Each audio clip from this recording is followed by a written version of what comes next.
Seeing it's 6 p.m., I'd like to call the December 4th, 2019 regular meeting of the Kenai City Council to order. And if you're able, would you please rise and join me in the Pledge of Allegiance?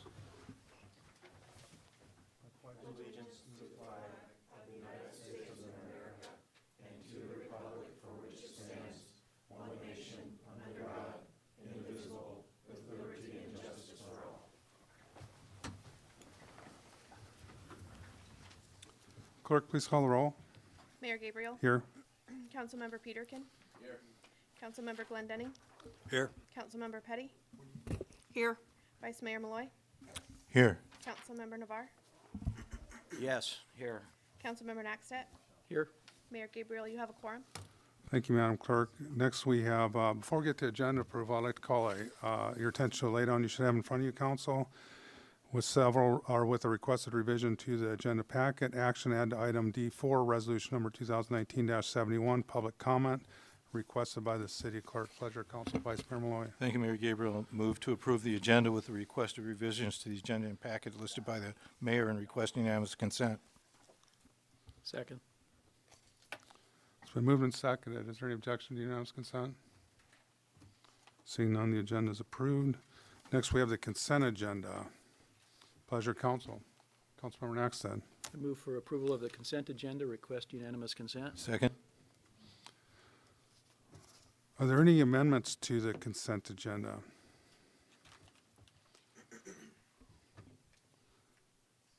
In a moment, the clerk will read the items on the consent agenda. After she has finished, you will have an opportunity to testify on them. All items will either be approved or will introduce an item and set its public hearing. Clerk, please read the consent agenda. Under minutes, we have the regular meeting minutes of November 6th, 2019. In new business, we have action approval for bills to be ratified, brought forth by administration. We have ordinance number 3098-2019, increasing estimated revenues and appropriations in the general fund, police department, and amending Kenai Municipal Code sections 23.25.040, appointee compensation, 23.25.065, shift differential pay, 23.50.010, employee classification, and 23.55.030, qualification pay to improve recruitment and retention for police officers and other eligible employees receiving shift differential pay.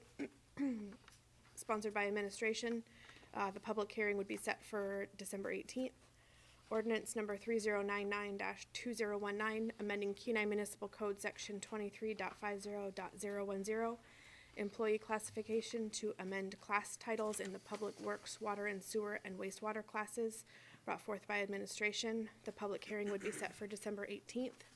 Ordinance number 3100-2019, increasing estimated revenues and appropriations by $4,786.53 in the general fund, police department for drug investigation overtime expenditures, brought forth by administration, and the public hearing would be December 18th. That's your consent agenda. Thank you, Madam Clerk. Is there anybody from the general public like to speak to any item that was just read in by the clerk? Seeing none, I'll bring it back to council. Unanimous consent was requested. Is there an objection to the consent agenda approval? Seeing none, the consent agenda is approved. Next up, under item B, scheduled public comment, we have Brandon Borneman, Kenai Watershed Forum, the value of nonprofits in our community. Just a point of order, Mr. Mayor. Could you excuse me just for a minute? I'll be just out there and back. I just have to get some. Do you want to would you like to take an at ease, Councilmember? I can listen while you read it. Okay. We'll proceed with our public hearing then, with scheduled public comments rather. So we have Brendan Borneman, Kenai Watershed Forum, the value of nonprofits in our community, and a highlight of the ways in which the Kenai Watershed Forum and the City of Kenai have successfully partnered with one another, past, present, and future. Mr. Borneman, you have the floor.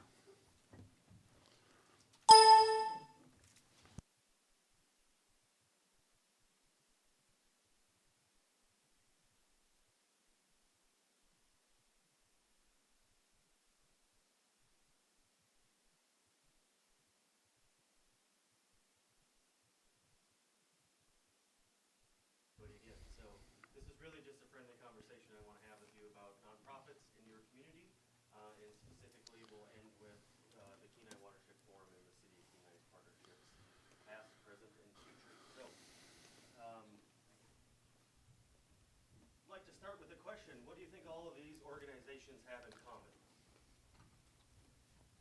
They're all nonprofits. So there are 38 different types of recognized nonprofits. The Kenai Watershed Forum is a 501c3. We think that's kind of the cream of the crop. The 501c3s really do exist for the greater good. The NFL is not a 501c3. I was just, So nonprofits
Does council have any questions for Mr. Borneman? Councilmember Glendenny? Yeah, just a quick question. How does your, how do you differentiate your efforts with that of the River Center, the Gilman River Center? Do you collaborate? Do you have parallel efforts? Are they duplicative? Yeah, so through the chair, Council.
Vice Mayor Navarre, or Vice Mayor Malloy, sorry. Thank you, Mayor Gabriel. Thank you, Mr. Bronerman, especially for the refresher on everything that, the watershed forum's done in Kenai and together with the city of Kenai. And also, I'm remembering in the past, before you got your fine facility out in Soldotna, and they developed Soldotna Creek Park, the River Festival used to be in Kenai too, and we always enjoyed that. Still a lot of value from a lot of things that you've done here. Culverts most definitely, but also you mentioned the wildlife viewing platform, and still our residents and visitors regularly getting benefit from that, as well as there's that a reclamation project that you have right near it, and along with the dune fencing that we appreciate. So again, thank you for a refresher. Appreciate what you do. Thank you. I have you'd mentioned, of course, we experienced a really hot, dry summer this summer, and you mentioned the elevated water temperatures at the upper end of the water column. I think you said 60 degrees. Is it? And what would be the normal range that you would expect to see, like when you're doing the testing? Yeah. Okay. So a substantial increase, not. Yes, and Mayor, you hopefully read the news kind of throughout Alaska this summer. There were,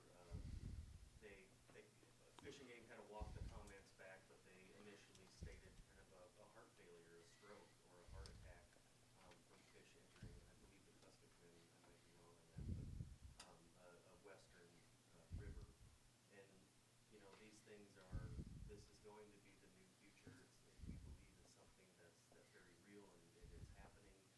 And there are unfortunately no, immediate solutions. But it's something that we should all be aware of and concerned about. Yeah, I think the die-off that I'd seen was a YouTube video posted. It was a drainage in the Bristol Bay area, but yeah, substantial die-off of healthy fish that come in there. So yeah, very concerning. Warm water means many other things. Sure. Heat stress, the water, the ability for the water to hold oxygen as it heats up is reduced, which is also a very Sure. Councilmember Peterkin. Yeah, thank you for the presentation and all that you guys do.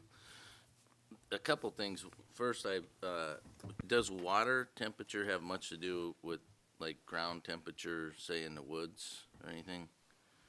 Yes, through the chair, Councilmember Peterkin, there is a bit of a correlation.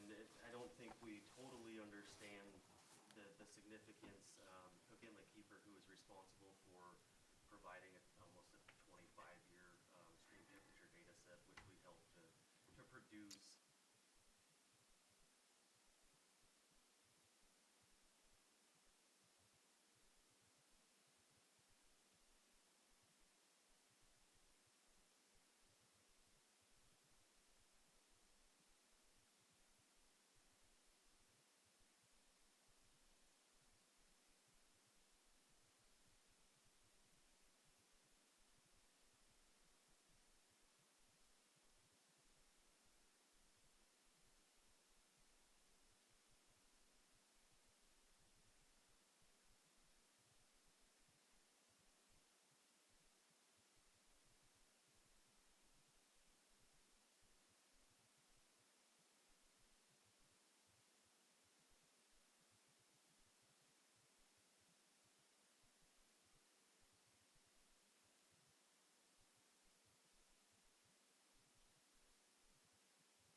Yeah, thank you.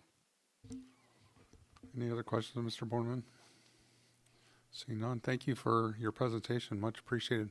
And you always follow up with sort of where we're at with after you do your monitoring. That's always, you know, it seems like you're scheduled here at some time to give us an idea of where your monitoring is. That's much appreciated too, that information we get from you. Yeah, so we just actually completed that. We submitted the kind of final draft of the data to DEC, and once we receive their approval, it'll become a published report that we'll come out and talk about. Very good. Look forward to hearing that. Thank you.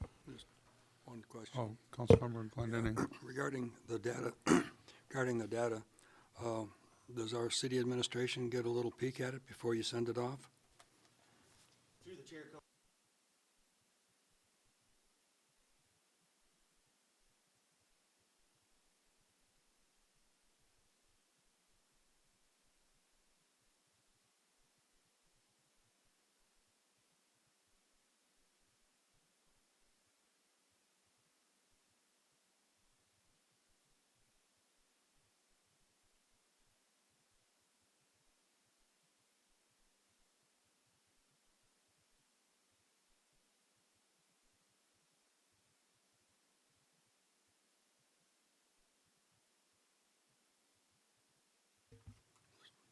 Yeah, it would be eminently useful if, as you make your samples and whatnot, if, if requested, or just have a pro forma means of giving the information to our administration, and that way we don't get surprised in the newspaper with improvident revelations.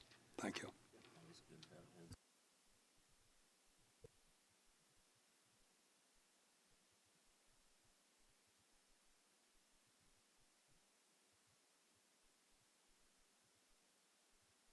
Next up, we have Jennifer LeMay, LeMay Engineering, City of Kenai Draft Hazard Mitigation Plan Presentation.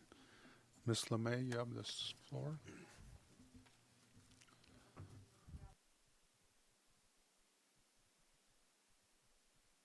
Doesn't it have to go through the clerk? That should be submitted through the clerk, yes, if it's on the take, if it's not just a handout.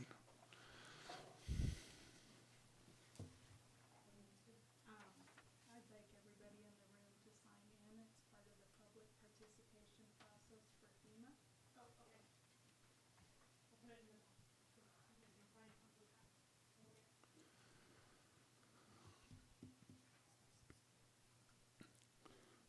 Ms. LeMay, you have the floor. city council.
Thank you, Ms. Lemay. Councilmember Glendenning. Yes, you had mentioned our bluff erosion situation, and you had mentioned funding options. And does this process lend itself to collaborating with the Corps of Engineers so we can fulfill our long desired dream of having that bluff stabilized, or are they parallel issues that don't intertwine, never meet? In other words, funding is available to help with our obvious hazards. The bluff is one. We're searching for one, the acquiescence or the permission from the Corps of Engineers, but when that happens, big bucks are going to be required to get that project underway. Is that, do you have that in your view, or am I asking too complex of a question? From the point of the hazard mitigation plan, it's just it would just be a stepping stone in the process that, yes, the hazard mitigation plan is done, but it wouldn't guarantee anyone. So you had mentioned that there was opportunity for funding, but there isn't in this case. The funding I'm referring to is more FEMA level, more FEMA, restricted to FEMA and to the state of Alaska DHS and EM. It doesn't obligate the Corps, but the Corps a lot of times works with communities. Thank you. Councilmember Peterkin. Yeah, I'm just curious how fire rose above erosion on the goals and priorities and things, because I heard you mention there was a few fires, small ones, but not. I'm just curious how it rose to the top, to number one. Your input can change if you don't feel that that is a correct. So we were the ones that, I didn't mean to interrupt you, sorry. We're the ones that gave you the priorities? Yes. Okay, I did not understand that. That's interesting. I appreciate hearing that. Would you like to change or see that change? For bluff erosion, yeah. Well, I'm just one council member, so I'd have to discuss it with everybody, but, you know, I will do that. Okay. Because personally, I would think that our erosion is a bigger thing than fire, but I haven't talked to Paul or anyone else, so it wouldn't be fair for me to do that, but thank you very much. Vice Mayor Malloy.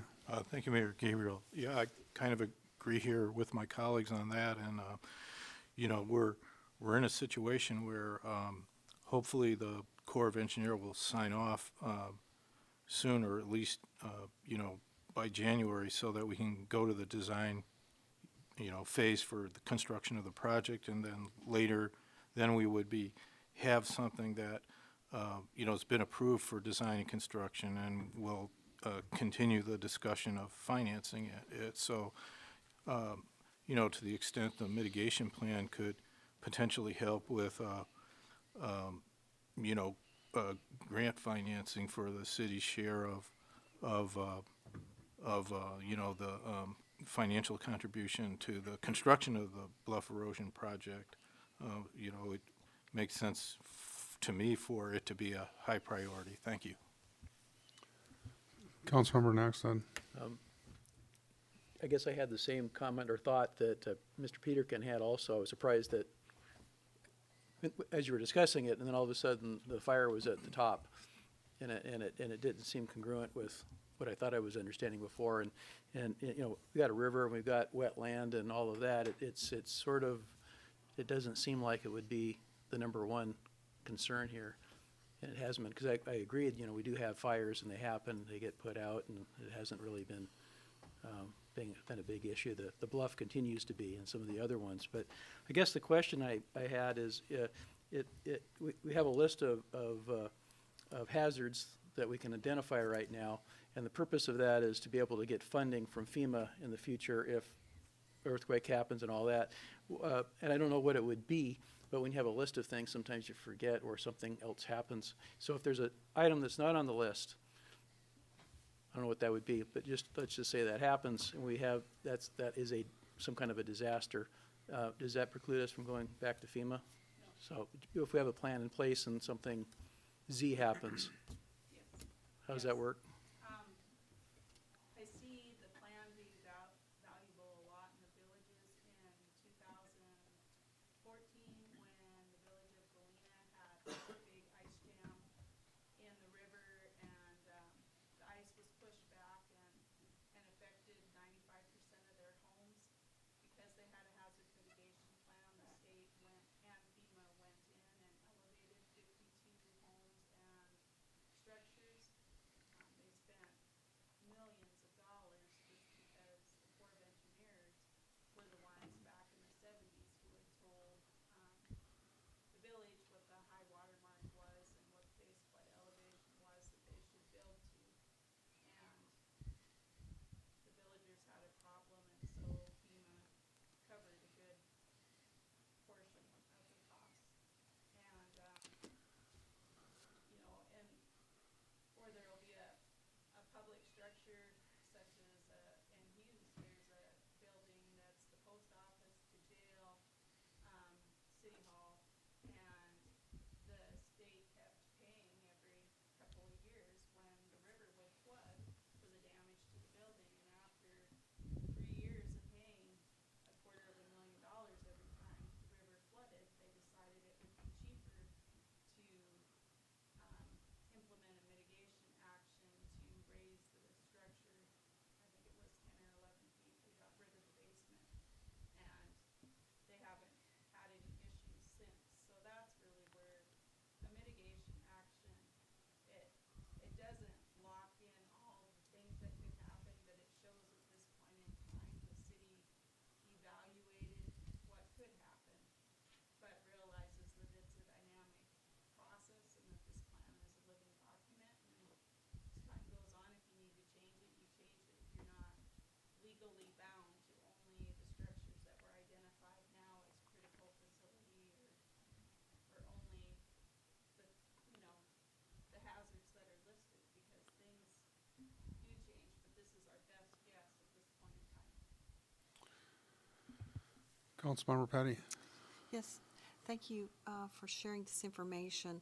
And I too I agree with my colleagues about which one is coming first as being our most concerning. And so were you working directly with our planning and zoning, and was it through their input that these were categorized in that manner? Yes. Okay. And then you mentioned also that our mitigation strategies is out of compliance Just because the 5-year timeline? timeline wasn't met, but Okay. I've since talked to the state because the planner signed a letter of commitment and the city manager did as well back in the spring. And now the city is considered involved in the process, and so I believe we would be covered. So what would be the process? So we're currently in the process so that we will have a current mitigation strategy? And when will that be completely authenticated? Once FEMA issues the final approval letter after adoption of the plan by the planning commission and then the city council. So once the resolution is sent to FEMA, the community adopts it, then FEMA issues their final letter with the date 5 years in the future from now, and that's when everything's considered done. So once that's done, would it be a possibility that the city could go to FEMA with requesting grant money for our erosion project? Yes, the state and FEMA have regular grant periods that are open to communities with a hazard mitigation plan that's been approved. Typically, it all depends on which program. I believe the PDM, the pre-disaster mitigation program of the state has 2 open enrollment periods, so to say. I know the next round of applications are due January 31st, but there's programs with dates for the whole throughout the year. So I just monitor the websites and the state contact that I put on the slide. Brent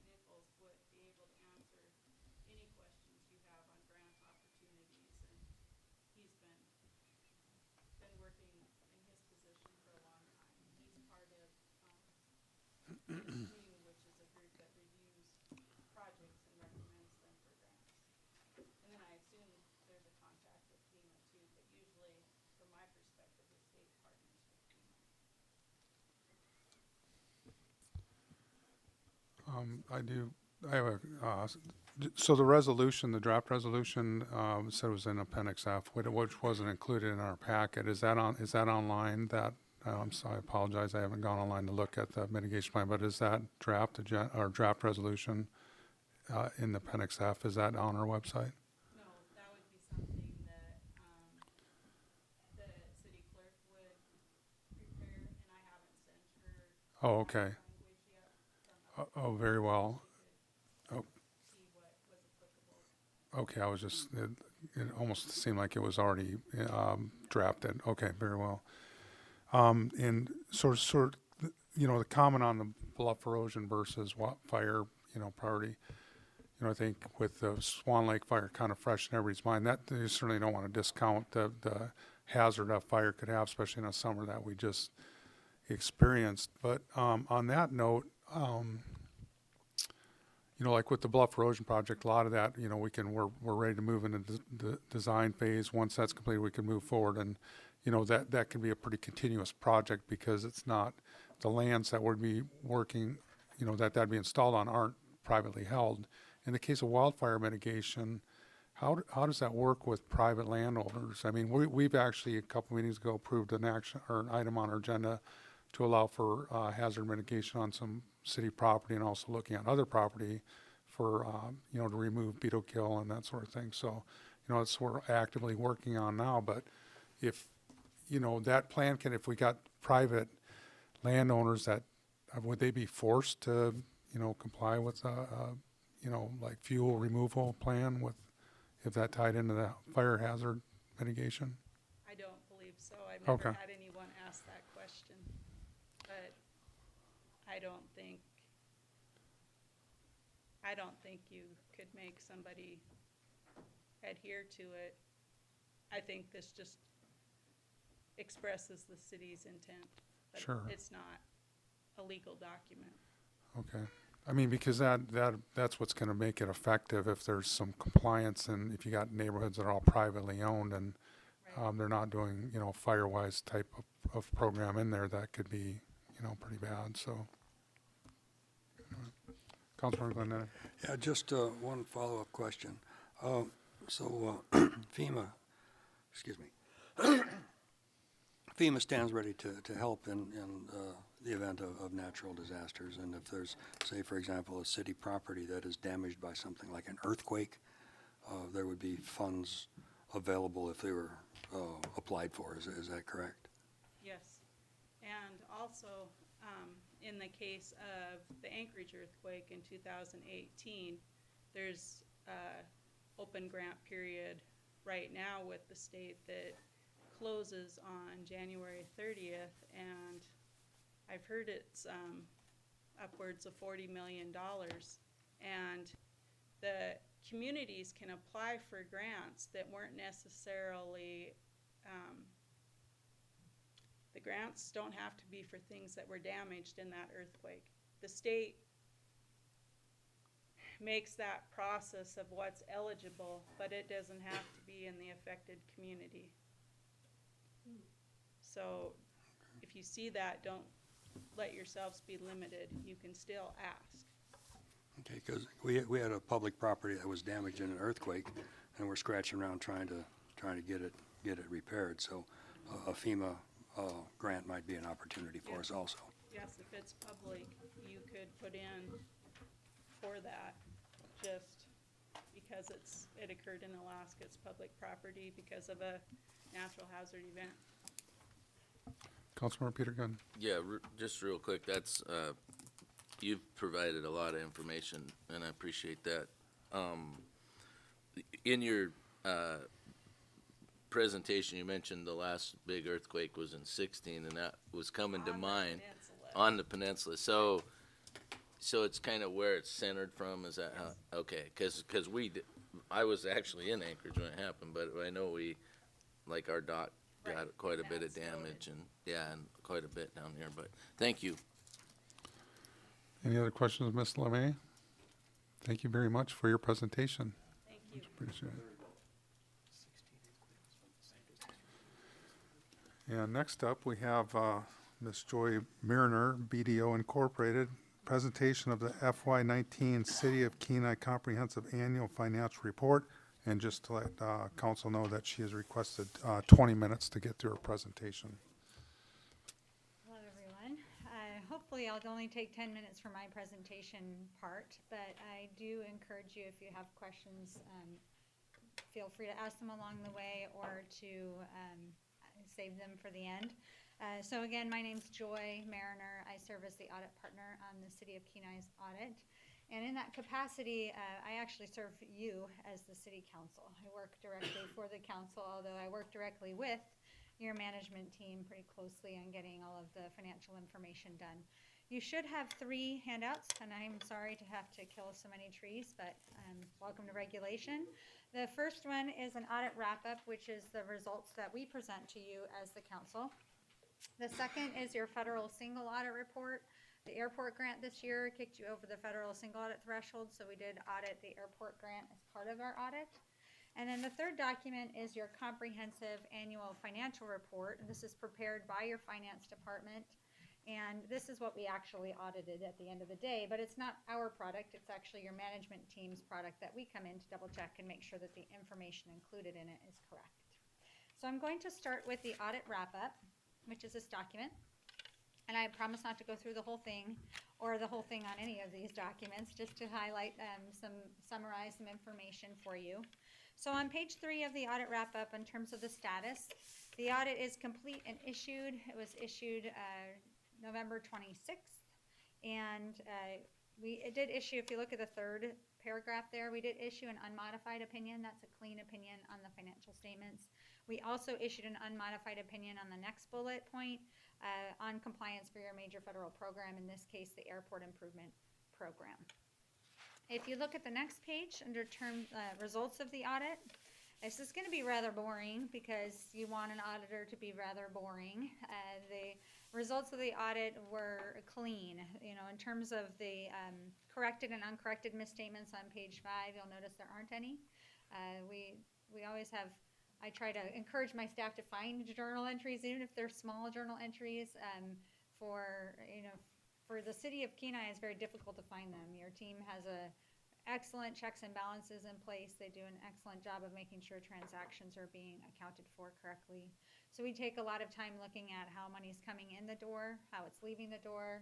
Are there more than one set of eyes looking at the money that's coming in and the money that's going out? But also there's a lot of complex transactions that really don't have anything to do with the money coming in or the money going out. For example, your pension liabilities and some of those estimates I have here on page 4. Those kinds of transactions, and even just reconciling for cash to accrual entries, timing differences, those are somewhat complicated things that we actually assist you with some of the pension stuff because we do that at a statewide level. But no entries this year, no audit adjustments and no entries we identified that were not corrected. So if you turn with me to page 6, we're going to talk about a few key highlights on the financial report when we look at that. But you do follow the standards that are set by the Governmental Accounting Standards Board. So there's the FASB and the GASB. You're on the GASB side, on the Governmental Accounting Standards. And those are adopted nationwide. And so we do opine, our opinion covers whether or not you're following those GASB standards properly. When we look at page 7 on internal control, let me just briefly tell you what an audit is and what an audit isn't. An auditor does need to understand what the controls here are at the city. So controls are checks and balances. Is somebody double checking the bank reconciliation? Is somebody approving a timesheet? An employee can't just say I worked, but no, a supervisor is also approving it. Is somebody looking to make sure that there wasn't an error in an entry that was made or in the time entry that was made? And those checks and balances are very important. You never want to have somebody doing something completely on their own without supervision because we all make mistakes, and you never want to create an environment where it would be susceptible to possible fraud. So we also look pretty carefully at your banking controls. Right now with cybersecurity, not just in banking, but just all over the place. I actually just attended a chamber meeting recently about check washing, and if that won't keep you up at night, I don't know what will. So, really cybersecurity and, banking areas are areas that we look at pretty closely. And, just encourage you to continue asking questions as I've seen you do just for, through this meeting. Because the cybersecurity environment is pretty terrible right now. And we're at risk as a state and as a country. Somebody can click on one button on one email and take down a system. So I just encourage you to be vigilant on that front. We did not identify anything that we believe to be a significant deficiency in internal controls. Those would be things that we think you as a council need to get involved in correcting, where we found an error that is big enough that maybe you need to change a policy or you need to possibly hire more staff or bring in some additional help. Nothing like that occurred this year. But we don't opine on your internal controls. So we're not hired to do an audit of your internal controls. We're hired to do an audit of the financial statements. And so there may be some controls that could be improved, those kinds of things, but we do look pretty carefully to make sure the controls are designed properly. And then the last page I'll cover on this document is other required communications. I need to tell you if we encountered any disagreements, any difficulties in performing the audit, any fraud, abuse, those kinds of areas. Thankfully, nothing to report on that front. The audit went very smoothly. We were here, I believe, right at the beginning of October. Terry had a draft for us when we showed up. We were able to issue the following month right on schedule. And I know that it's happened in past years that the state of Alaska has caused a delay in the issuance of the statements, but this year they were on track and timely with the issuance of the pension information. So that didn't hold up the audit this year. This does get submitted to the Government Finance Officers Association, and for many years you have received a certificate of excellence. So it is my expectation that that will occur again this year. On the federal single audit, I'll cover one page with you. It's the last page, well, page 8 and 9. And that is just our summary of our auditor's results. So we're hired to come in and do an audit of your federal major programs if you have more than $750,000 of federal financial assistance or expenditures, grants. And we did audit the airport improvement program. That was about $6 million of grant monies that you spent this year on that program. I've been flying in and out of your airport a lot this summer, so it's been fun to see all of the improvements going on. I look forward to the final product. And so that program, we did issue an unmodified opinion on compliance, no findings to report as it relates to the single audit. The airport improvement program is it's not an easy program to administer with the FAA. There's a lot of grant requirements. There's a lot of procurement requirements, reporting requirements. It's not an easy one to audit either, but there's very often I have to write up findings on the airport improvement program. So I was really pleased to see a clean audit report on that. And your team, I will say, has been proactive. I think Scott and Terry and I were talking about the airport improvement program before you got the money, actually, before you even signed anything, talking about the compliance requirements and what they need to be prepared for. So I really appreciate that they're proactive there. Questions before we take a look at a few key highlights in the financial statements? So the CAFR, I'll refer to it as the CAFR for short. The CAFR is for your 2019 fiscal year, so that ended on June 30th, 2019. So all of this information is a few months old anyway, 6 months old almost, 5 months. And if you turn with me just to the first page that has the table of contents, you can see just an overview of what's included here. You do have an introductory section, and I won't go through that with you in detail, but the introductory section has an organization chart. It has a transmittal letter that tells the reader a little bit more about your city. And it also has a list of principal officials, so you all are in the CAFR. If you didn't know that, now you know. But it also gives a copy of the certificate you received last year. There is the auditor's report that's at the next tab. And I already mentioned that we did issue an unmodified opinion on the financial statements. So I won't be going through that in my 53 seconds left. The management's discussion and analysis is like an annual report, and I think I've mentioned this to you before in the past. If you choose to read one section of this massive 100-page document. I would encourage you to read the MD&A. It does do a good job of explaining information. The financial statements themselves are meant to be just factual, but the MD&A allows the management team to describe a little bit more about what actually happened and the trends happening at the city related to the financial information. So they prepare that just based on historical information, the trends that they've seen in the city, and it explains a little bit more about some of the numbers that we'll look at. And then we have the basic financial statements, which we'll look at in a moment. Towards the back there's a lot of additional supplementary information and statistical information in the very end. So this document is going to be kept here at the city for as long as you have either a computer or a building. And it's a really good place to go back for historical information. So this is one of those documents that will be here hopefully for as long as you are a city. And it'll be a resource. So you do choose to include a lot of additional information. And the statistical section, if you're looking for good areas of information for maybe constituent questions, well, who are your top taxpayers? What does your bond indebtedness look like over time? The statistical section actually has a lot of that information for you, so it can be very helpful. Let's turn right now to page 22 and look at a few key financial highlights. So the statement of net position gives you a snapshot on June 30th. So if the city had shut the doors of the city on June 30th, this is what you had at that moment in time. And assets are things that you own. And when you look at your assets, not surprisingly, most of your assets are actually in capital assets, property and equipment and service. It's, buildings, improvements, the airport, all of those types of things. So not very liquid. You can't turn around and sell those tomorrow if you wanted to. You do have quite a bit in central treasury cash and investments, and that's very important to have in place in order to continue the operations of a city, to have a good plan in place and to be financially viable.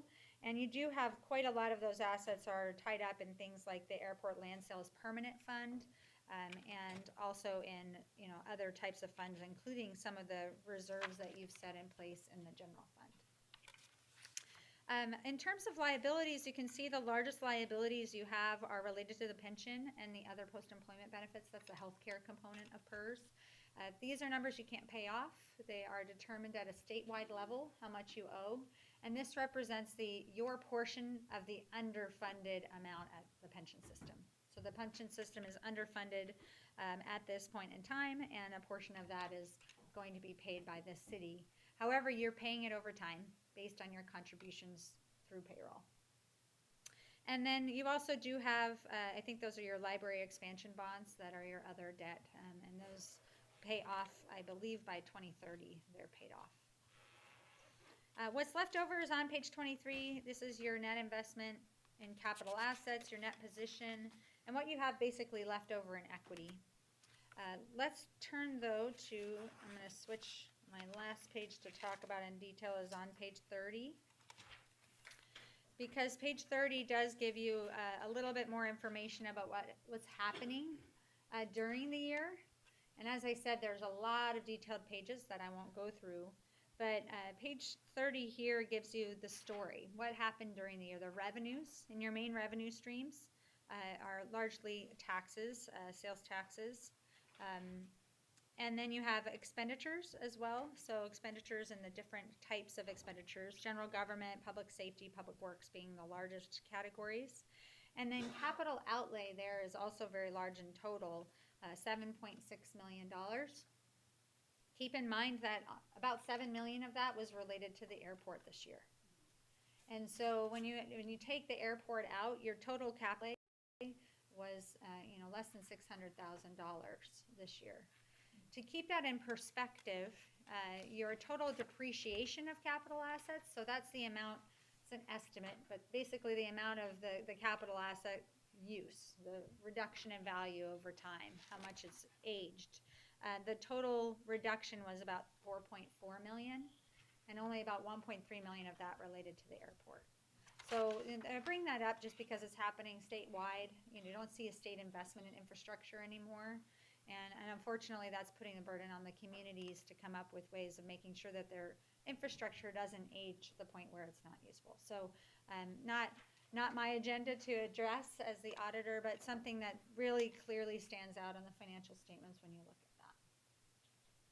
that. So then total, if you look at the general fund column on the far left there, the general fund total change in fund balance was to the positive of $179,000. Total fund balance at the end of the year in the general fund of $10.75 million. I know that this is a lot of information in a short period of time, but I'd love to take a moment to open it up for questions.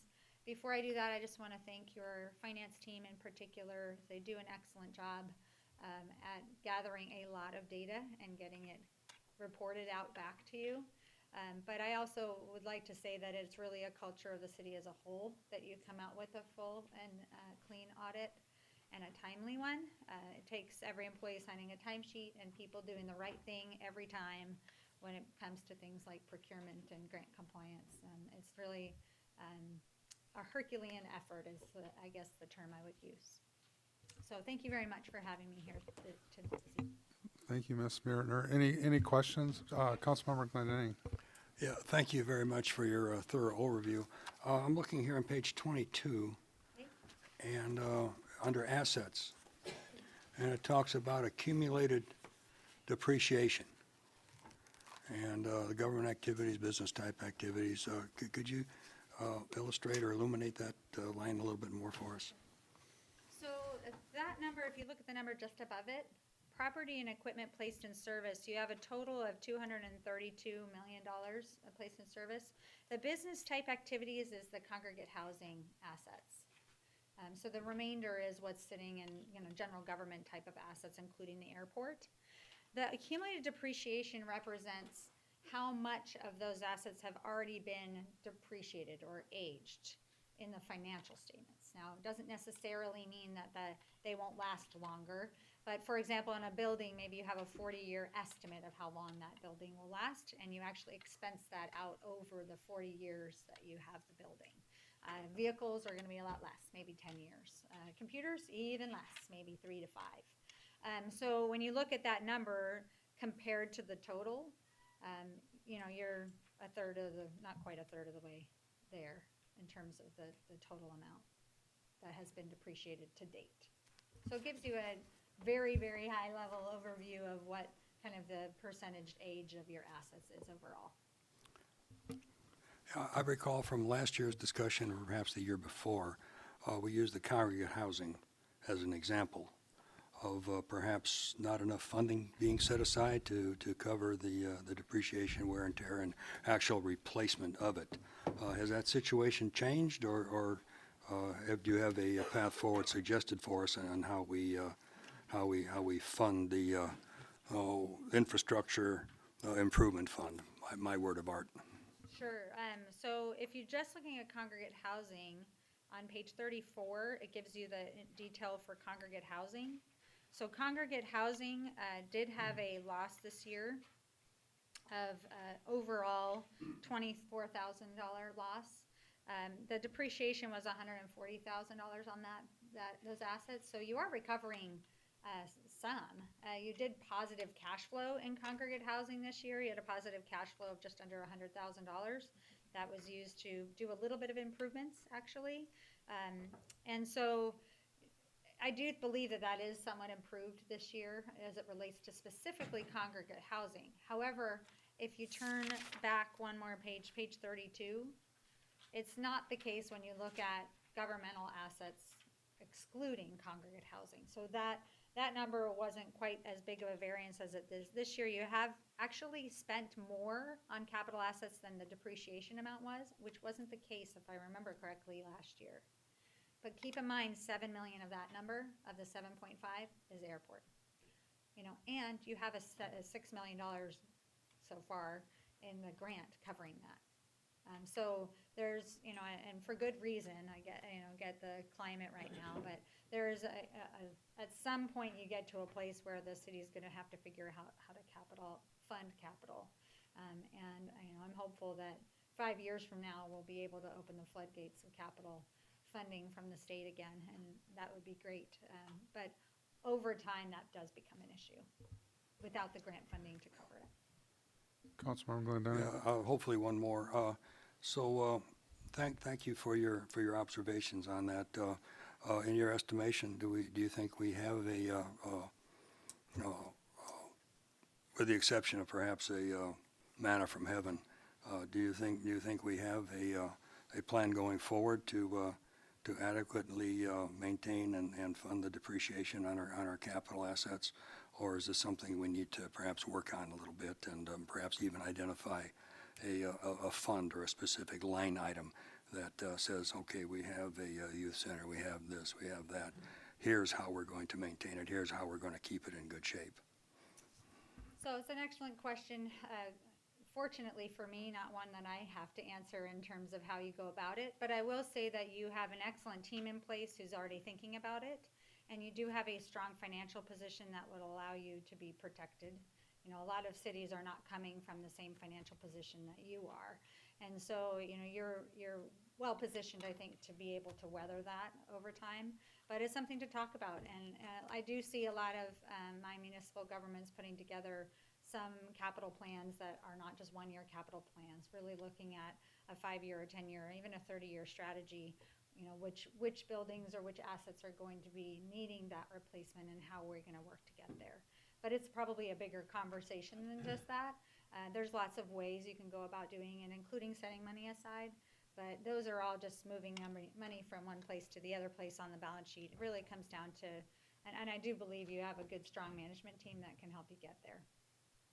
Yeah, I think so too. And I was just comparing last year's comments to this, and if I read between the lines, I think we are starting to identify our need in that respect. And thank you for your insights.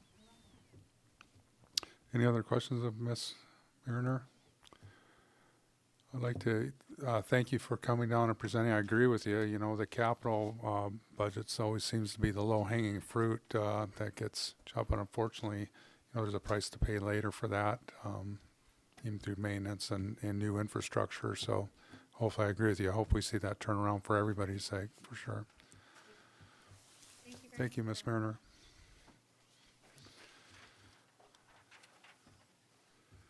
Next up, we're on item D1, under public hearings. Unscheduled public comment. Oh, I'm sorry. Thank you, Madam Clerk.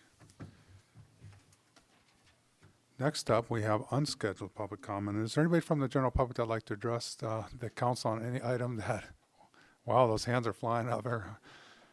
On any item that's not on the agenda or consent agenda, please come forward. Please give your name for the record, please. Hi, Council. My name is Tia Winger. I've known many of you. I have been a lifelong resident in Kenai, born and raised here. I am coming to you on resolution number 5, the projects funded through the State Alaska Grant. So there are 4 recommendations to you at this point in time.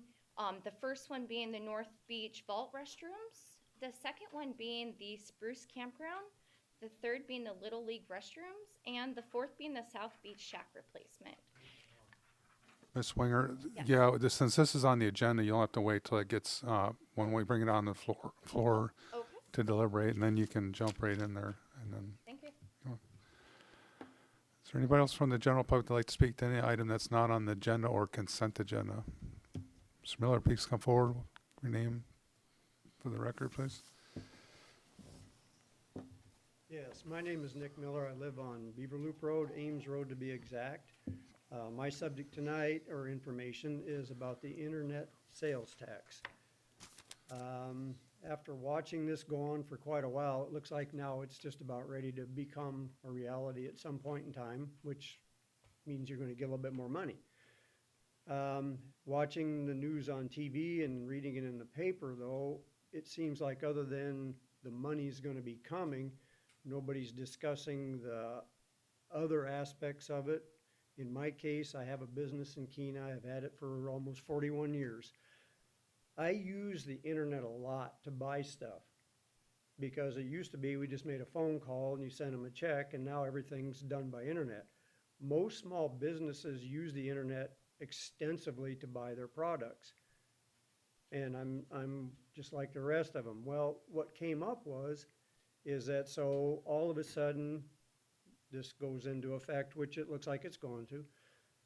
I start calling down there and I have a big job going on and I buy, say, all of my aluminum here in town, which I can, and then all of a sudden I need hatches, I need fittings, I need a bunch of things that you cannot buy in Kenai, and most of them can't even buy in the state of Alaska. So I'm online buying them without something being set in place, and I did talk to the borough quite a bit today about this, so that my resale ability in the borough would be able to be used online, so I'm not paying taxes on those items, getting them here, getting done with a job, and then going, hey, here's the borough part of it, you're way over $500, so that's $30. Now I've got $120 in taxes I paid for items that I bought online for the same job.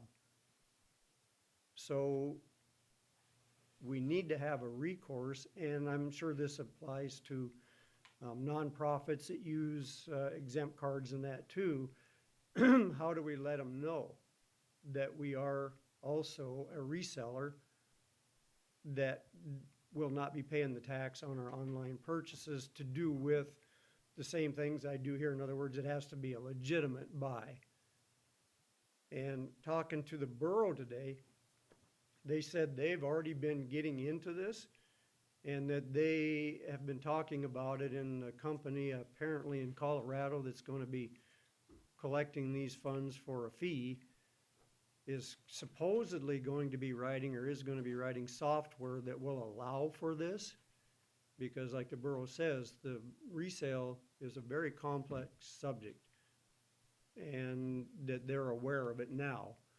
So it's going to be brought up, but I thought that all of you might want to, because you have a seat at the table, understand that this is just one of the little things that can come up with this, is that the statement's been made that this is going to level the playing field for brick and mortar stores. I really don't believe it's going to level the playing field for any of them, especially if they get caught in the tax part. So the fact is that you guys are going to realize some money out of this, which is good. And the borough will too. All the cities will. They need it. So, but on the other hand, we don't want to be overtaxing in my situation and anybody else with a small business that's going to run into the same thing. So that's kind of my thing. I just wanted to bring it up and so that you had an idea of what was going on. Yeah, Mr. Miller, we actually do have a seat at the table, there's more than a seat at the table. Our city attorney was picked to serve on with this commission to establish the guidelines. I think he'd actually, if you don't mind, Mr. Bloom, maybe speak to what are the criteria and some of the things that you guys will be looking at to implement online sales tax. Thank you, Mayor Gabriel. So I don't think I can provide you any information that the borough probably didn't provide you today, but I mean, it's certainly on our radar, and we're looking at either a certificate system where you would enter into a number when you make the purchase and it would become tax-free, or alternatively a rebate system. But I think the certificate system is, you would have a number that you were issued a certificate, and you would enter that in when you make the purchase. Yes, I have one now with the borough, and Right. it sounds like they're gonna do the same thing, but you will use it on the internet, and whether this company down there is going to have those numbers too, or whether it's up to me to get a hold of my suppliers and submit that to them so that they understand that. Because the borough apparently has been really into that. They said that they've had people calling them all the time because Amazon's already taxing people. And they said, we're getting them where, well, they didn't cut it off at $500, or they taxed them at the wrong rate because their zip code was 3%, not 6%. So they've already they're very aware that they're going to have to do quite a bit of work to get that in place. And I would like to see it in place before it gets accepted and without having to go back and try to get rebates afterward. No small business wants to be spending time trying to get 50 bucks back from here and 20 from here. We'd just assume that we were able to submit them as we do it and then just not pay the tax at the time. And I have accounts with some of those places and I would just submit it yearly, I'm sure, and would not be paying taxes on those items. And the ones that I'm supposed to, I have an Amazon business account, so that would be set up so I'm not paying tax. I also have one that's in my name, and on that one, I'm gonna pay taxes on my Daddy Fryer, George Foreman grill, or whatever I buy. That doesn't bother me, that's fine. So I just would like to see that you all understand that there are other things involved other than, whoopee, we're gonna get 3% of these purchases, so that was my comment. Mr. Bloom? Yeah, the only thing I can say is I think, you know, we hope to have all that ironed out before we go live, and I think that this process will be better than the current process with Amazon, because we are, you know, paying a software company a lot of money to develop a program for us that hopefully will improve how taxes are collected. Any other questions of Mr. Miller? Councilmember Navarre? Yeah, I appreciate you coming and communicating. I know I've been pretty involved with the AML and tying this online sales, but one of the comments you did make is that it's a money generator. In some cases, as you saw maybe in the news, that there was more online sales this year by a huge amount at Christmas, and that's where the talk is, where it's impacting the local retailer.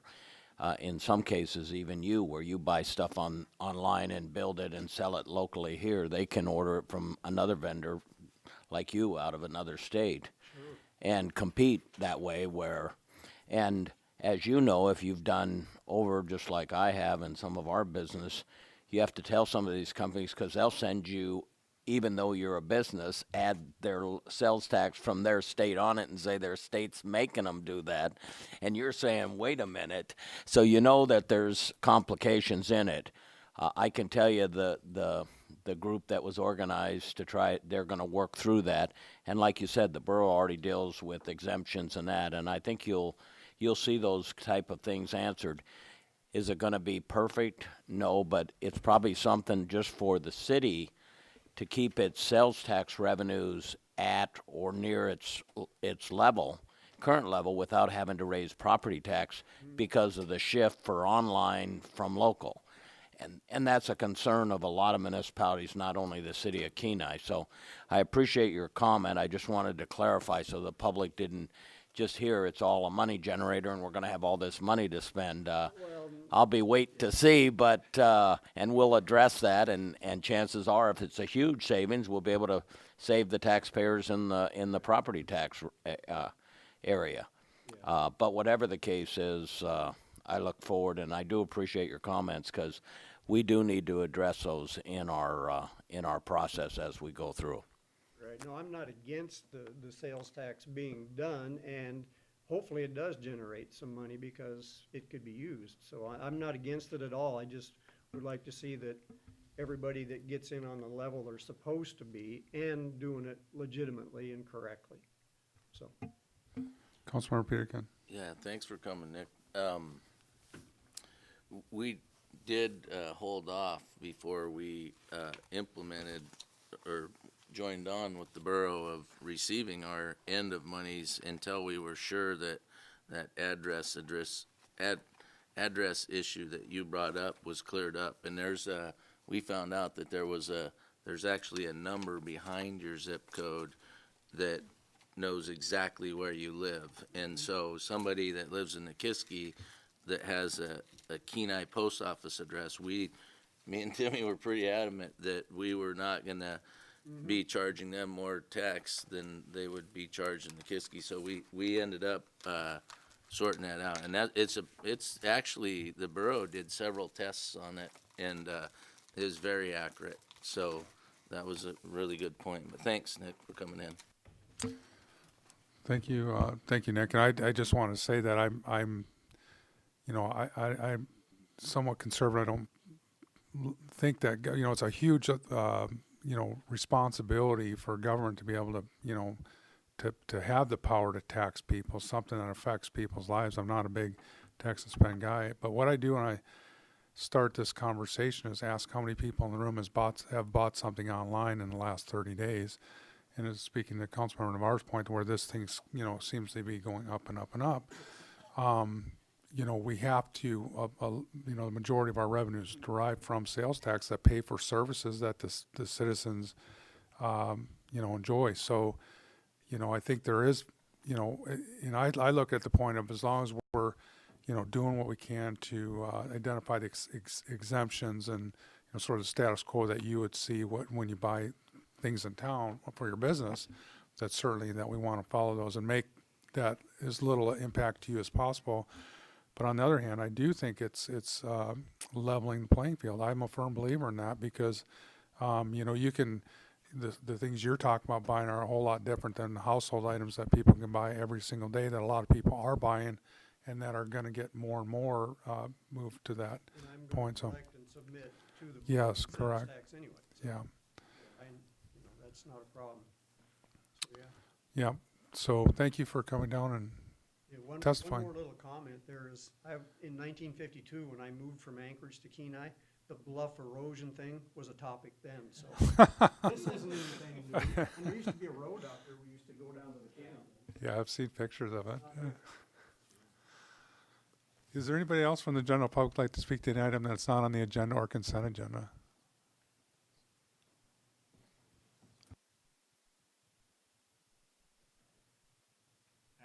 I actually don't know. My name is Bill Dunn, P.O. Box 163, Kenai, homeowner on Toyon Way, living on the top of the eroding bluff. I don't know if this is the right place for me to talk because I wanted to say something about the hazard mitigation plan, and is this the right time to say that, or? Yes, because that wasn't, yeah. I read the plan with great interest. I was happy to see that bluff erosion was an important hazard that the city is concerned about. When I got to the mitigation strategy section of the report, I see that the focus of the bluff erosion mitigation plan is the mile-long stretch in the river. And I understand that. I mean, when you folks talk about the bluff erosion, probably that's the first thing you think of. I mean, that's the key core project that the Corps of Engineers has looked at and done a feasibility study on. But the mitigation report also referenced, I thought, a very important mitigation program that had great success, and that was the fencing to protect dunes. First on the North Beach in 2009, and second on the South Beach in 2010. And the report mentions in a couple of places that that was a necessary mitigation to prevent the destruction of those dunes, and that it had worked. This fencing is not fencing that keeps anybody out. This is fencing that makes people aware that this is an environmentally sensitive habitat. And it worked. People stayed off the dunes. The dunes came back. And I understand that the hazard mitigation is for natural hazards, not for man-made hazards. But there's a little bit of a gray area here where human impacts on fragile environmental environments make a difference. And the section of the bluff where I live, where my home is one of those areas. It's north of the sewer treatment plant, and it's north of the extent of the fencing that protects the dunes right there. And actually, usually, when the Peninsula Clarion does an article on the bluff erosion project, they typically take a picture of that section of the bluff because the erosion is more dramatic, or the ocean action is more dramatic. So I won't take up a lot of time. My hope here, since hearing that the mitigation plan is really a stepping stone toward funding and an expression of the city's goals. I know the city's priority is with the bluff mitigation project you have.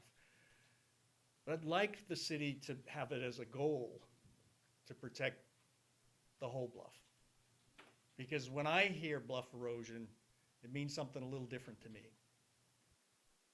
So I'll be writing a letter to Ms. LeMay and asking to have these points of view included in the mitigation plan. And I respectfully ask the council to consider supporting the idea that the whole Kenai Bluff is important, and what we can do in a reasonable way to hinder the erosion, natural, certainly man-made. I met with Mr. Ostrander, and he was very helpful. I think there's an opportunity to provide some education to the public. I think most people, if they understand that they're doing real damage and that there's real risk to them and their families, they'll stay off the bluff. But there's nothing really that tells them that now. And so people slide down the bluff, they dig huge cobbles at some risk to themselves out of the bluff just because it seems fun. And there's nothing that tells them they should do anything different. So all this to say, if we all could look at the bluff erosion project in a more holistic, not the project, but the bluff erosion as an issue, there's more than just the project scope that the Army Corps of Engineers has recognized. Thank you for your consideration. Thank you, Mr. Dunn. Any questions, Mr. Dunn? Councilmember Glendenning. Yeah, so just as a first pass, this situation where it'd be education or information dissemination for people who are in the area, perhaps you're suggesting signage, something that would say, hey, don't do it. It's, we're losing it anyway. Don't jump on it. And as I say, I've talked to the city manager, and we're sort of have an idea or a plan, not at great expense, but something beyond the dip net fishing period. We've had some signage there, but they're a little small, they're a little flimsy, and they're not that hard to pick up and throw down. And so something more permanent, something over a longer stretch of time, just to raise the awareness. One other idea I had is at the beginning of the dip net fishing period, there's a map that goes up, and that map highlights the dunes as environmentally sensitive areas. It doesn't highlight the section of bluff where I live, and it wouldn't hurt if it did. I mean, that's an example. I mean, most people want to do the right thing, but they sometimes need a little guidance knowing what that is. And I think the city could help here at not a great expense. Of course, my dream would be that we could do something actually to hinder the erosion, but I know that that's an expensive proposition. But I'd like it for a goal, because if we ever do find the El Dorado of grant money, why wouldn't we fix it? And if we don't have it as a goal, we've just made that incline a little steeper for being able to identify funds and access them. Any other questions of Mr. Dunn? Councilmember Knox. Thanks for coming tonight. I think there probably are things the city can do that you were describing, with the mapping and whatnot. But one thing that comes to mind is where the private property begins and it ends down there, with the erosion and whatnot. And I don't know how those properties are described, but they probably back off to whatever the mean high water line is, or ordinary high water, or something like that, which probably isn't the toe of the bluff. And do you have an idea where that is, or does the city? Because I don't know that it would be appropriate for the city to go on private property. The city might be able to do things on, I think the city has the property, that is being left that's below that level. Sure. I'm kind of thinking out loud here, Absolutely. but there's just so what, can you help us with that? Yeah, I think I do have some information to share. There is, north of Toyon Way, there's a fairly large parcel that was owned by the Lobstead family. And associated with that parcel was a strip that ran all down the bluff, much of which has since eroded. Lobsteads also own a couple of undeveloped parcels on Toyon Way. And this parcel that I'm talking about extends to the area adjacent to the water sewer treatment plant. So that area that is currently fenced to protect the dunes is part of this parcel already. And I heard through local lore, I don't know that at some point that parcel had been dedicated for preservation to the city. And I don't know if that was a gentleman's agreement, if it was just a memo, if it doesn't show up on any of the recordings that I can see. And maybe it was urban myth, I don't know. But it seems to me that that section that we're talking about is partially been managed by the city over a period of years already. Thank you. Any other questions of Mr. Dunn? Thank you. Thank you very much. Appreciate it. Is there anybody else from the general public who'd like to address the council on any item that is not on the agenda or consent agenda? Please come forward and give your name.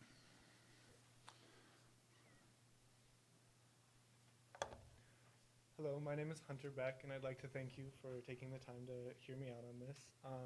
I just wanted to get the word out about a program and an event coming up, just so you all are aware of it. Together, me and a fellow senior, Elizabeth Hansen, have worked together to put a spaghetti feed and silent auction together for the Students in Transition program. And so the Students in Transition program is a district-wide program that helps over 244 homeless students. And so with a lot of different meanings of homeless, I'd just like to take a look at the definition that this program helps. Eligible children are youth and students who lack permanent, stable, and adequate places to sleep at night.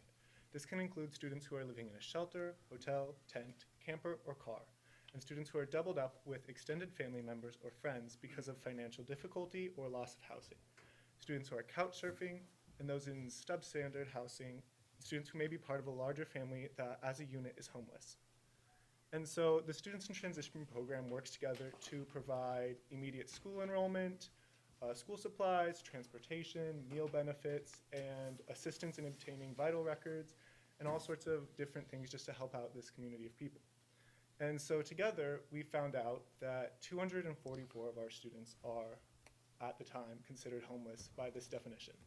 And so together, we're working to find some funds to help them out.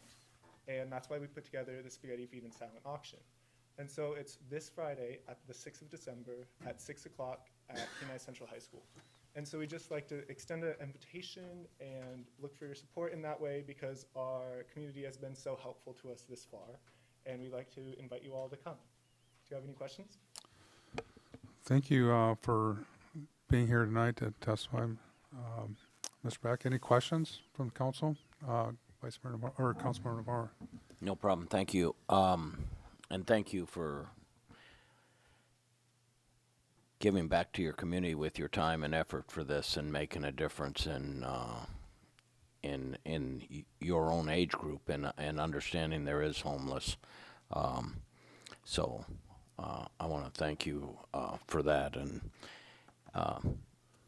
at this time, just why he's still here, unless somebody has a comment, I'd like to make a motion to donate $250 for this project out of our council funds, so that it can be part of this program on Friday. I would second. I'll Second. second it if Jim doesn't either one. Okay. Probably, can we just, well, it's been moved and seconded. I was just going to get through Mr. But that's fine. Any discussion on the motion?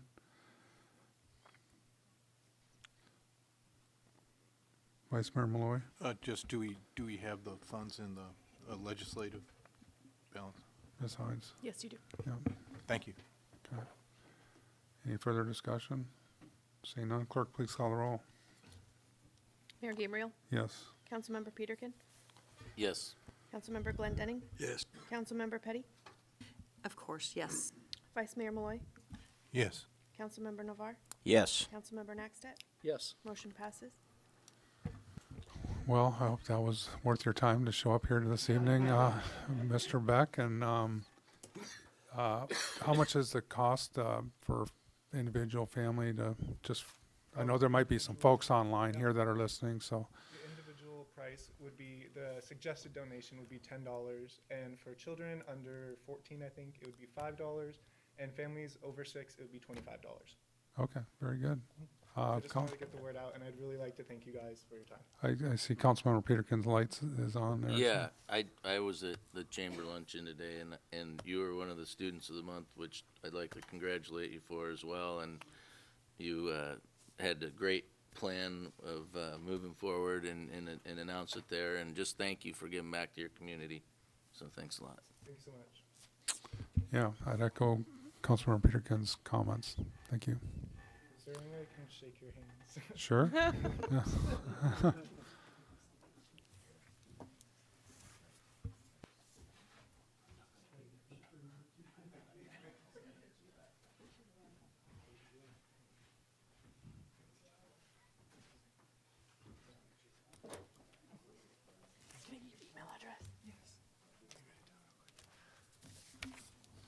Is there anybody else from the general public that'd like to address the council at this time on any item that is not on the agenda or consent agenda? Ms. Lemay, I see you had your hand up.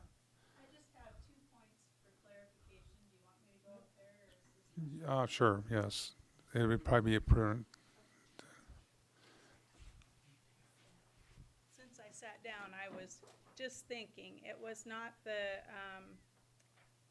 Planning and Zoning Commission. We had a project team meeting earlier in the afternoon that determined priorities.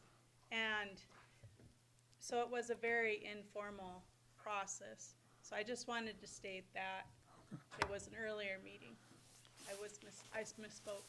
And then also, as far as FEMA's concerned, they don't look at the priority. I mean, they want the mitigation actions prioritized, definitely. But they realize that it's a dynamic process and things change. So just because something's ranked number 1 or number 2, it doesn't mean that the jurisdiction goes after those projects in that order. They can go after them in whatever order they want, or if other priorities other actions come up, they can prioritize those, because the priorities are changed throughout the whole mitigation plan life. So I just wanted to make those 2 things clear. Okay, very good. And I imagine if I see Miss Appleby in the audience here, that when this gets referred to planning and zoning, that maybe those comments will be included in a staff report to the commission. Yes, that's correct. And this plan also has not been submitted forward, so we could still change the order before it moves forward. Yep. Yeah. Thank you, Ms. Lemay. Is there anybody else from the general public that'd like to address the council on any item that is not on the agenda or consent agenda? Okay, I think now we can go to public hearings. Are we okay you want to take a break? Okay, we're into this for a little bit here, so let's take a break. 10-minute at ease before we go to public hearings.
I'd like to call the meeting back to order.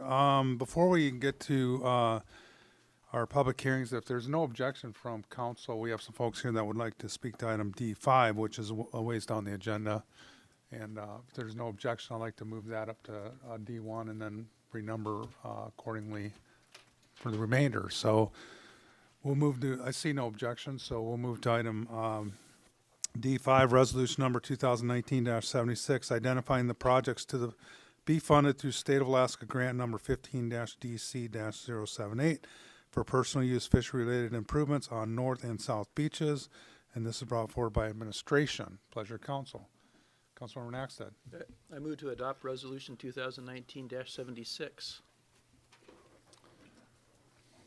Second. Is there anybody from the general public that would like to speak to resolution number 2019-76? Ms. Winger. Hi, guys. Thanks for moving that up for us. Again, my name is Tia Winger. Thank you for moving that up so that we could speak about this a little sooner. Like I was mentioning, there are 4 recommendations in front of you. First being the North Beach vault restrooms, the second being the Spruce Campground, the third being the Little League restrooms, and the fourth being the South Beach shack replacement. I'm here to speak on the second recommendation, the Spruce Campground. I am highly opposed to this campground. I have some major concerns. First would be cost. We have $400,000 set aside for that. Where are the numbers? What is that going to cost from start to finish? What's going to be the maintenance cost, the operation cost? What's the operation period going to be? Is this going to be open up for residents? Is this going to be a 2 or 3 month window specifically just for the tourism? Location, Spruce Campground. It's only a couple acre lot currently that butts up to the Kenai Care Center.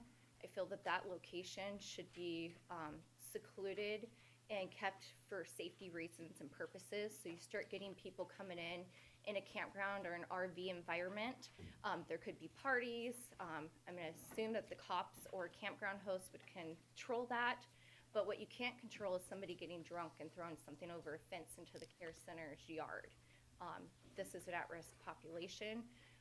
So location is kind of concerning. Where would we be able to expand on this? Many RV parks that, for instance, the Seward RV Park there on the waterfront, there are over 100 spaces. How are we going to be able to grow to accommodate more? 30 spaces, 40 spaces won't be enough to actually dent the amount of people that come down for this fishery. So is this location going to be able to expand to hold bulk more of people? That current location, I don't see it being able to expand that far to hold more spots for more revenue. Safety. I did try to do a site walkthrough of that location. I didn't make it in there because of the amount of homeless people that were coming out. So how are we going to deal with the safety issue of homeless people? We know we have a big homeless population camping out in our city areas that we're constantly battling to clean up behind. So what is saying that these people will not be squatting in these campgrounds or in the adjacent woods behind it? And to me, that too brings another security concern for the residents that live on that road, as well as the care center and the businesses that operate. Maintenance. We're already stretched really thin on Parks and Recs. We maintain miles of grass, and now we're going to add more maintenance into it. So what is going to be the overall long-term cost of maintaining and upgrading this facility? As far as accessibility as well, when you start getting lines of traffic at those toll booths, there are residents and businesses, even if they're given a pass, they still get stuck in the back of that line. So I would really like to recommend that the city kind of postpone approving that section until you all can do a site visit, as well as maybe opening this up for putting it on the market for developers to look at it. That way we can maybe get more revenue from a developer coming in.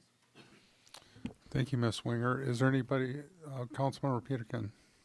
Yeah, I don't have all the information. I have a lot of the information, but I'm not even sure that we own that property yet. Or did we buy that property? Well, there's actually there's two recommendations. One is for the old anchor part. This is, I think, a different subject parcel Okay. that we already own next to the care center. So my question is, what one on the list of, because we're trying to figure out what to do you like better? Well, I support the North Beach vault restrooms. We do need that because we have an influx of traffic down there. The Little League bathrooms as well, because they have been running the porta potties.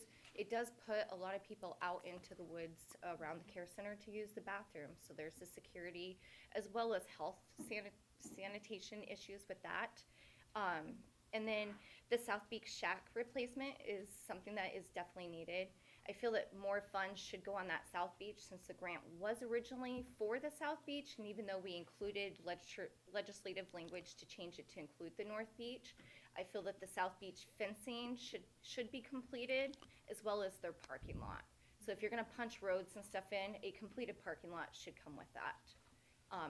That would still leave a lot of funds to spend on the North Beach, the vault bathrooms. I'm just not convinced that the Spruce Campground serves the better purpose of the city of Kenai residents. Any other question, Councilmember Peter? No, I just wanted to thank you, because if we take that off the list, we need to replace it with something. Thank you. Councilmember next, Ed? Yeah, thank you for coming tonight. That's the one project that I've been thinking about the most, and not for all the same reasons, but I was wondering, since you've given it some thought and you've been on the property and you're suggesting that, what do you think the highest and best use or uses are for that particular property? You mentioned something about developers, but I'm not sure what you were referring. I like to see it left alone. It's a small lot. There's a lot of other areas that we could go develop on, but if we're gonna do something, let's put it out to market and see what we can get out of it. We have never put it to market, so let's bring it to market and see if somebody would buy it and develop it and what they would develop it to. I have spoke with the borough. If a $10 million condominium was to be built, what type of tax revenue that would bring in? Roughly, it would bring in about $20,000 in the tax revenue. But the people that would have to buy those, say 30 units in this $10 million complex, they would all have to have six-figure income. We're gonna think about six-figure incomes. They're gonna be putting that money back in our economy, driving the economy. So what will that do? Having that developed into maybe a higher residential. And that was just an example that was given to us as far as a $10 million condominium. Any other questions of Ms. Winger? Councilmember Glendenning? Do you think we could have it both ways? For example, do the campground, and then when the economy improves and there's more demand for that type of real estate, turn it around and sell it. I'd like to call it what it is, which is an RV park, not so much a campground, because this is pretty much going to be more for the RV side of it. We could be projected to sink $1 million into this, and if the waterways there at Seward, they only charge $40 a night for their RVs. So it would take us, for 30 spots, it would take us 4 years at $40 to make up $800,000. So if we're going to be sinking money in it, we're going to have maintenance costs. Or would we be able to resell that land for what we're putting into it? That would be one up for your planning and zoning. Yeah, we don't have any facilities like that in town. We used to have some up, and Walmart took that ground. I know I've wandered through the visitor center, had family visiting and whatnot, and maybe 3-4 times. And each time I was in there, there was people asking for access for camping, either for tent camping and or RV vehicles. We've had to send them to Soldotna, or over to Walmart. What's his name? Blair. Yeah, Blair Martin's place, right by the bridge there. And there's a few little nascent places like that, but I heard a number. I was at the meeting, the joint meeting, and there was some numbers were pushed a little bit, and the thought that if that campground was filled, not only through the PU fishery, but during the summer warmer months, that perhaps it would generate more tax revenue than perhaps a structure, a building. As far as you know, the cost for laying in the utilities and whatnot, you know, some of it's available on the periphery, but I think it's worth at least putting ourselves out there and having a discussion, which we are now, about what to do with that property. It's sat fallow for a long time with no interest. And so now we have a plan going forward where perhaps we can accommodate our visitors and perhaps and make an investment in our community. So I'll close her down and listen. Thank you. And yes, we've actually had 3 campgrounds over the time, one being at Beaver Loop, one at Walmart, and then one over on South Forest. I have camped in all of them because I have lived here that long. I have seen them come and I have seen them go. Problem is with some of those is the Spruce one, for instance, the residents complained about it until we shut it down. What's going to be different about the Kenai Care Center or the residents on this other one complaining about the traffic or the lack of management, maintenance, or safety issues that come out of it? Many people know I'm a huge outdoor recreational user. I camp, we kayak, we fish. One thing I've always wanted to see in the city of Kenai is a campground facility. I just feel that this is the wrong location and the wrong project, and we should go back to the drawing board, go to an area that can expand to more than just 20 or 30 spots, something that can expand into 100 spots. Would that be out more towards the soccer fields? I'm not sure what location would be the best. I just know that this current suggested location won't have the ability to expand bigger than it really will be. Councilmember Navarre. Thank you. And thank you for coming and testifying. And as you'll hear in my comments, and last week I mentioned I had some concern with this one and highest and best use. And I heard the question asked of you of which items would you, and you listed 3 of the top 4 that were already included. Did you get the other list of the other projects? And maybe I didn't hear you. Do you have some of those other, which of those other ones would you spend 400,000 on, or 328? Well, 400 is a lot of. yeah, I think 350 was the estimated project cost. So, I mean, there's the Kenai Avenue Water and Sewer. Well, no, that's $1 million. I think the electric was in here someplace. Yeah, for 100,000. Is there one? Maybe I didn't hear you. Yes, I said the South Beach fencing completion. That way we would continue to protect the dunes as well as being good neighbors, as well as completing the South Beach parking lot. So And then my paving, next would be paving the paving North the Beach North parking lot, and then the South Beach fencing. South Beach parking lot, South Beach fencing, and then my third recommendation to consider would be the North Beach paving, just because they stated there aren't clear lines, they can't hand out proper tickets. Okay. We do have a lot of maintenance of keeping that gravel turned over. Thank you. I heard it clearer this time. Thank you. Just a point of clarification also, Tia is on our Parks and Recreation, yes. board, and she participated in our in the recommendations from Parks and Rec and Harbor Commission's joint meeting, which I'll report on later. But I just wanted council members to be aware if you aren't. And thank you for serving on that board. Councilmember Naxton. Just one more question, that since Mr. Navarre brought up the list, we're not bound by that list. We're only bound by what we can think of. Is there something else that would be pertinent to North Beach that isn't on the list? Because maybe that's what we could be looking for. And I'll go with the other gentleman's suggestion too, maybe the signage or fencing on the rest of the bluff part that is eroding, because I do spend time down there. I do school field trips. Kids do run up and down that bluff. There are no signs, no warnings, so maybe incorporating the signs, proper fencing, things like that to help preserve the rest of the bluff. Thank you. Any other questions of Ms. Winger? Gives us a lot to think about. Thank you again for serving on Parks and Recreation. Thank you.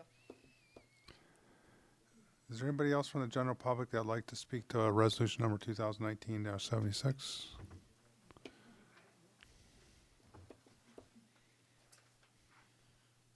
Hello, Reese Ramsdale, and I am here with my mother. We live on Spruce Street, South Spruce Street. We'll be directly impacted by this campground. And I've lived there over 5 years now. I've seen the circus it becomes during fish season. So she did a wonderful job illustrating most of my points. We have transients who stumble up to our door at night already, and they don't have a reason to be there. Putting a campground in off-season, I'm pretty sure we'd have squatters. It's just my opinion. We have to politely tell people from the ballpark to get out of our backyard, and now they're going to be coming from the ballpark and from an RV park. We're right there. I have to ask, what's going to be my assurance that this is going to be well maintained, well managed, and that you're not going to abandon it later on and going to be left with a scar that's beautiful right now.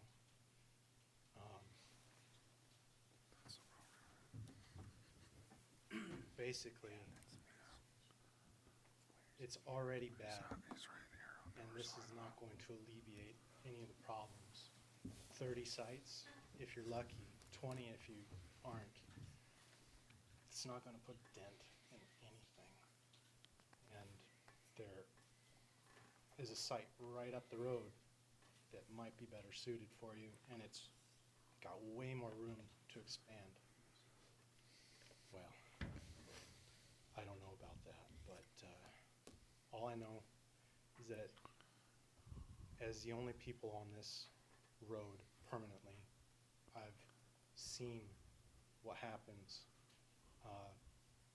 when people are racing up and down that road with no oversight. I see one cop a day, maybe, one police officer a day. Why is this park going to be any better managed than the fish, than the gates, the fish, the dip netting, all of it?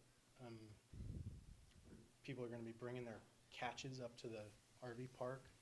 It's going to be flooding the area with fish gut smell. Can already smell it all the way down on the beach, but it's going to be worse. And the church, the ballpark, everybody's going to be affected by this. Well, I don't know if I accurately conveyed my issues, but I hope that something resonated with you. Would you mind taking questions, Mr. Ramsdell? Councilmember Peterkin. Yeah, I'd like to thank all of you guys for coming. It's good to hear. I mean, our city has a homeless problem and a drug problem, and it has a migrant people problem, and I don't know that this camper park would make it worse or better. I think that you have legit concerns. I mean, very legitimate concerns, and you know, I think of a people pulling in with a $100,000 motorhome and backing it in, or maybe a $5,000 motorhome. I don't know. I mean, if the city manages it, I'm very confident that our city, if we put in a park, is not going to let it be run down or any. I can't think of one city park. I've lived here. I was born here in 1968. I can't think of anything the city's allowed that to happen. But, yeah, and that's something to think about. I mean, in the dip net fishery, being on Harbor Commission, I mean, we have, the state opens up the mouth of our river and 20,000 people come down and we get to deal with them. I mean, we spend $200,000 a year on dumpsters and porta potties, and part of this is getting rid of the porta potty, some of the porta potty bill, not all of it, but some of it. And I'm confident that we would, you know, in that short period of time, we would, you know, have dumpsters and things there or whatever. I mean, but I don't know that the fears, we need a campground somewhere, definitely. It's definitely in the proximity of going to the beach, and I think knowing our Parks and Rec, I think we can do a nice job of things and keep things up, but I just think you have really good concerns, and I'm a bit on the fence, but I appreciate you guys coming to us, because it's our job to address those things, so thank you. Council have any other questions of Mr. Ramsdell? Seeing none, thank you for your testimony this evening. Thank you for listening. Is there anybody else from the general public that'd like to speak to resolution number 2019-76?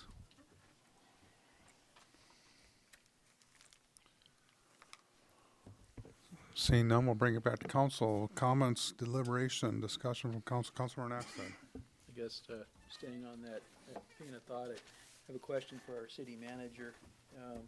As far as the cost estimate, it's obviously very preliminary, and the design as well, or the layout. Do we have enough money to, how confident are you that we have enough money to do what is laid out on that plan? That we don't end up in a situation where we're going to need to come back for some additional funds? What's our confidence level? Mr. Ostrander. Thank you, Mayor Gabriel, Councilmember Naxted. They are very preliminary numbers. You know, there's some unknowns out there that are impossible to predict at this point. One of the primary drivers of the cost of the development of that campground is whether or not the water and sewer that would provide services to that lot would need to be a main extension or a service extension. We don't know that necessarily at this point. You know, really this resolution is all about the council giving us the green light to go ahead and look at these things in more detail. You know, the vault restrooms, the South Shack replacement, the restrooms at Little Leagues. We have really pretty solid numbers on all three of those projects. This one, we don't, but if the council were to give us the go-ahead, the first step would be to get the project engineered, and along with that, we'd get an engineer's estimate. My guess is that we can get a functional campground and acquire the property to the south with the $400,000, but we won't know with great certainty until that engineer's estimate is provided. If that engineer's estimate came in and it was, you know, double what we thought it was going to be, at that point we'd have to revisit and probably come back to council and look to potentially use those dollars for some other project. But really at this point, because of the unknowns, the estimate that we have is very much an estimate. I will tell you that one of the components of this campground right now that's included, one of the most expensive components, is the restroom pavilion part of it, which is actually something that doesn't necessarily need to be provided immediately. You don't need a restroom and a pavilion for a campground. That's estimated at $175,000 of the $400,000. So if you exclude that, that gives us even more contingency to get the project done, get a viable campground in place for the $400,000. Councilmember Navarre. Thank you.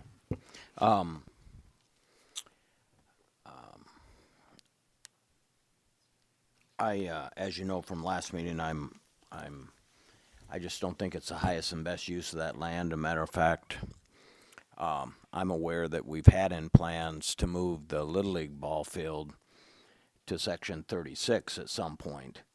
And at that point, it gives us an opportunity to maybe utilize that as a campground area. And also, we're going to fix the bathrooms there because they're needed there right now. And if we keep that in mind of a design for a park later on, then the facilities can be used for that park, and you're not doing a duplication. The other new item that I would like to, I don't know if it's been looked at in that because of the impact to all the users on Spruce. I mean, that's the road down to the beach, and I understand that. But when we're dealing with that many people on the beach at one time, there is a kind of a old secondary road that goes up into the municipal park area. I would be interested what that road could be either an emergency road or a one-way road in, so then the other way you go up and you only go out or reverse, and deal with some real, I can appreciate the fact that we looked at projects because we have this grant monies, and we have to use them within a reasonable amount of time and to do it. And I appreciate all the work the administration's done, but to me, those are some of the looking forward that I wanted to raise a point on, and to say, when we build those bathrooms at the Little League field, let's make it in plans for what that area would look like once the the ball fields are moved out of there, and what that would look like. And what our use of that property would be, then buying private property, which I would agree the highest and best use would be for condos or that kind of. Matter of fact, there's been a number of discussion and people that have even brought it up to me in the past to try to facilitate that they wanted to stay in Kenai, but they wanted to have a higher end, condo look. At some point, some investor or somebody's going to put that together, and that is, a prime area, as well as some other areas along the bluff, that once the bluff stabilization project, that might even facilitate some other developments elsewhere, which is only positive for the city. But those are the things I'm concerned with that I think would be, and I could certainly look at some of these other projects. So I appreciate the work the council did, but I would like to, whatever our process here, I think I would like some of those cost estimates, preliminary cost estimates put together, so I'd know whether they're realistic or not, because I don't know. But to me, a second exit or a second entrance or exit off the beach is going to be very important. This fishery is only, we didn't ask for it. It got put on us, and we've been trying to manage it, and now we have some grant funds, and until there's some new grant funds, I think some of those solutions, in my mind, are the best direction. Thank you. Councilmember Peterkin. I just have a question for Paul. I know we had a deadline and you had talked to him about maybe extending it. Did we get any farther with that, or? Mr. Ostrander. Mayor Gabriel, Councilmember Peterkin, I did fill out the application for an extension this week. So I received it from state administration, so that is an indicator that there's a pretty good chance that we'll be able to get it extended. I requested to get the grant extended till 21.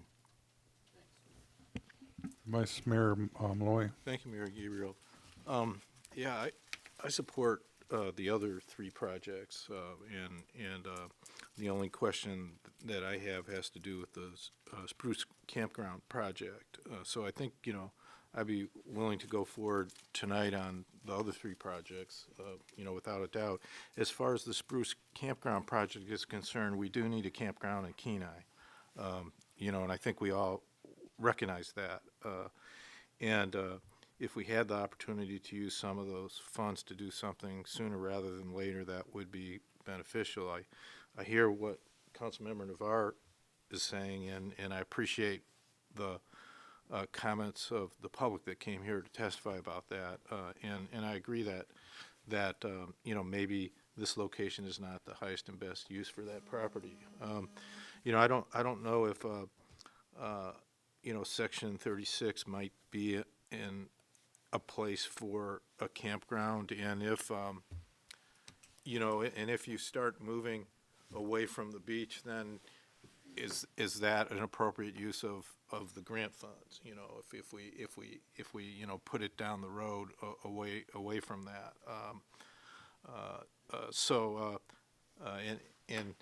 I guess before I finish my comments, I'd make that a question for administration, what their thoughts are on that.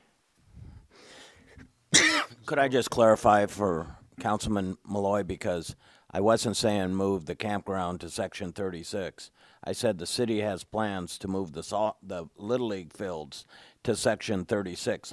They're gonna be their permanent home in the future. And at that point, there's that property where the current Little League field sits, and that's where I said the bathrooms. I didn't propose any projects on section 36. And I understand that, and I'm, you know, and I don't know how, I mean, the moving the Little League fields might be, you know, 20 years from now or whatever. So, you know, meanwhile, just for information and discussion purposes, I wanted to find out about section 36, just as relates to the use of the grant funds. You know, I mean, we don't, that may not be the place for it, but I would like to know if, you know, moving, you know, 3 miles away from the beach is going to be an issue for use of grant funds. Mr. Ostrander? Thank you, Mayor Gabriel. Vice Mayor Malloy. We could not utilize these funds that far from North or South Beach. Thank you. That answers that question. Then you know, I would not be prepared tonight to go ahead to approve, you know, the Spruce Park, the Spruce Campground in that location. You know, I don't have a problem with, you know, necessarily leaving it on the table for future discussion or another site or other projects. You know, there are other projects that have been identified that could be a use of funds, and I haven't you know, thought about the one that Councilmember Navarre brought up, which might be appropriate, and we have no information on. So I guess what I'm saying is I would be willing to amend the ordinance would be my, excuse me, the resolution would be my, so we would have some direction going forward if there's no disagreement on the other projects, and we could leave the campground issue and the other projects for, you know, a discussion in January, you know, for example, at our meeting in January or something like that. Thank you. Councilmember Glendenning?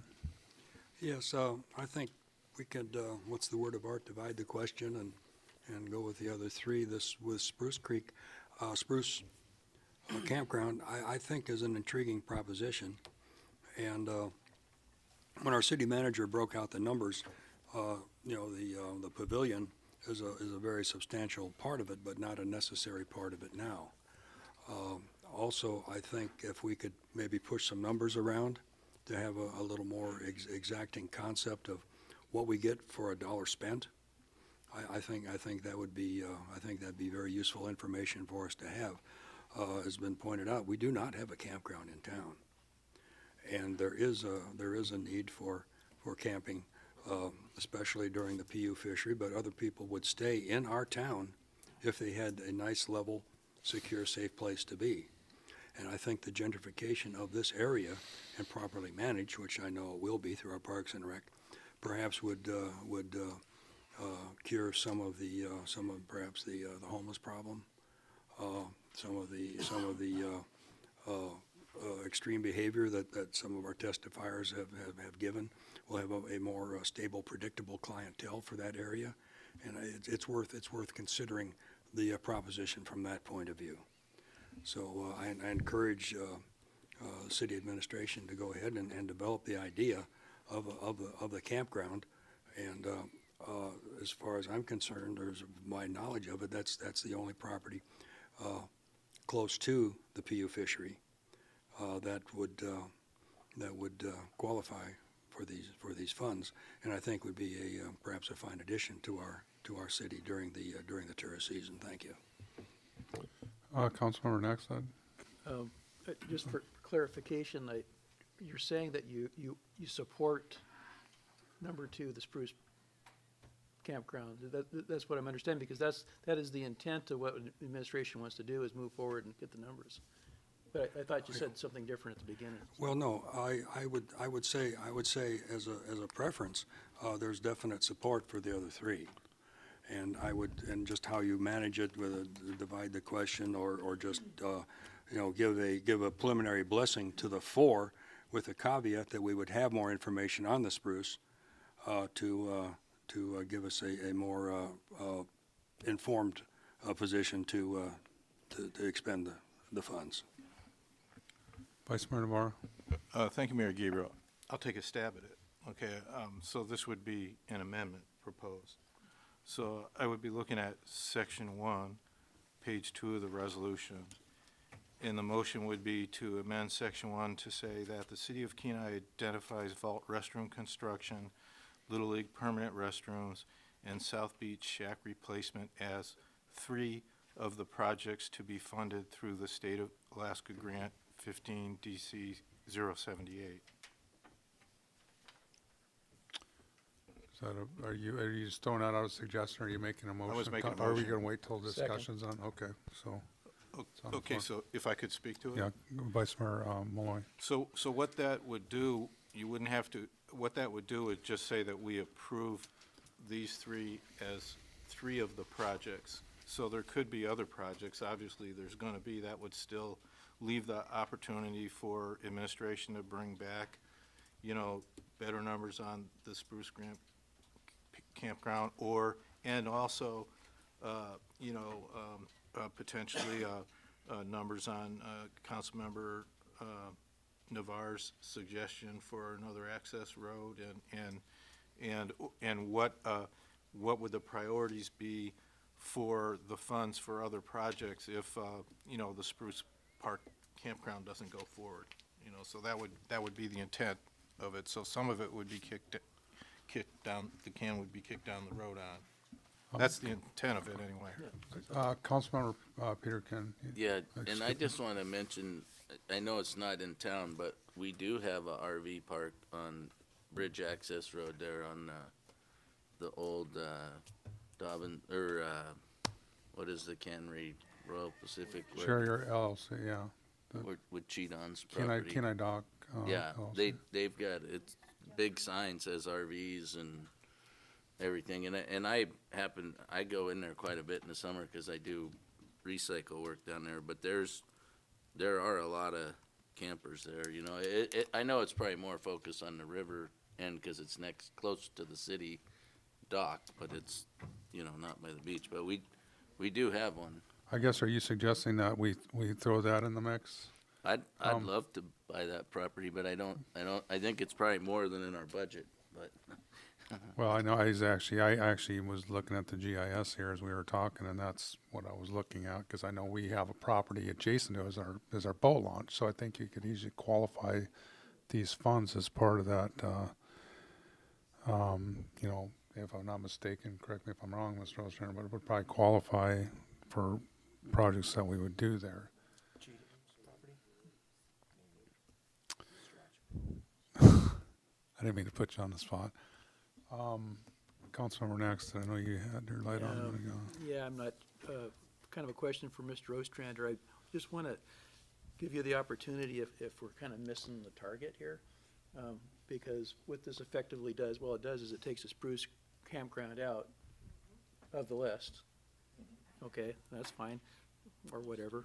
But then, you know, it's not in there, but it gives you the opportunity to go ahead and spend money on something that we don't have on the list, I guess. Or a third thing, a road, doing an evaluation. Is this what you're able to work with? Or, you know, because maybe I've got something too I want you to work on as well that's not on the list. Mr. Ostrander. Thank you, Mayor Gabriel. Councilmember Naxted, based on the motion that Vice Mayor Malloy made, I think what we would do in that case is we would begin to pursue the 3 that council approved. I would attempt to put together more information on Spruce Campground for consideration by council. As far as cost estimates for development of that, I don't know if we'd be capable of providing you anything with any more accuracy unless we were to spend some money and get an engineer involved. I could potentially provide you with some potential revenue estimates from the campground. I mean, we've done some preliminary estimates. We feel that it's certainly going to be significantly revenue positive for the city as a campground. But I could try to define that better for council if that was a consideration that you felt was a part of your decision-making process. But based on this motion, that's what I would do. I would start on those three, and I would potentially maybe look at the financial or the revenue impacts of that campground and that location for the city for consideration by council. Other than that, I'm not sure what else that would do. And that was actually one of the questions I had, is what the fiscal note would be, or I guess the revenue estimate regarding after if it was built, but something you don't have to provide right now. But I was curious about that. I'm going to call on Councilmember Petty. She hasn't been called on for a while. So I would like to ask City Manager Ostrander what the projected cost for the project engineer's estimate for developing that campground would be. Do you have any idea what that would be, sir? Mr. Ostrander. Thank you, Mayor Gabriel. Councilmember Petty. Using kind of a general rule of thumb, 10% of project costs would be what it would cost to engineer the project. So we're probably talking $40,000 to get a fully engineered set of plans and an engineer's estimate for that. Councilmember Glendenning. Oh, I'm sorry. Did you have a follow-up, Councilmember Petty? Yes, I'm not seeing that space as being the highest, best use for that opportunity. Plus, do you have a cost estimate for the acquisition of the property from the private owner? Councilmember, or Mr. Ostrander. Thank you, Mayor Gabriel. Councilmember Petty. The assessed value of that property is $50,000. You know, I have not reached out to that individual intentionally because I hadn't gotten the blessing from council yet. I know that they are interested in selling. I heard that several years ago. They did approach the city, but there was no discussion about the cost of that acquisition at the time. In regards to the highest and best use of that property, that's something we certainly considered when we looked at this site. You know, the reason why we chose the campground is because the campground was an identified need. I mean, I've heard it consistently, particularly with Beluga RV Park being closed, that a campground is something that the city needs. So we recognize that as a need, and we saw this grant as an opportunity to fulfill a need that had been identified in the city. That's why we said, okay, we've got money here. It fits within the requirements of the grant. We know there's an identified need out there, and we think that this is a good location for it. And as far as the highest and best use, if you look at it strictly from a revenue perspective from the city, it's certainly revenue positive over any type of development, or virtually any type of development on the property. Using the example earlier of the $10 million condo, it would generate less property tax than you would in revenues from the campground. Now, Ms. Winger's right that you'd have a lot of folks that were living there that were then spending their money in town as well. Although I will tell you that if you fill that campground for 150 days or 120 days a year, those are folks that are in town spending their money as well. So it's difficult to quantify how much money a person that's visiting is going to spend versus someone who's living here. But I still think that if you had someone look at it very closely, that it would be revenue positive for a campground. So looking at it strictly from a financial perspective, highest and best use, I'd say financially it would be more of a benefit to have a campground there than a development of a condo complex or a residence. Thank you. Councilmember Glendenning. Yes, our city manager Ostrander's comments more or less align with my idea of that property. The idea of having, excuse me, a place for summer people has been expressed, been mentioned some years ago. I used to sit in the audience out here when I was looking in on this operation, and it's an ideal location for exploiting the traffic from the PU fishery, and also would provide a safe, stable place for our campers and our visitors to come right in the heart of town, close to the beach access. They could or could not, at their discretion, access the PU fishery, but out on the North Road or back down K Beach or down Beaver Loop or anywhere in our area would be a fine central location for camping. And so I would hope that we would allow City Manager Ostrander to go ahead with a more fulsome explanation of costs and perhaps incremental costs regarding the pavilion and just how this campground could be accomplished. Thank you. I guess where I'm at with it, if we're gonna, I mean, I don't have an objection to Vice Mayor Malloy's motion, but I mean, if we're gonna do that, you know, we could also direct administration to, you know, we go with the three that are on the motion, and then ask him to, or direct him to reach out to the property owner, the proposed, the anchor campground, if you will, and see if there's a willingness to, that's not going to cost any money, I don't think, to see what their price is, to say if that's on the table for $400,000, there's a lot of site work that's been done. That can be done for overflow camping to a certain point where then utilities could be phased in, something along those lines. So it's just a thought I had. Vice Mayor Malloy. Yeah, thank you, Mayor Gabriel. Yeah, I'm going to jump on that because I was thinking along the same lines to address the city manager's, you know, question about, you know, what is he going to do? Well, we can give directions, as you said, and some of the other projects, they already have, you know, some cost estimates to them, and they did a rubric where they evaluated anything, and that's not in here tonight, or I don't see it anyway. And so, and I don't know if council members, DeVar's suggestion, you know, if that's something that could be costed, and I don't know how much involved if it's and run through the same rubric, but you know, administration could come back to us with some additional information, you know, pursuant to directions that we give them, so that, you know, we make the best decision on the expenditure of the rest of the money, so. Councilmember Navarre. Yeah, I'll speak in favor of the motion. It's taken the administration's recommendations, and essentially we deleted one of them. And so we're moving on the administration's recommendation, -1. After we move on that, I'd be happy to, I think we need to give direction, because personally no offense to the city manager, but I want Spruce Campground taken off. I don't want any more work put onto it. I don't think it's the highest and best use of that piece of property.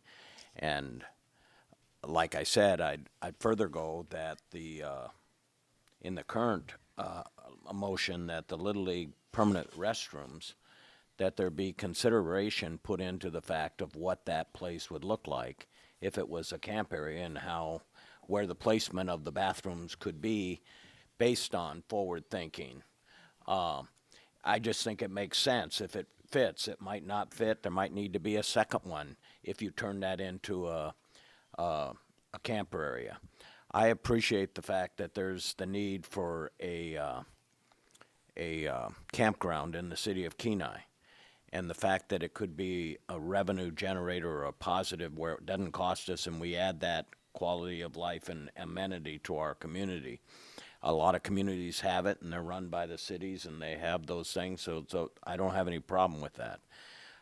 The amazing thing I find ironic is we're talking about we got these grants because of the dip net fishery, and now we're adding more conflict with people traveling during that high peak area, and that would be the high peak area of the use of that campground at the same time, of people coming and going and dealing with that.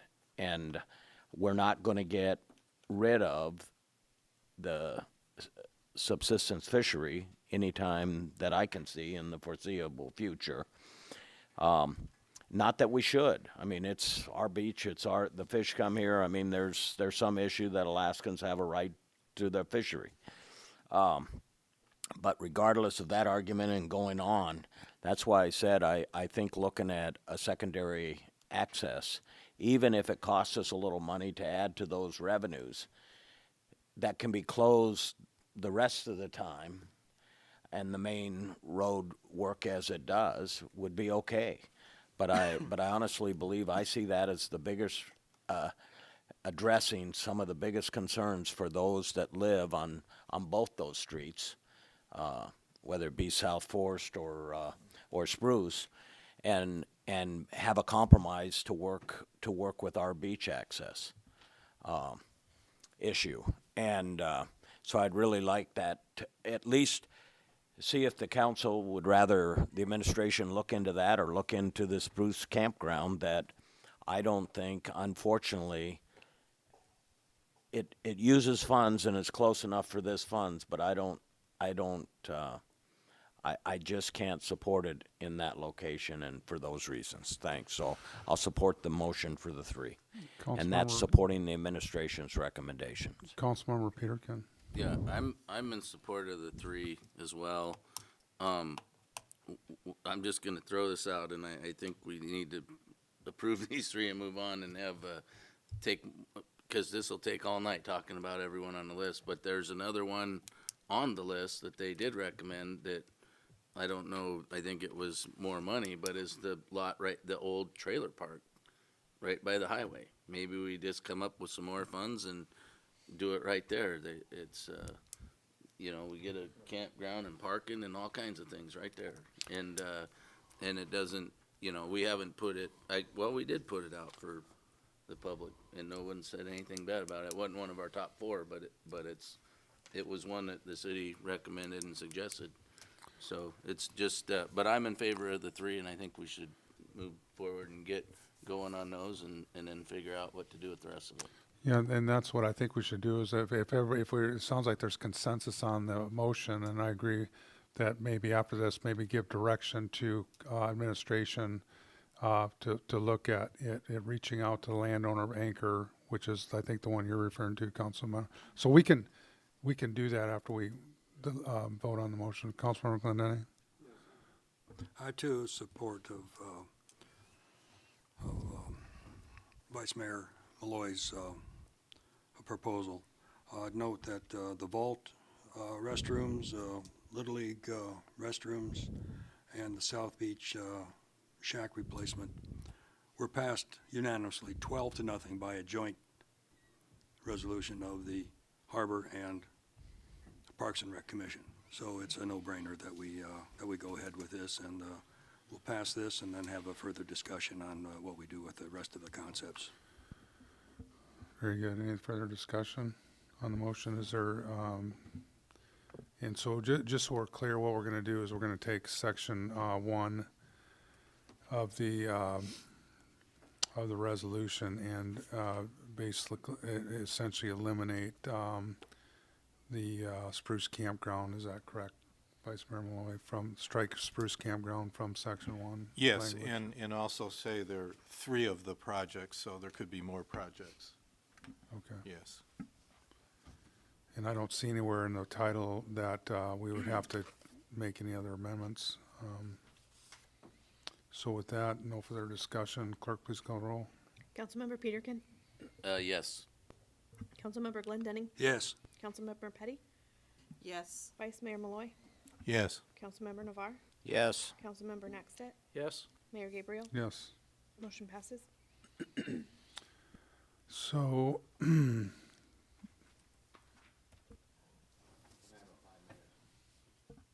5-minute break. I changed my ticket, but I have to make a call to council. okay, Can't yes. do that on the let's floor. take a 5-minute at ease.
Call us back to order here. We now have resolution number 2019-76 as amended.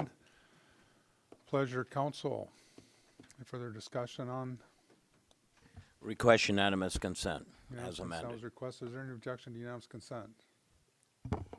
Councilmember Naxted. Well, since we're beating this thing to death, you know, I think we were talking about everything that's on the list and all of that, and conversation I'd had with Mr. Ostrander before, and it just, other projects would be perhaps a boardwalk down along the dunes, you know, my idea, and I don't even know if it's feasible, but, you know, something like perhaps what Homer has, or to begin that design and layout, and where, you know, a boardwalk would expand like Homer's has, you know, where you have shops and things, and we have a beach that's underutilized otherwise, and you know, just off the top of my head, it seems like a good fit for the money, you know, especially since we have one slot that's gone and a big chunk of change. But I think you've looked at it. What's your? I think it didn't make the list. I think is what it did. So, Mr. Ostrander. Thank you, Mayor Gabriel. Councilmember Naxted. It was actually my number one priority initially was some type of boardwalk down there that would potentially attract vendors and have a pavilion down there that you could have events on. As we started looking at the extension of utilities down there, I quickly determined that it likely wasn't feasible, certainly not to the extent that I had hoped, as far as being able to provide water, sewer, and power down to that area. One of the projects we did consider was extension of water and sewer down to the end of Kenai Avenue, and our preliminary projections on that were $1 million, and then Kenai Avenue Electric was another 100,000. So you could, in theory, extend electric down there and put up some type of boardwalk that maybe could provide, you could certainly have an event down there where we had electric, but you just wouldn't have water or sewer available. So maybe some type of boardwalk that was less usable than one that had full utilities is a possibility. The reason why it didn't end up on the list, though, was because my vision was that it was a boardwalk that had all those utilities available, and it just became cost prohibitive when we looked at that total project. Councilmember Peterkin, and then. Yeah, I'm just, I wasn't paying attention there at first. What are we doing? Or Okay. Where are we at? Okay, we have resolution number 2019-76 as amended. We haven't voted on the main motion yet. We just did an amendment on so it. we voted on the first part. Yeah, we voted on the amendment. So that like, Vice- tell me what the second part is. Sorry to interrupt. Well, we're voting on the main motion, So which the is three amended, items so, now is it's yeah, now we're amended down to the essentially. 3 items. Yep. Okay, thanks. Councilmember Navarre. Just to maybe ask the clerk, after we vote on this, is it still on the floor? Can we give direction to the administration, or is this the time before we vote final? I'm just wondering how you would respond to that comment. You can certainly make motions after this. I mean, you're still there, it's still publicly noticed. You can make All right, thank you. So, additional motions. yeah, I think we should vote. I don't want to, if you call for the question, technically you're Okay. supposed to vote on the call Yeah, for the okay. question. Yeah, So we I'm not did- going we to did ask have for the objection. question. So, was there, the unanimous consent was requested. Is there any objection to unanimous consent? Okay, seeing none, resolution number 2019-76 as amended is approved. Councilmember Navarre. To get through this, I would just give the administration to have back to us the first meeting in January, if a new kind of priority list of the rest of the funds based on hearing some of the comments here, and if any of them make any sense. If they don't, they can tell that to us at the first meeting in January, but this way everybody doesn't get this too far out of that. We'll just let the administration bring back a new recommendation for the rest of the funds.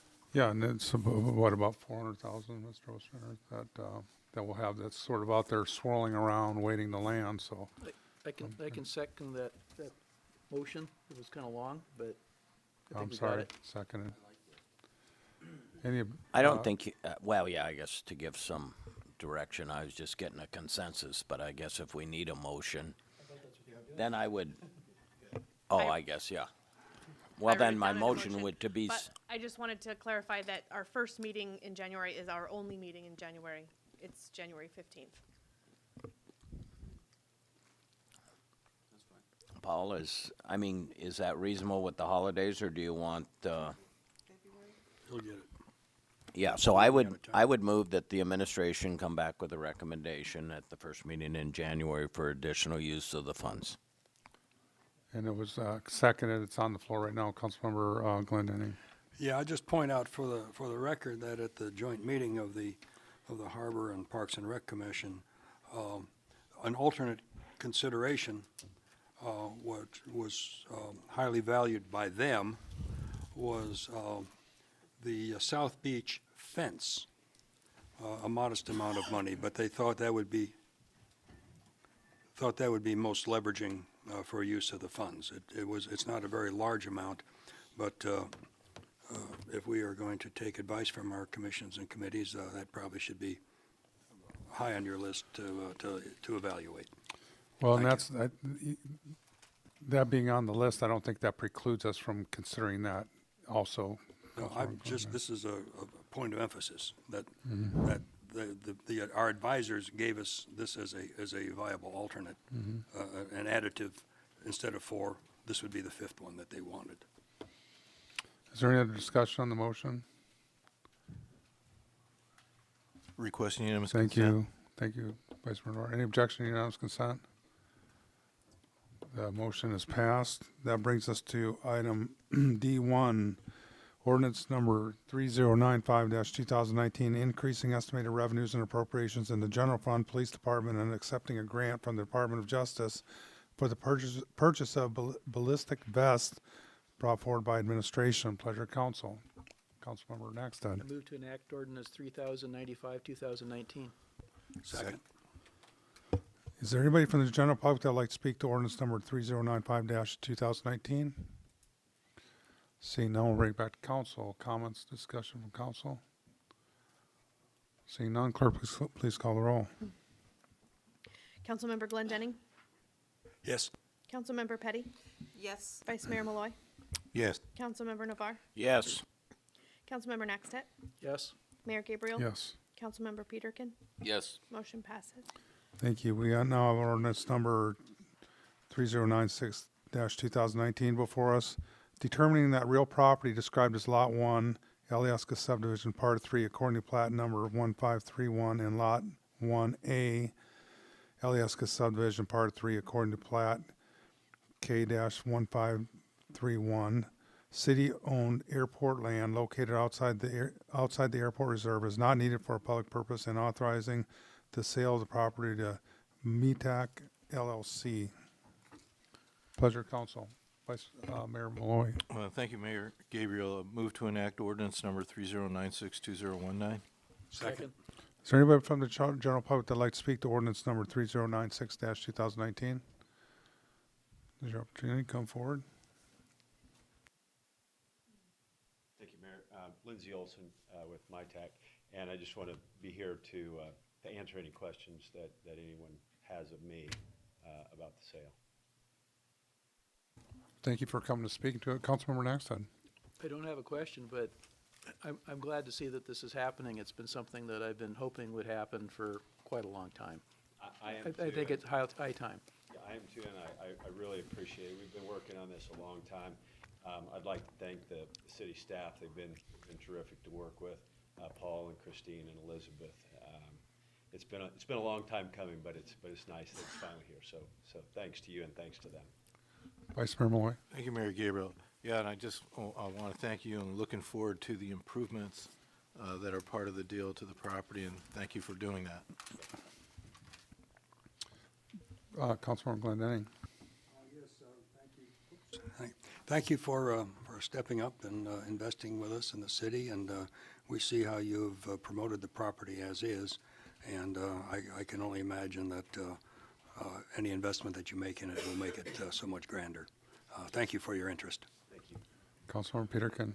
I'd just like to thank you for sitting through the whole first part of this meeting, for waiting for this, because, Yeah. my It's been a goodness. long day. Yeah, I Yeah. think so. Thanks for that, and thanks for this. Yeah, thank you. And, you know, this is a result of, you know, actions as the city council took over the last couple of years, and this is the result we were hoping for.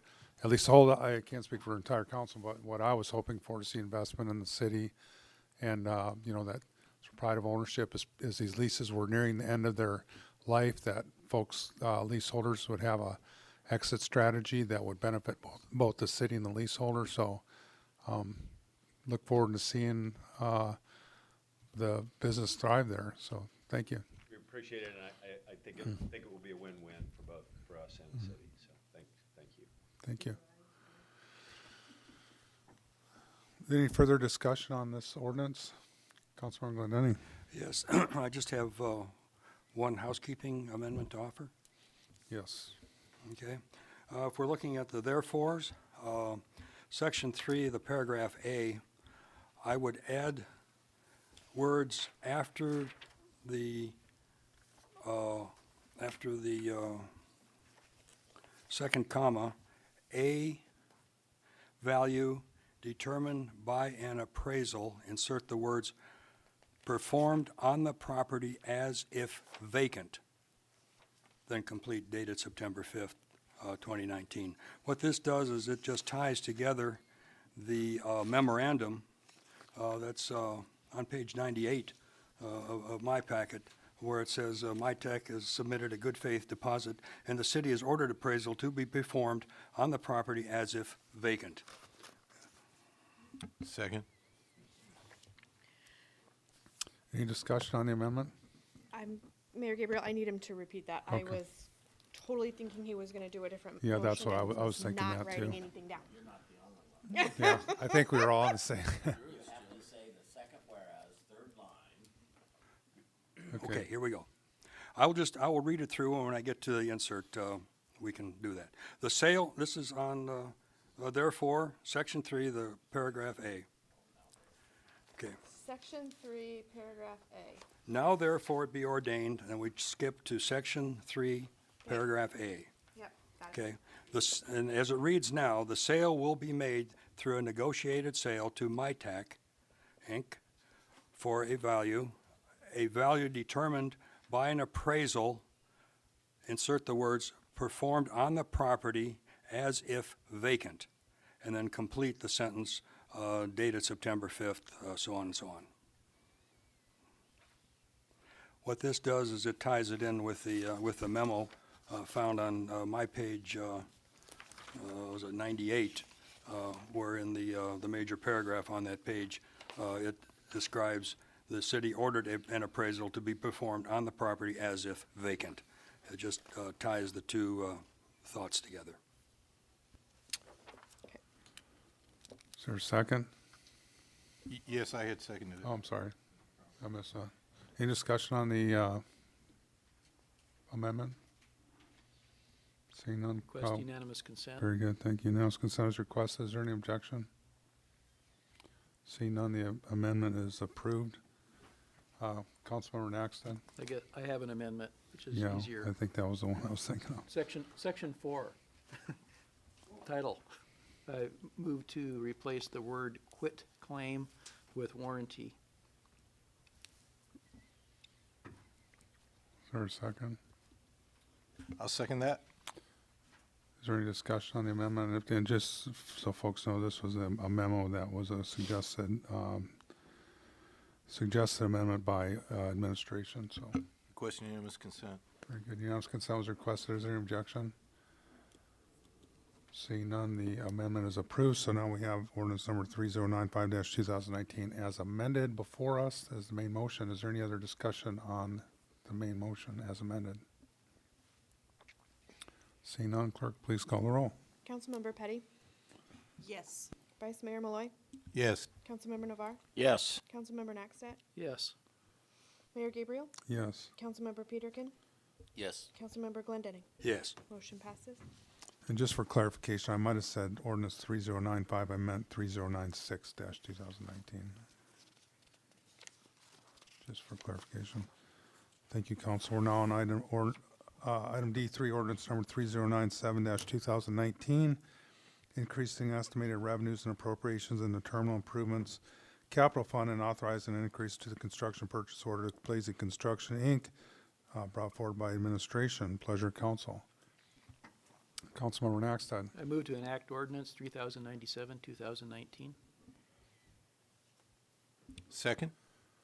Is there anybody from the general public that would like to speak to ordinance number 3097-2019? Seeing none, we'll bring it back to council. Councilmember Glendenning. Yes, I have a question of the city manager.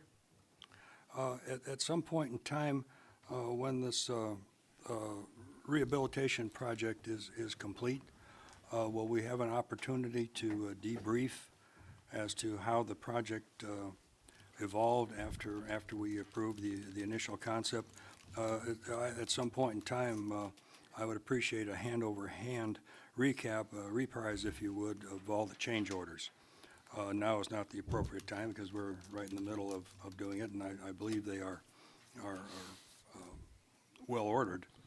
But I would just like for my own information, just a little recap of what we found and why we had to do it, and I'm sure it's good explanations. The asbestos is a major part of it. Were you wanting on the scope of the work done under the change order, or the amounts in the change order? Basically, the scope, and then of course it would be reflected in the amounts, and there may be more change orders. I don't know, but just when we wind up the project and debrief, I would just like a discussion of that, perhaps in your report or something. Mr. Ostrander. Thank you, Mayor Gabriel. Councilmember Naxted. I mean, at the end, we could give you a line item list of all the change orders that were approved during the project, if that's what you're asking for. We can provide that. Yeah, and just you know, why a change order was requested, and I'm sure there's good reasons for it, and I'm not quibbling with that. Just for my own information, I would just like to know, you know, how we managed the project, and I appreciate your acquiescence to this. Thank you, Mayor Gabriel. Councilmember Naxted. So for each of the change order, there may be 20 to 25 separate line items on each one.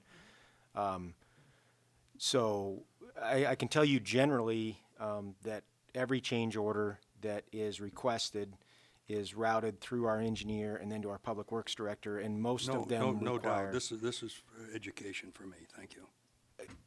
Okay, I guess I can tell you generally how we approach the change orders, but I mean, for each one of the, so out of each change order, there might be 20 items, so 6 change orders, there's over 100 line items.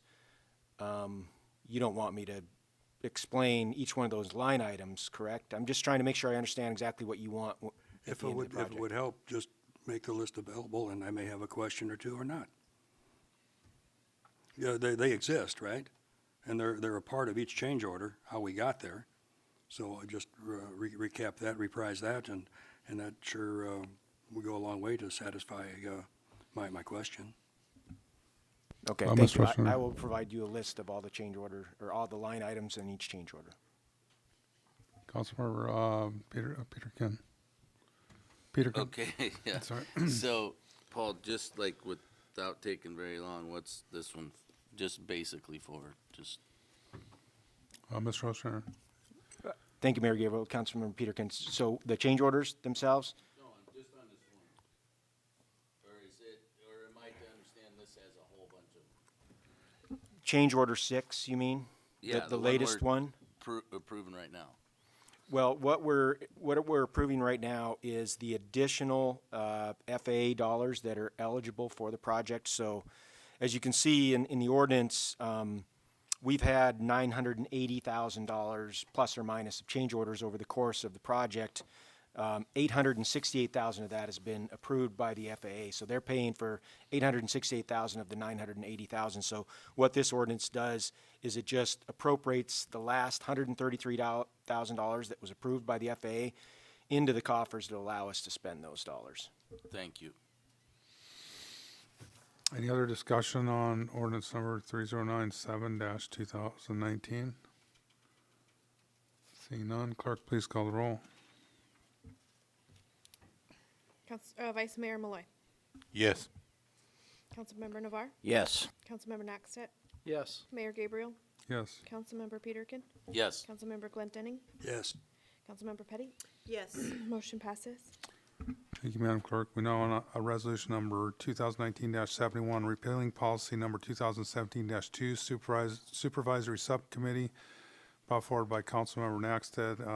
I'll note there's a clerk's note at its November 6th meeting. Council postponed this item to the December 4th meeting. A motion to adopt is on the floor, and we'll note that there is also a substitute ordinance or substitute resolution, rather 2019-71. So it's on the floor.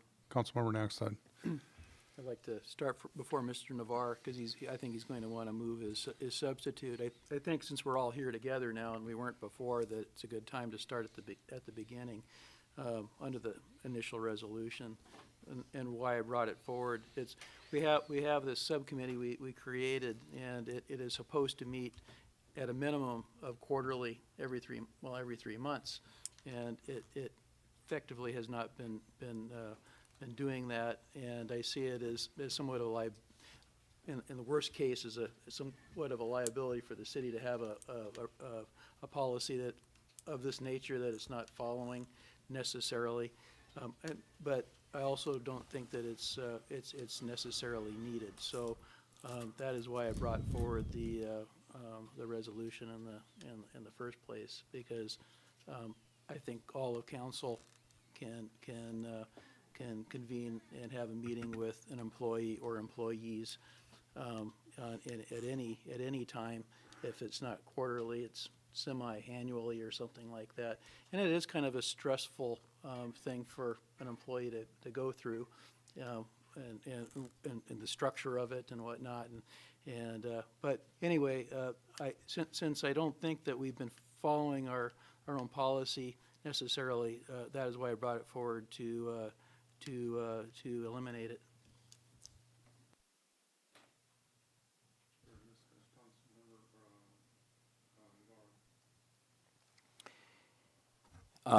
Yeah, if you read the policy as it was put, I think the council has lived up to the intent of the policy. And when it was brought to my attention through a resolution,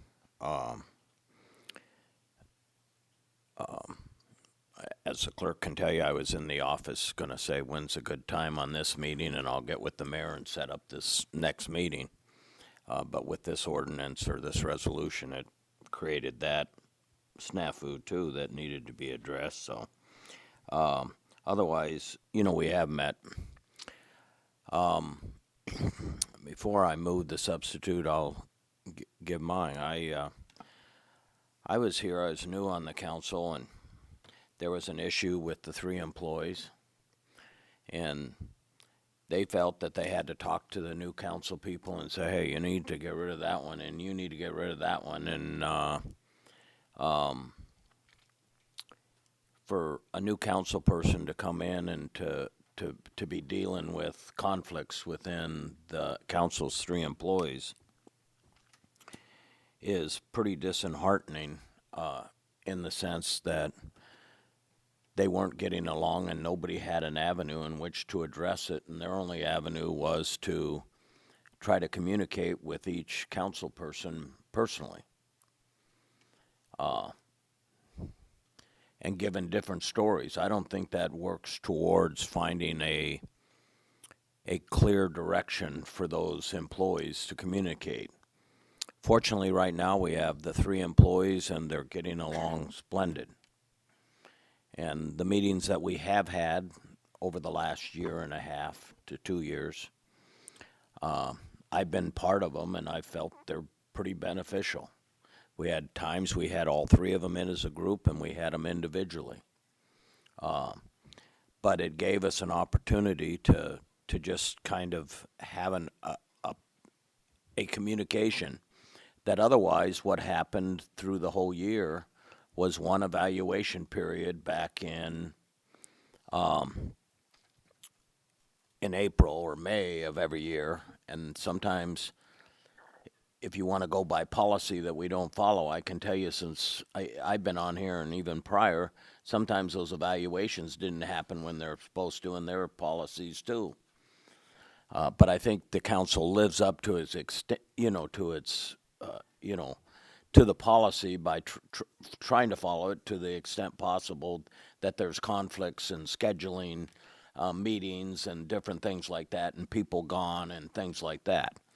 So I don't think the council has just been totally ignorant in its fulfilling that policy. It's actually had meetings, and it's actually kept the communication lines open. And like I said, I'm willing to look at that, but I can tell you to always have the whole council and you set up 2 meetings a year or 3 meetings a year, I don't mind being left out, because really what's happening in those meetings, 3 is easier to put together and communicate. We do it a lot after we do the evaluation as a whole. We send 2 people to go talk to them about what we talked about and what the issues. If we need a better communication or avenue on how to give that report, like we set up an executive session after every one of those quarterly meetings, or when we have them, now the way the substitute would read, then you could give a report, but we could deal with that. But I think it's a great opportunity to just have the employees be able to vent, and also for the council to have an avenue in which it isn't like it's always there, but where they can communicate to their employee and say, hey, we got to, there were issues in your last report and we just need to stay on top of them. And for 1 or 2 people or 3 people to stay on top of those, say, hey, we want you to be successful. What else do we need to do for you here? How can you get the training? Whatever it is that we suggested. To me, that's a mechanism that works for the council to deal with this issue. And so with that, I would move substitute resolution number 2019-71. Second.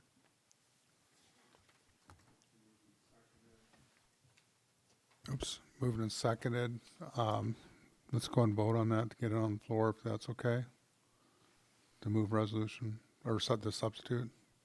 Any discussion? Oh, any discussion? Yes, I think I sort of spoke to it. I would just ask for your support on this. I'd also tell you that we're probably under this scenario, the next meeting, will probably be during our joint one, that all of us are there anyway. And if we need to if the policy, then we can talk to our employees then. We might have a reason to have a meeting between now and then. If we do, we still have a mechanism in place.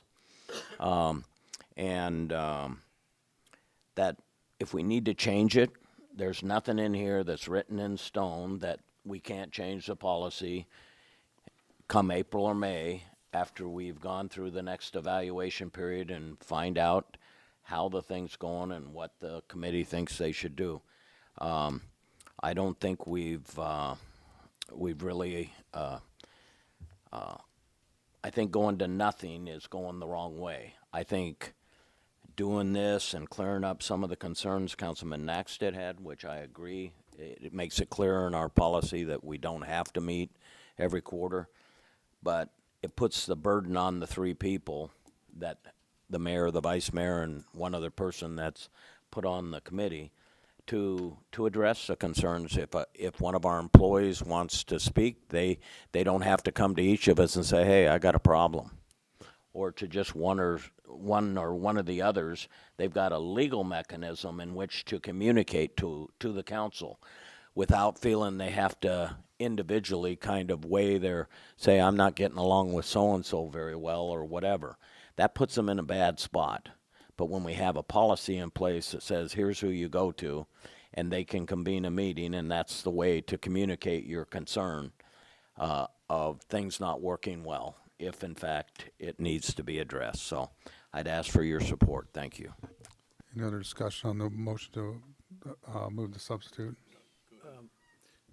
Yeah, I wanted to say that effectively, this does what I was looking to do in the first place by making it as needed.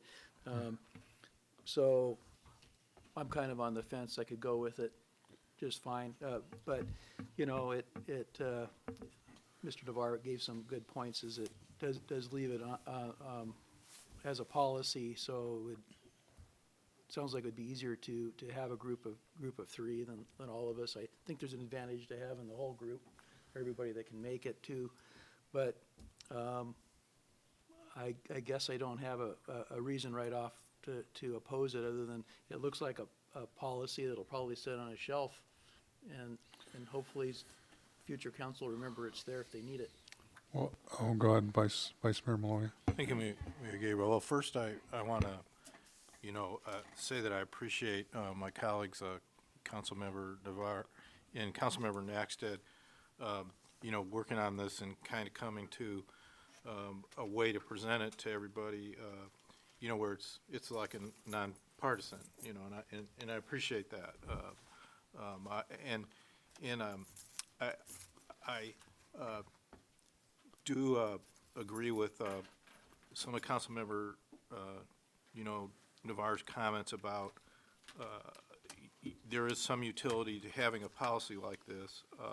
There may be some, and so, and I also just want to address the comments that we received from our former city clerk, Carol Frias, who I respect very much. She was a 25-year employee, probably 23 years as city clerk, and I worked with her for 7, so I respect her opinion.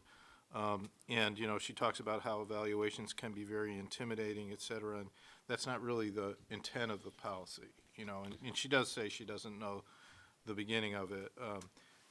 She does agree with Councilmember Naxted initially about, hey, why do we need this? But specifically, Well, I guess if we can, we're still discussing this, whether we're going to approve the substitute, and there's very few, well, I mean, most of what the discussion I'm hearing is just for, speaking about the substitute.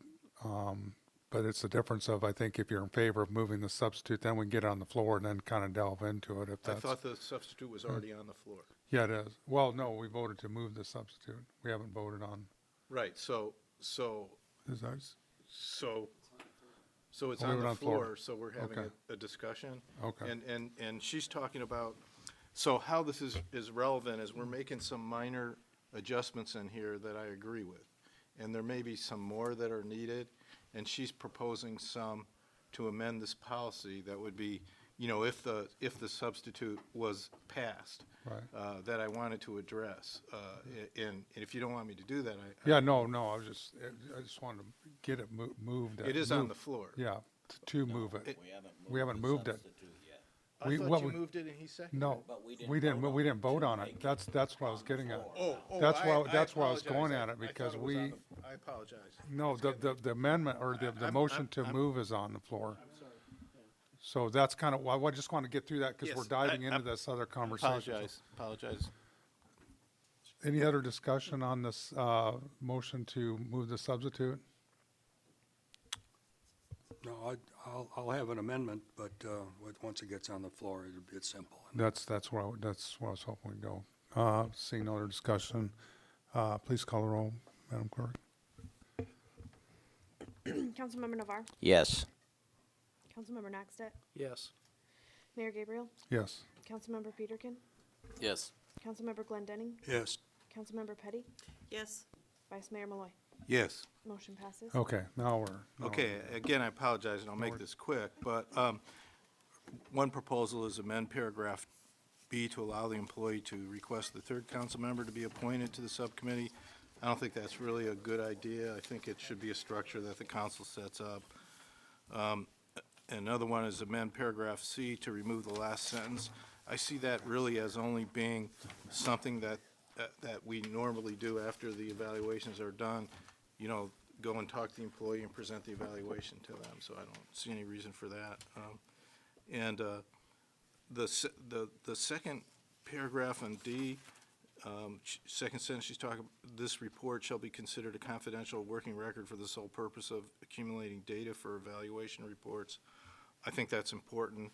This is not supposed to be going into the personnel record or anything like that, so I think that's important. I like what the amendment does that says, that takes out the recommendations part. I think that's good, and you know, it could use some other work in the future, but I would support, you know, the sort of the compromise that was come to here, so I support the substitute. Thank you.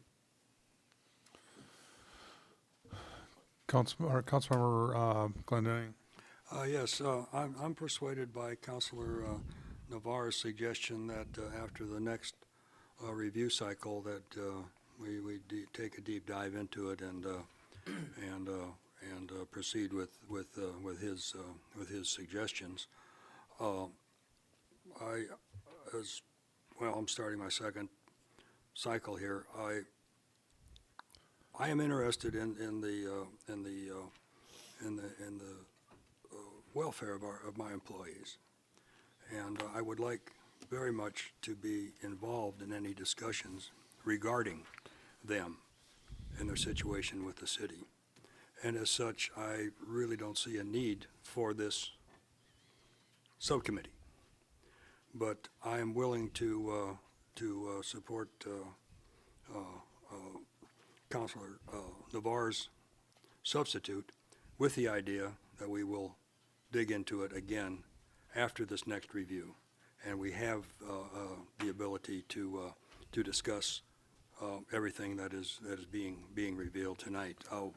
And then at the appropriate time, I'll have an amendment on this resolution. Councilmember Peterkin. Would, I guess I haven't read the substitute that good, but would, I understand the way Tim explained it, but would another council member be welcome to come to the subcommittee if they wanted to, or? Well, we have to, then that would be a quorum. So, I mean, that would be more, of course, would so violate Open Meetings Act. And that was, Okay. yeah. Okay, good point. If I may, I just want to dive in here for a bit, because I think it's important. I guess the question you have to ask whether you're going to repeal this thing altogether or amend it or by substitute, as we're doing here, is there value? I like this idea of having it as a tool. We don't have to use it. It's as needed. Okay, so let's start there.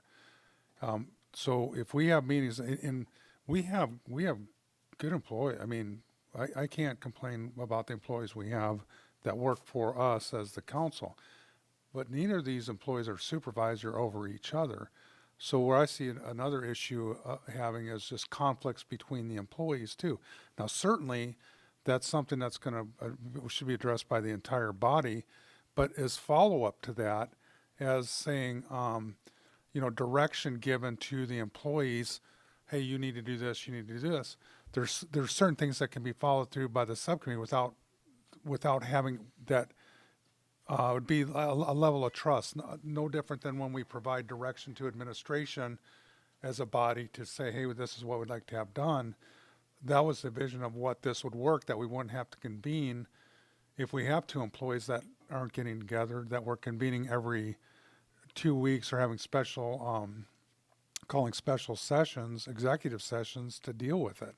I mean, you should certainly, as the body, deal with it, but at that point, I think at some point provide a level of direction that, and again, it takes some trust by the rest of the body to say, hey, we this is what we want to see happen, and then, but it could be better facilitated by 3 people possibly than the whole body. So that was that. So for me, when you ask yourself, is there value to this? I think there's value in that. Whether we use it or not, it's just sort of a tool that we could be allowed to use, that could be invoked and say, okay, have an initial meeting if there was an issue that came up under executive session, and then turn around and that would direct the rest of the body to move forward and then come back with, if there was any other change of direction, that sort of thing. Is, you had any other discussion on them? I know it kind of got long. Request unanimous consent for, Well, I think, to move the substitute. well, we've moved the substitute. That's moved. Yeah, so that's on the floor, but I think Councilmember Glendenning had a proposed amendment. I have one amendment, and it's under the duties section. It's in the second paragraph, and the sentence reads, and I'm just going to change one word. The supervisory subcommittee changed the word may to shall report to the council regarding performance. In other words, this will ensure that any dealings, any representations, any policy changes, any discussion that's happened between my employees and the three who are on the subcommittee will be reported to the council as a whole. In an executive session. Well, so every time they meet with the, is there a second on that? I just want to be clear. I'll second. So for the sake of discussion, would that mean that every time the subcommittee meets with the employees that we would have an executive session to talk about the report? I sure would like to know about it. Well, they don't, Vice Mayor Malloy. I don't think so. I think if you look at duties, excuse me, the first paragraph, it could be a written report that's confident. It's supposed to be confidential, so anybody who wants to look at it could go to the clerk's office. I'm assuming it would be there, and they could read the report that the committee's made. So there wouldn't have to be an executive session, necessarily. I would like to see it handled informally like that. I think that's already that's already in there. So I understand the motion, and it shall make reports. I don't have a problem with saying shall make a report, but I think it could be a written report that's confidential, that's available, and there's no executive session required. So hopefully executive session wasn't part of the motion. Well, I just want to know the intent, but I imagine the report, if there was a written report, it would be held by. It's just the word, take away the word may, insert the word shall, and then the reports will be made available, but if a discussion has to happen, then we can of course have an executive session, but it's not mandatory. The report is the word of art. I have no problem with that, that the report be made. So as long as it doesn't automatically result in an executive session, I think that elevates it up to what we were trying to avoid. Councilmember Navarre. Yeah, just real quick. I looked at the motion and I just assumed it should be an executive session to protect the employee when you're communicating. If it's nothing of any real substance, it can, be explained real easy. Why they had the meeting. Maybe the mayor just felt it's a good time to bring all three of them together and just have a general discussion on how things are going. And for the rest of the council to get briefed on that, it shouldn't be in public, but I think they should be. And it didn't say shall immediately at the very next meeting or anything. It just means sometime between that meeting and the next one, the supervisor should inform the rest of us what was discussed. I don't see it as being why did they do this? Why did they do that? It's more of an informational meeting, the way I hear Jim's comments, so he's in the loop. So if he gets put on the committee a year from then and some of the same issues going up, somebody might say, well, we were dealing with this back in March. Well, I didn't know about it. There are certain things you're going to. I don't want to debate this. I have to catch a plane. But I'm good either way. But I think we could have just handled that regardless, because the supervisor can instead of shall or whatever. I think it puts another issue into Henry's that says shall. Well, what does shall mean? Does that mean they have to do it immediately or within a certain period of time frame? And it adds another twist to it. I think your comment gave direction, and if something of any substance, the supervisor of the committee, i.e. the mayor, should hold an executive session and discuss that if it raises to any real level. And so in a sense, I'm kind of on the fence with yours, or we can discuss it later as an amendment, going forward. But I think I understand your comment, but how best to move on it, I don't know. Councilmember Malloy. So just real quick, yeah, if, what I see the intent would be is that there would be a report and it would be confidential. And, everybody could be notified that there was a meeting and there is a report, so it's available for you to read. And we have a way for distribute that, confidentially through the clerk in an envelope if you don't want to come down. I mean, if you want to get your own copy, which you would shred later. Of course, if there's a need for an executive session of the council, then that could happen. But my intent was that not be automatic. That it not be put on the agenda, automatically that there's an executive session whenever there's been a meeting and a report on. That's just what I wanted to avoid. I guess another good point is when you look at how that sentence is written is the subcommittee shall make reports to council regarding performance, monitor performance expectations and goals. So is this to make me believe that after every one of these meetings, because we may not even there might not be a discussion about performance expectations or goals, but the way this is written, that you would have to make the report on those items. I would suggest the substance of the meeting. It was my there you go, making an assumption, making an ass out of you and me, is that these things would be discussed. But if they don't, if it doesn't trigger anything, so be it. But I want to see a report after every time this committee meets. And it could be the time to be determined, but it should be a reasonable amount of time. And inquiring minds want to know, and that's my position on it. Yeah, and I don't have a problem. I just want to so mechanically how this would work, because, like I said, when an issue comes up, the entire body takes a look at it, would give direction to the subcommittee to say, okay, this is kind of the direction we would like to see this go.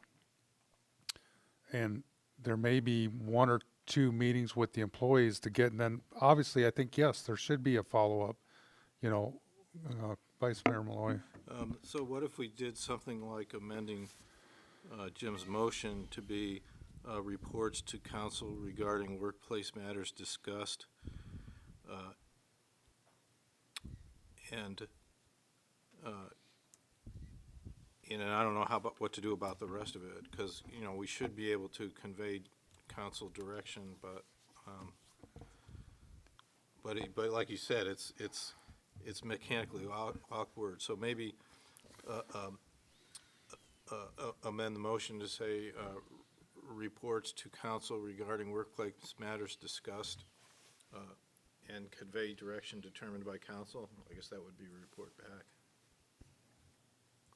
Yeah, since you only said you didn't make any amendments, I would, and I did second it, but it just shows you that we need to work on the whole sentence and how to rewrite it. So I just ask that you vote down this amendment and we vote on the substitute as it is. And I think there's latitude within the language for the mayor to when there's something really major between now and we will revisit this.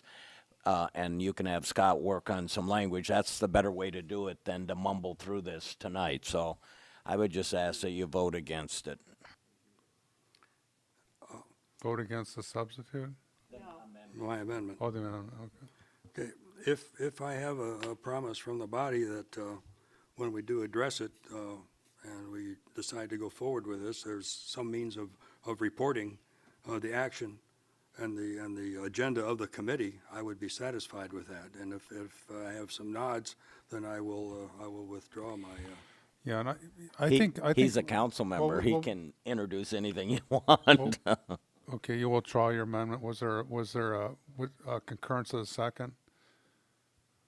If he's withdrawn, I'll withdraw my second. Okay, very good. So we have the substitute before us now, but and I would say, again, going back to the point that this could be, something that was, I like this where it's as needed, it goes on the shelf. If we need it, we can pull it out and dust it off. Look at, we got good employee. I don't see, and this doesn't preclude us from getting them together and saying, great job, we appreciate your work too, so. Any other discussion on the substitute? Councilmember Naxton. Well, actually, it's just kind of more of a question on the main, what's left, the appointment.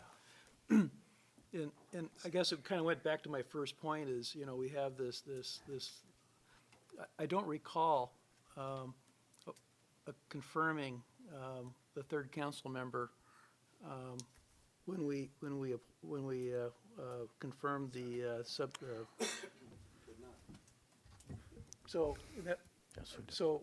or shortly thereafter, I'm not sure. So do we want to modify that too, or are we going to do that soon? What was that again? The appointment. I was going to do it right after we were done voting on this. Oh. Do the appointment. Okay. With my nomination, council confirmation. Yeah, looks like it should happen during the council committees and commission liaisons when that's all established. But, okay. Any other discussion on the substitute? Seeing none, clerk, please call the roll. And just for clarification, you're voting on the motion as amended. So this The is substitute This with- is the last vote. The This will substitute, be yeah. adopted as amended now. There's no amendment. It's the substitute was moved, but no amendments to the The substitute. substitute was approved, so it's Yes. as amended. Oh. Councilmember Naxted. Yes. Mayor Gabriel. Yes. Councilmember Peterkin. Yes. Councilmember Glendenning. Yes. Councilmember Petty. Yes. Vice Mayor Malloy. Yes. Councilmayor Navar. Yes. Motion passes. At this time, I'd like to nominate Henry Naxted, Councilmember Naxted, to be on the committee with myself and Vice Mayor Navar. Second. Or Vice Mayor Malloy. So in second, any discussion on the move to nominate or confirm Councilmember Naxted? Requesting unanimous consent. Thank you. Unanimous consent is requested. Is there any objection? I'd be happy to do it, even though I just gave you a hard time. It was a toss-up Mayor between Gabriel, you and Glenn. If I could, I'd like to be excused for the rest of the meeting. Yes, you're excused. And Councilman Naxted's going to cover my airport meeting. Thank you. Okay, thank you.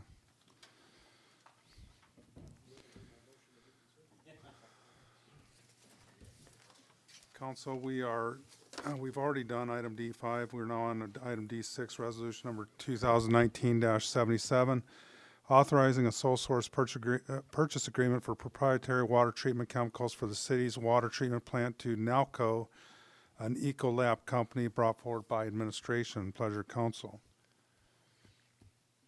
Councilmember Naxton. Move to approve resolution 2019-77. Second. Is there anybody from the general public that'd like to speak to resolution number 2019-77? Seeing none, we'll bring it back to council. Request unanimous consent. Unanimous consent is requested. Is there any objection? Seeing none, resolution number 2019-77 is adopted. Next, we have resolution number 2019-78, authorizing the city manager to enter into an amended restaurant concession agreement with the Kenai Municipal Airport, brought forward by administration. Pleasure of council. Councilmember Naxton. Move to adopt resolution 2019-78. Second. Is there anybody from the general public that'd like to speak to resolution number 2019-78? Seeing none, we'll bring it back to council. Comments from council? Request Councilmember unanimous Naxton. consent. Unanimous consent was requested. Is there any objection? Seeing none, resolution number 2019-78 is adopted. Next up, we have discussion, Old Town Kenai signage brought forward by Councilmember Naxted. Oh, did I miss one?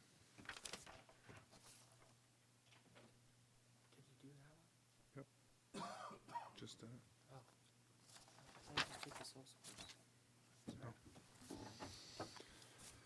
Next, we have discussion, Old Town Kenai signage brought forward by Councilmember Naxted. Councilmember Naxted, you have the floor. Thank you. I was just pulling up my memo. I mentioned at the last meeting that part of living in a town, you don't notice what you don't have sometimes. But that there wasn't any sign directing the public as they go down the spur highway into Old Town. Like you'd see any other town, if there's a city core, Old Town or whatever, there'd be a large sign. I see kind of a brown sign or something that might do that. And then, the more I thought about it, if we got a sign like that, once people move into, go to Old Town and the things they have to see down there, that they actually have signage that directs them around so we don't have a bunch of confused tourists. It's a little bit confusing down there. I think even those of us that grew up here, if you get out of your car and you walk, you can get lost. You just can. Well, Gleneece, you came from a bigger town than I did, I guess. But I think the signage does make sense. And but at any rate, anyway, I have had some discussion with Mr. Ostrander on that, and I think he's been taking a look at it. And but any rate, I just see before I go into that, during the last comprehensive plan, people wanted to have a city core, all of that. Well, that was kind of like one of them. It's the Old Town. You get people down in there. We have some businesses down there, and I think they could, actually use the traffic as well as a lot of the other sites that we have down there. And it's not something that I'm real familiar with, but they have them where you can walk up to, just like in our parks, and you do your little scan there, and then you have a voice that starts telling you what you're looking at. This is Mount Redoubt. This is what it was, how it was discovered, Cook Inlet, whatever. Same thing with the church, same thing, all those places. And maybe that's kind of getting farther down the road, but that's kind of my general vision as we go. All of this is going to cost some money and some planning. So, that's just my position on that. Mr. Ostrander, have you had a chance to look at getting a sign that would direct us down that way, and what maybe the cost is? Because I think that's really what it boils down to. Mr. Ostrander. Thank you, Mayor Gabriel, Council Member Naxted. I don't have any prices yet, but it's certainly something we have been looking at and talking about and pursuing since you brought it up probably a month or so ago. The initial idea of getting the sign out on the highway, I think, is certainly valuable. And then you brought up, once you get there, you get lost. I think signage in that area makes a lot of sense. I think in your memo you talk about defining the area, the boundaries of this area, I think is important as well. We've talked about that some as well. I think generally we feel that Old Town is sort of defined on the east by Kenai Joe's, somewhere in that area anyways, and in the west you go basically all the way over to, the church in that area. So that's kind of the area that we're defined. I would suggest that administration is working on it, and I'd like to get to the point where we could define that, maybe come up with a conceptual idea of what these signs would look like, and then give council an idea of what we're proposing as far as additional signage in there. Bring it back to you for additional discussion at that point. I will tell you that Ms. Appleby has worked on, over the last year or so, she's been working on what you're talking about, was essentially an audio tour of downtown and implementing that in downtown as well. So that's something that we're throwing into the hopper as well. But don't have a lot of additional information beyond what I've provided you before, but it is something we're working on, and I'd like to try to get together sort of a conceptual idea and then bring that back to council and see if council's supportive of what we put together. Councilmember Glendenning. Just a question, is that something you would work with Parks and Recs on also? Involve their expertise in defining the recreational areas and promoting our town. Mr. Ostrander? Thank you, Mayor Gabriel. Councilmember Glendenning. Yeah, actually, Bob is the one that's heading this up so far, and we'll lean on him heavily as far as the signage in those areas and what that might look like. Councilmember Peterkin? Bringing up Chamber of Commerce lunch today. Marion, I think we might have exhausted her early in the meeting, and it's getting late. But she was very passionate about the placement of the sign on the Spur Highway, and I just talked to her, but she was telling me that she thought it would be better kind of instead of on the right side of the road, like maybe in front of the visitor center pointing that way, like a big sign or something. And then she was pretty adamant about having the signage match the maps, whatever paper maps or whatever we hand out seemed like a concern. And she's important to all of us with her being back there in the art gallery and everything. So definitely reach out to her, and I'm sure she would explain herself a lot better than I'm explaining her, but that was a concern of hers. Councilman Glendenning? Just to chime in, there's another source of perspective. The individual that was manning the cabins in Old Town perhaps would have some ideas on how to direct people and inform people as to the options and what actually is contained in our Old Town. Mr. Ostrander? Thank you, Mayor Gabriel, Councilmember Glendenning, and Peterkin.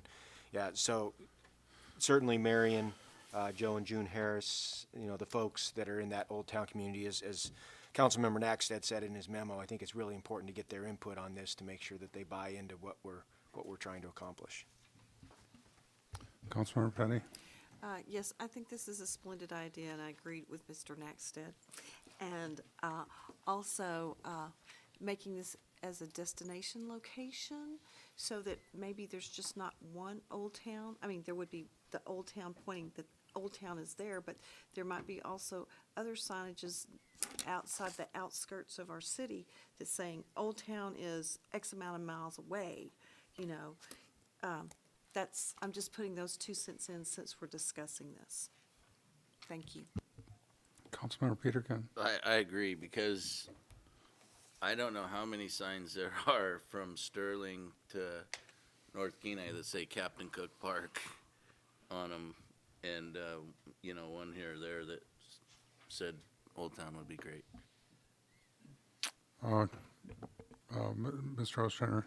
Thank you, Mayor Gabriel. Just one other thing for the council to kind of chew on and think about as we work through this. One of the things we've been talking about as administration is whether or not Old Town, Kenai, is what is going to be the most attractive for folks to get in there. I mean, should there be, maybe it should be historic Old Town Kenai, or maybe it should be historic downtown Kenai. We're not sure what it is, but it could be that something other than Old Town, which is what we all call Old Town, maybe there's something else that we should call it to make it more appealing for folks to come check out. So just kind of think about that as we work through this. Any further discussion on that item? Seeing none, we'll move to item G6, discussion Kenai Peninsula Borough Substitute Ordinance Number 2019-24, adopting KBB 20.80 subdivision, private streets and gated subdivisions, brought forward by administration. Mr. Ostrander? Thank you, Mayor Gabriel. There was a late laydown. Apologize for the lateness of it, but there is a late laydown. Actually, the substitute ordinance that was moved by the Kenai Peninsula Borough Assembly last night. So at their meeting last night, they did move the substitute. Assemblymember Dunn had some amendments as well that were not moved, but they moved the substitute and then they postponed it until January 21st, I believe, is when they're going to hear it. I had requested of several assembly members that they postpone it into January so that this body and other cities would have an opportunity to weigh in on it. Mr. Bloom and I have talked about this in some detail. I've also talked with City Manager Stephanie Queen of Soldotna and Max Best, the Planning Director as well as Scott Huff, their plating officer at the borough. The substitute, I feel like has made some, it's certainly an improvement over the original ordinance that is out there. There are still some concerns from administration's perspective as far as what's included in this ordinance. There's still a lot of references to the borough in there. There's a borough indemnification that doesn't include cities. So if this were to pass, I think that we would have to go through this and make a significant number of suggested amendments to the assembly to consider. We could do that at our December 18th meeting. You know, the reality in the opinion of administration is that, at least from the city's perspective, this is a solution to a problem that I don't think exists. We've got a gated community that was approved 3.5 years ago. They can currently get a gated community approved through the waiver process of the borough. So because of the significant amount of changes that I think that would be necessary here, and the fact that I'm not sure, at least from a city perspective, if this is a problem, I would suggest that we could come back to the council at the next meeting with a resolution recommending that the assembly not pass this ordinance. So I'd be happy to answer any questions or. Councilman Glendenning. Yes, I followed some of the discussion on the video from the assembly meeting. I was late getting into town. There was concerns also from Homer, considerable pushback on this whole idea, and in visiting perhaps prior to the assembly meeting, I visited with several assembly members, and the idea was the question was raised: do first-class home rule cities have the ability just to opt out of this and then accept it on our own terms, on our own concepts, our own ability to manage our subdivisions and property within our town? Is that possible under the current borough ordinances and Title 29? Mr. Bloom. Thank you. Well, the borough has plating power, and they could delegate it to us, but that would require us to set up a system where we would take on that responsibility and have an appeal process for that. Without that delegation of plating authority, the borough has plating authority. One thing that the substitute does have in it is that it requires an installation agreement from the city, so we could control it that way, but the borough hasn't put forth an opt-out provision, and I don't know how they could, because they manage their plating authority on an area-wide basis, while their road service is certainly on a non-area-wide basis. So I suppose one way, if they totally recharged, they could look at it maybe from a road service area perspective rather than a plating perspective. But right now, the borough has plating authority, not the city of Kenai. Generally, I think our planning commission reviews every plat within the city and makes recommendations, and generally those recommendations are upheld. I did talk to the planning director at the borough about putting in stronger language about how our recommendations would be reviewed, but I think at this point, what I got from the borough administration was just that there's been so many changes, they're just ready to put it forward and see how it goes, and that we could recommend changes if we wanted to see them. Yeah, it seems to me there'd be a lot of unintended consequences with that, and your comments more or less reflect what some of the questions I had even when I was on the planning commission, that the borough is the 51%er. They are the decider. We have the authority we have just because they let us have it. And I think we have to be very, very mindful of how this impacts our ability to develop, maintain, and control our city. There's ideas that maybe a grassroots project might be acceptable, but you know, taking over something like down Rogers Lane or whatnot might be beyond the pale. The assembly we have now, the mayor, the staff we have there, I think we could get our way by saying we just don't want it. But that's not to say in the future that wouldn't happen. And as such, we could potentially lose control over certain aspects of our city. It's a little fanciful, but not out of the realm of reality. And thank you for approaching the borough about it. And we simply have to have a way to control our own destiny, our own land use within our town. Mr. Councilmember Naxton. Yeah, I agree with that. I mean, when I see this, I think that this is a form of zoning. I've reviewed a lot of plats, and I've helped put a lot of plats together, and that's always separate from, this is a form of planning or zoning, and it would be imposed upon, theoretically, in our city, upon us, the way it's written, and I don't think that's appropriate. And I think that the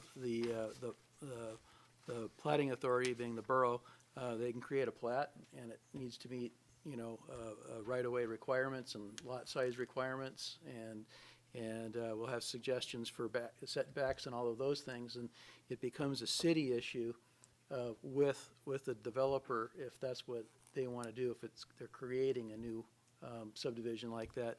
Or the other option was if it's an existing subdivision and it becomes a gated community. Again, it's a city issue, not, you don't go to the borough to ask them if they can do that in Rogers Road. They need to come to our planning commission and our city to do so, coming and going and like that. And maybe that's not helping out our attorney, because I think I just heard that, well, you know, we really can't do anything about it. But I feel like our rights are being impinged here with this.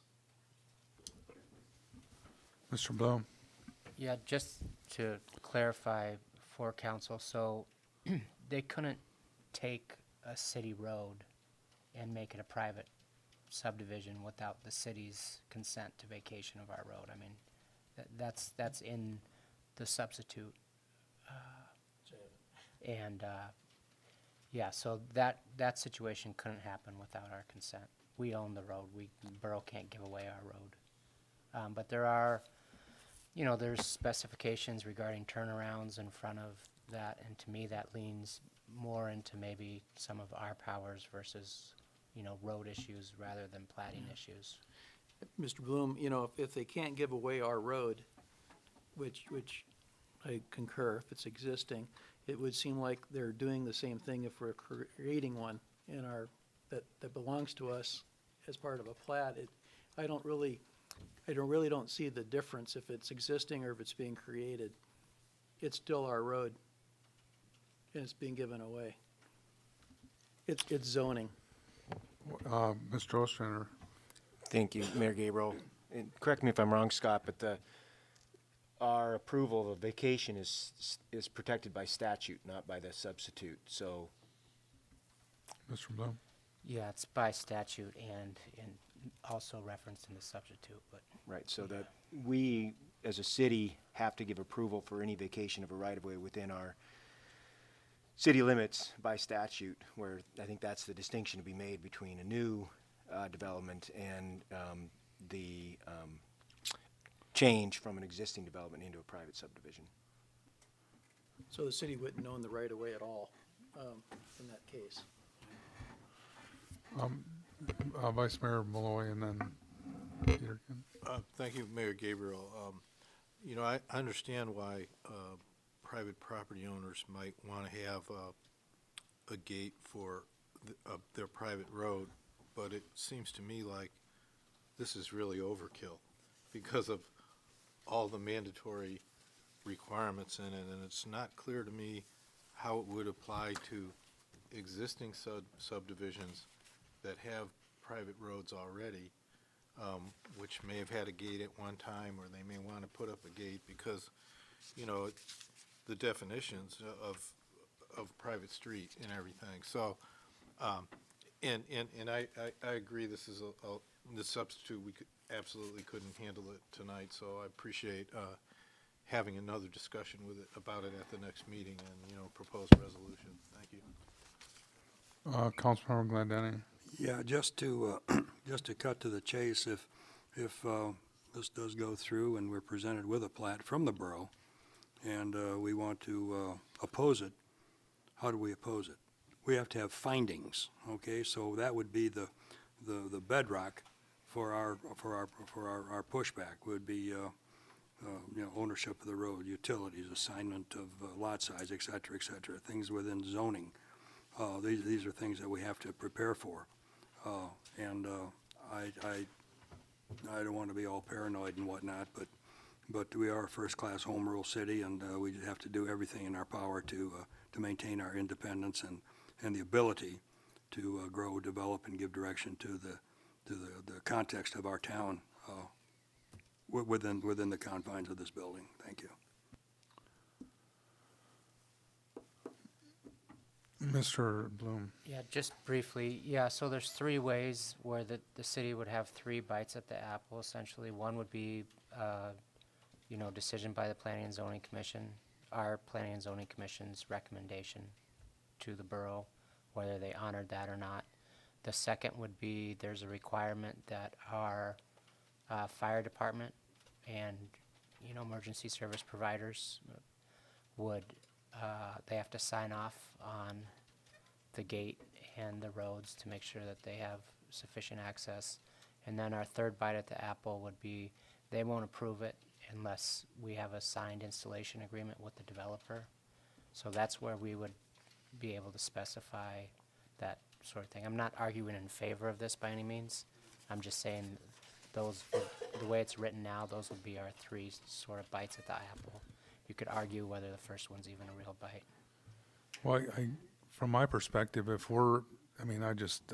haven't got a lot of time to look at this thing, but, if the roads aren't required to be built to, the 14.06 standard, how are we, if one of these is built in the city of Kenai, how do we know that a fully loaded tanker is going to be able to respond to a house fire, a brush fire, or maybe access to the back of the community?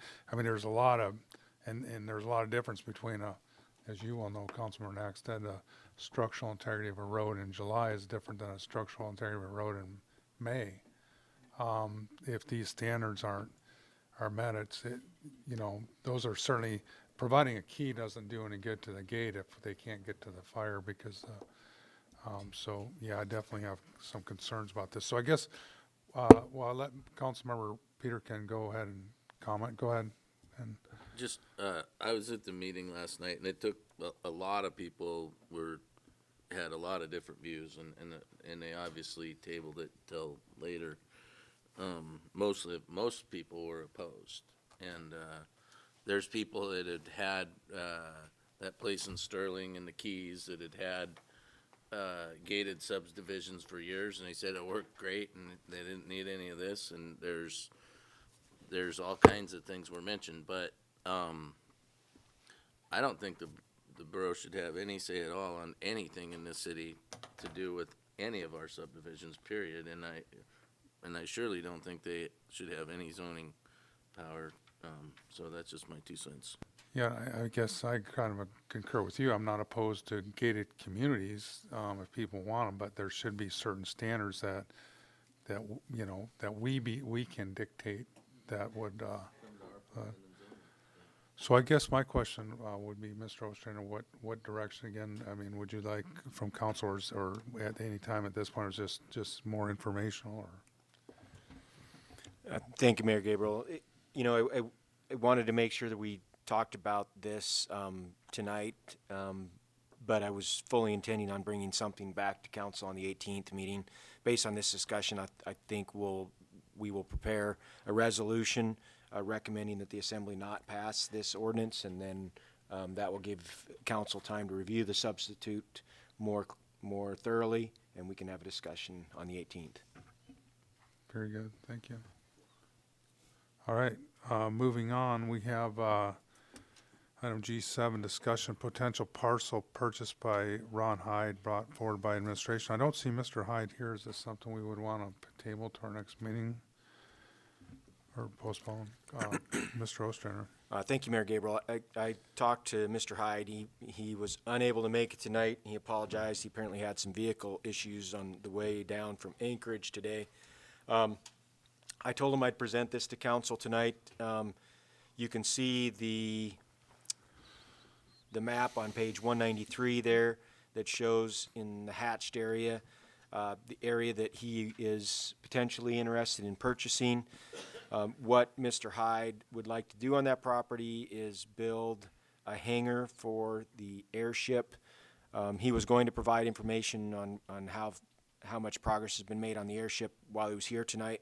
But I did tell him that I would just let council know that he's interested in purchasing this.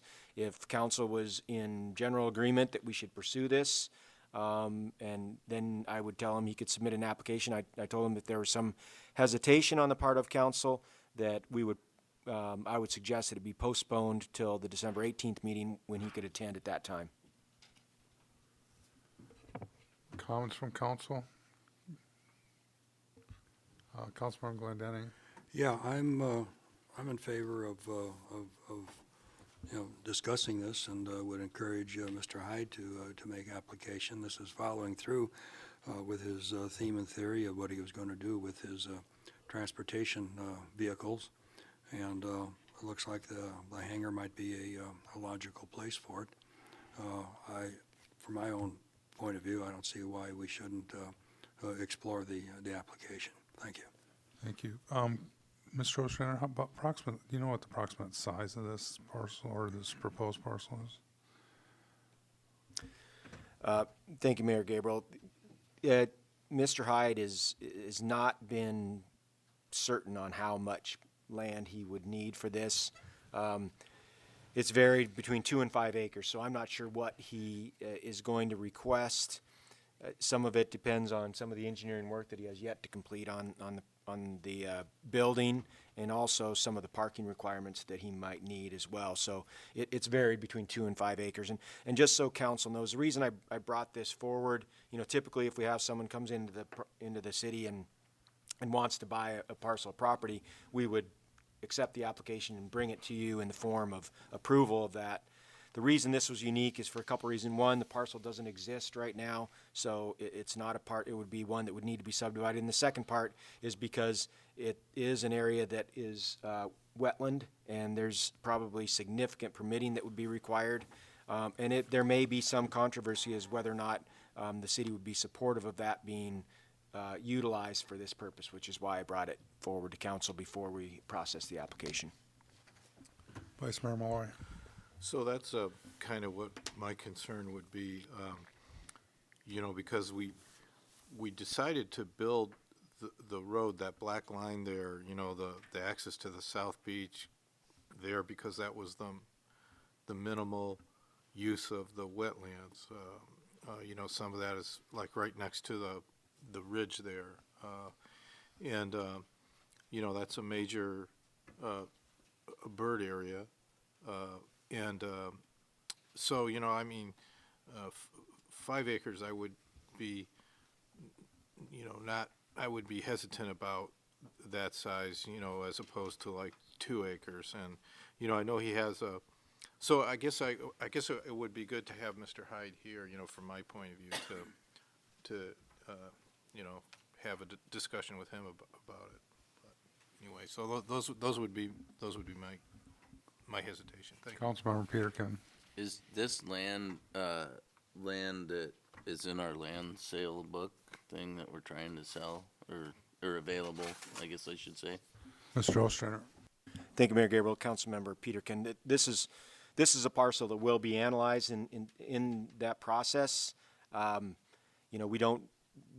This is not a parcel that's been identified for sale at this point, but it is a parcel that will be analyzed through that process, be part of the land management plan.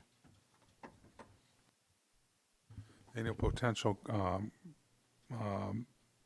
conflicts in use between the injection pad and Mr. Hyde's proposed use, as far as you know, Mr. Ostrander? Thank you, Mayor Gabriel. As far as I know, there's no conflict, but yeah, as far as I know, there's no conflict. Okay, very good. Councilmember Petty? I would be amicable for his, Mr. Hyde's entertainment to share with us his proposal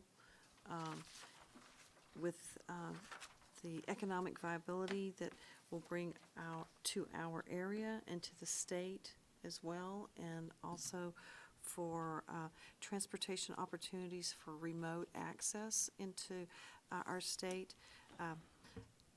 Having a hangar for one of these airships is part of the viability of that whole process. So I am leaning towards being favorable to this. So that's my thought process.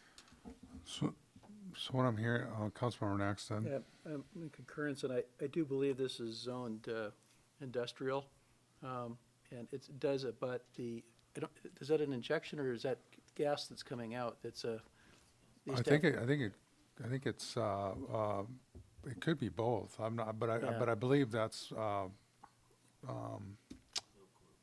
right. It's a Hillcorp pad, but I think it might be a withdrawal. In industrial use, and then if you look, it's kind of a dark area there. That's water, and that water is basically it's a pit. It's where material has been dredged out and it's been dug, and on that southern third or whatever of the crosshatched area.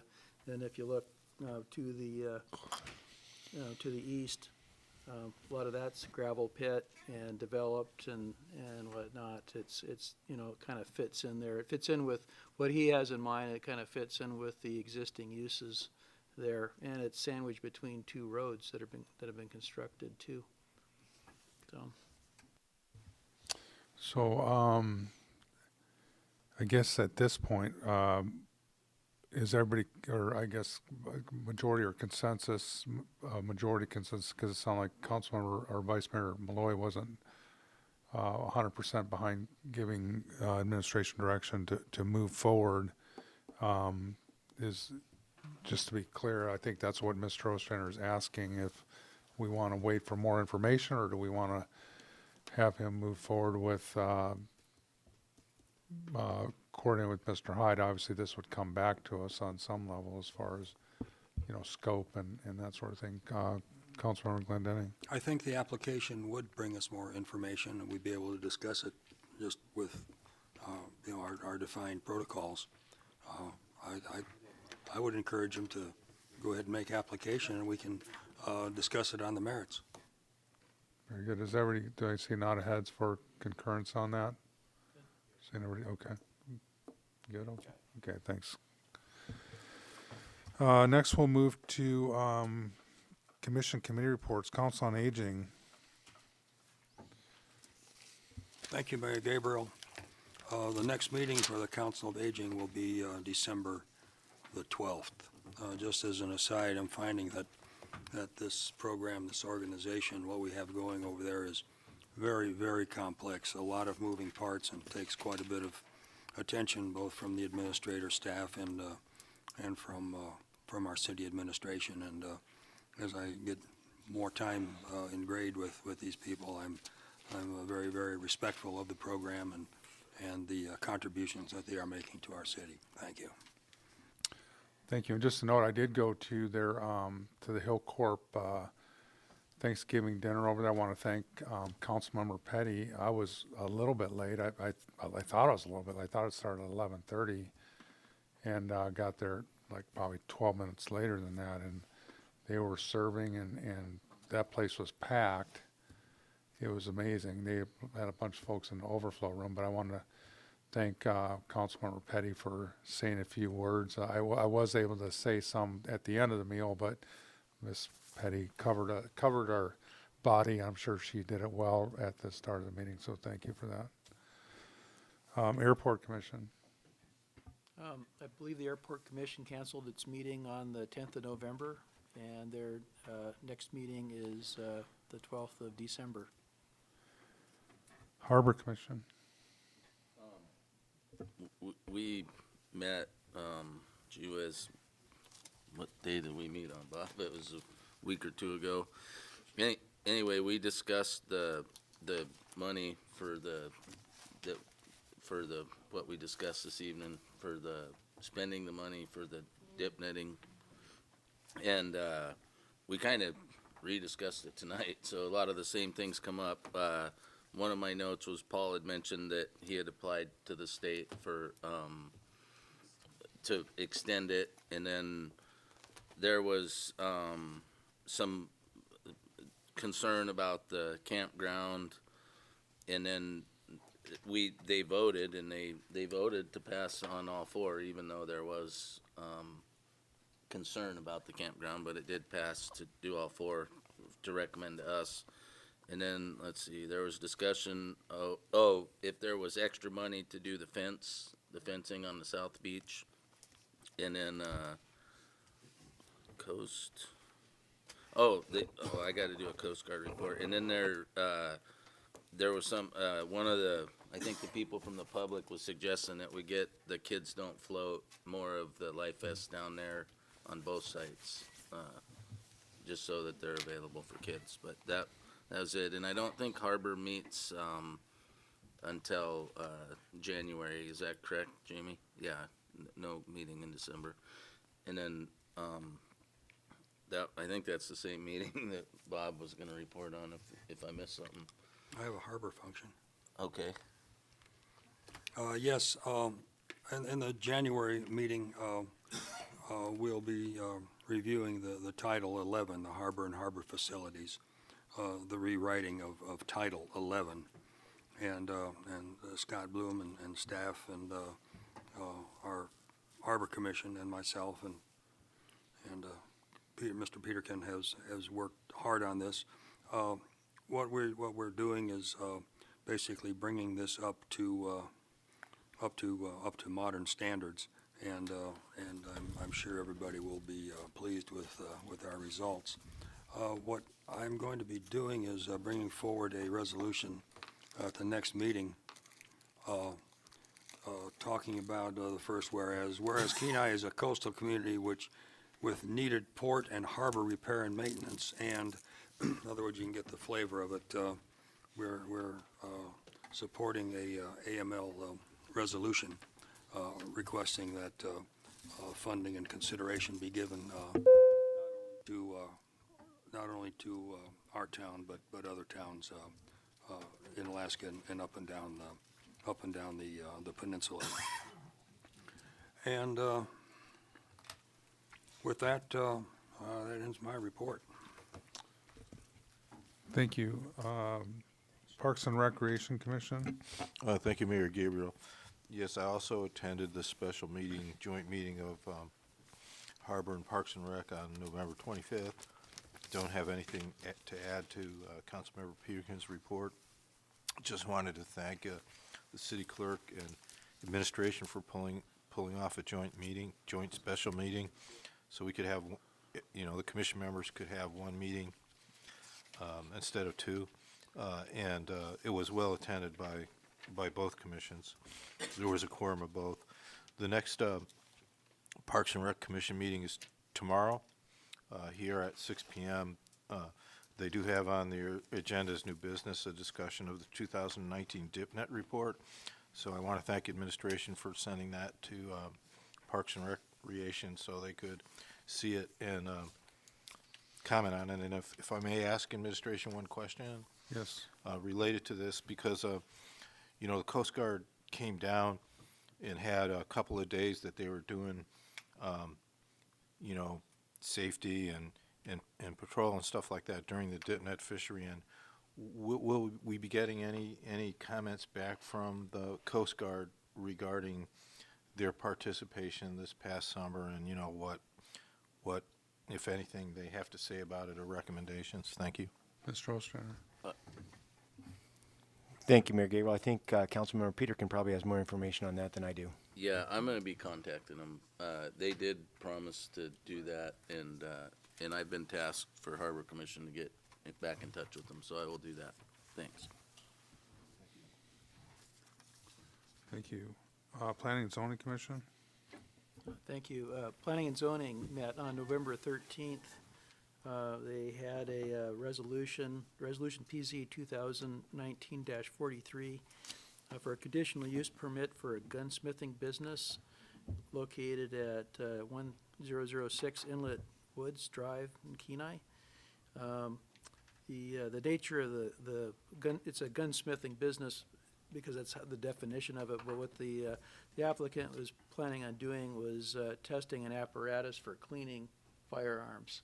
So basically, he wasn't really going to have any clientele coming and going. Guns would be delivered there one way or the other, and he would be testing out his apparatus, cleaning some various guns. Just to that extent, where he wasn't going to be doing any classic gunsmithing, I suppose, as you would expect, and that was passed unanimously. They also had Resolution PZ 2019-44, and this was an amendment to a conditional use permit for a gravel pit located along Beaver Loop, specifically 2369 Beaver Loop Road. It's a 52-acre site, and the restriction on that that was in the permit was that all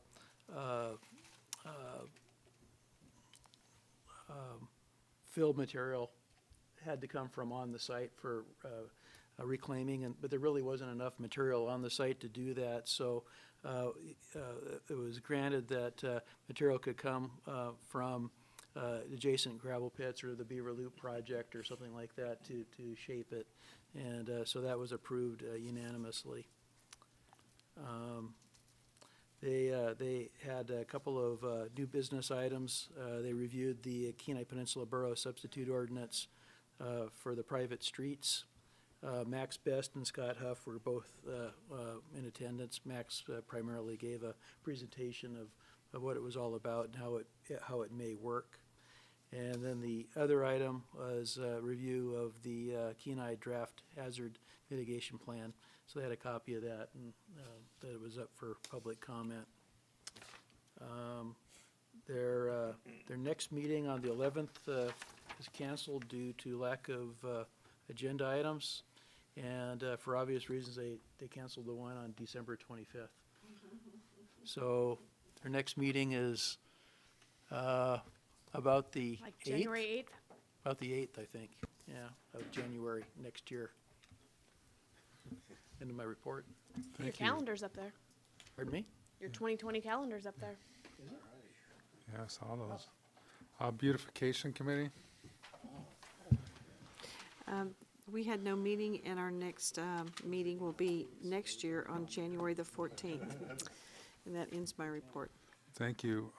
Under Mini Grant Steering Committee, I have no report. So on the report of the mayor, I just wanted to, since we missed a meeting, our second meeting in November, there was a stretch, and I think I missed a few events that I attended, but I did attend the Veterans Day service over at the Solana Sports Center to honor our veterans. It was really good service, and of course, I actually took my granddaughters over there because I want to kind of get them, and they were appreciated. It was interesting that folks over there were saying thanks for doing it, because there weren't a lot of kids there, which I think there should be a lot of kids there, even younger kids. So on 11/13th, I attended the 50th anniversary of the Marathon at Kenai Refinery.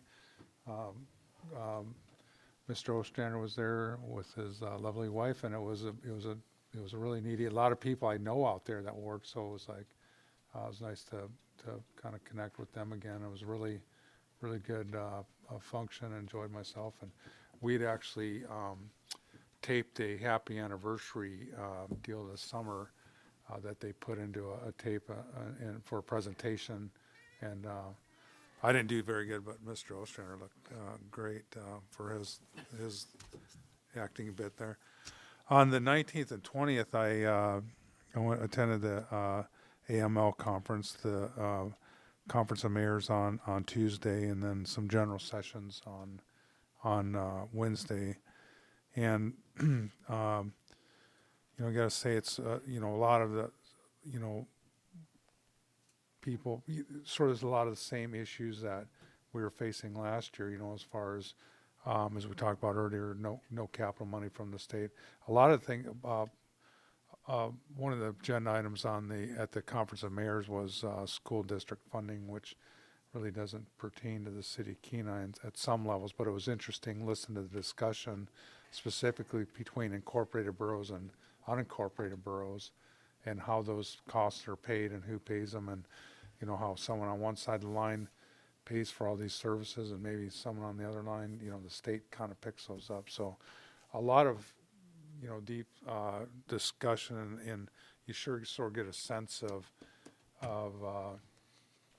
this state is divided so geographically between rural and urban that there is some major differences in how we govern, or how we satisfy the needs of both is really interesting. But so I got a lot of that. On the 11/27th, I attended the Hill Corp Thanksgiving meal. As I said, I want to thank Glenyce. On the day after Thanksgiving, I attended the Christmas Comes to Kenai. Had a great time there. Seemed kind of weird standing out by the bonfire on green grass, watching the fireworks. I don't think I've ever done that before. Also attended the Boys and Girls Club fundraiser, which was a really neat event. I think they did really well on that. Yeah, I think so, which is great. Great cause. But I want to circle back to something that we went to at the start of the meeting here with our Joy Mariner with BDO and giving us our financial audit and a report that we get. And I just don't think I spent enough time praising Terry and his crew for the work that they do, and also pointing out to the Certificate of Achievement for Excellence in Financial Reporting.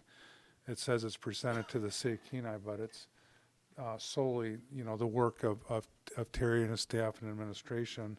But this is something that's awarded by the Government Finance Officers Association for a group of his peers. So that really says something to me when you've got a group of peers that have awarded us. And it's not the first time, and it's like we come in here, and I had a little chat with Joy before the meeting, and she said, well, it's going to be a pretty boring presentation because, the staff, and I'm good with boring at some level on our financial audit reports because it gives me a little peace of mind when I go home at night, and I just want to thank Terry. So I don't think I do that enough. So with that ends my report. City Manager, Mr. Ostrander. Thank you, Mayor Gabriel.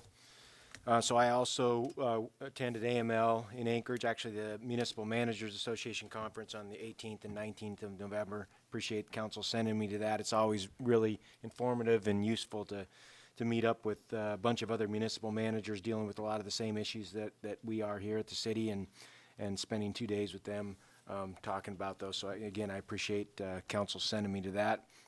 I also went to Policy with a Pint, which was a part of Startup Week. We had that here locally. Actually, Councilmember Glenn Denning and Councilmember Nackstead were there. When I got there, I actually got there a little late because I drove from AMMA straight to town and then straight to Policy with a Pint. It's actually interesting. There's 3 things they came up with at the end, the 3 priorities. Christine Cunningham was running it. She did an excellent job of going through this glazier process, and it's a process where everyone throws stuff up on the boards and they determine what should be the priorities of the city, and really engaged group. And the 3 items they came up with, the number 1 item they came up with is that the city should have more streetlights.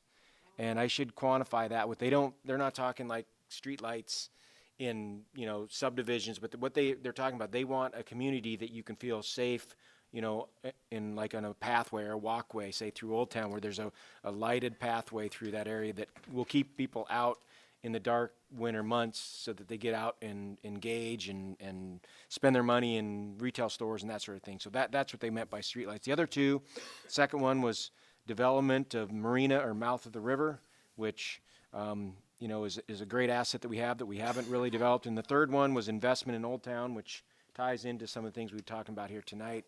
far as signage in Old Town, but they'd really like to see investment in Old Town improve. And as you all know, if we can get that Bluff project built, that will happen. But I think investment in the interim, while we're waiting for that to happen, makes sense as well.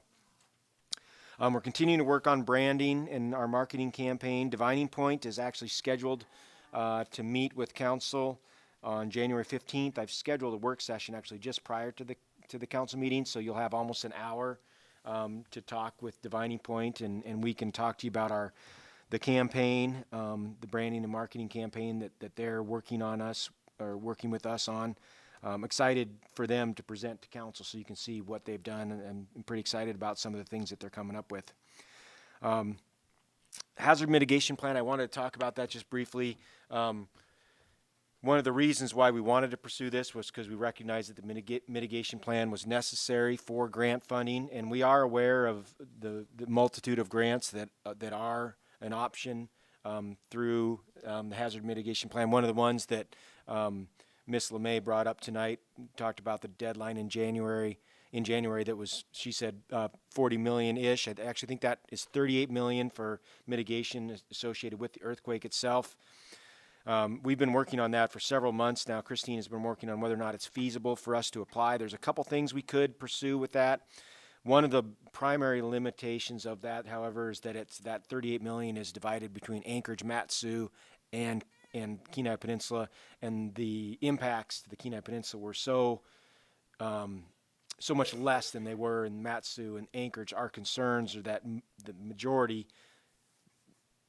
the significant majority of that money is going to be spent up there. So there may not be a lot down here, but we're still continuing to pursue that along with other grants. One of the reasons the hazard mitigation plan is something that's important for us to pursue is there is the possibility that some of our in-kind that we need to provide for that bluff erosion project can be provided through grants, some of them based on the work that was done in the hazard mitigation plan.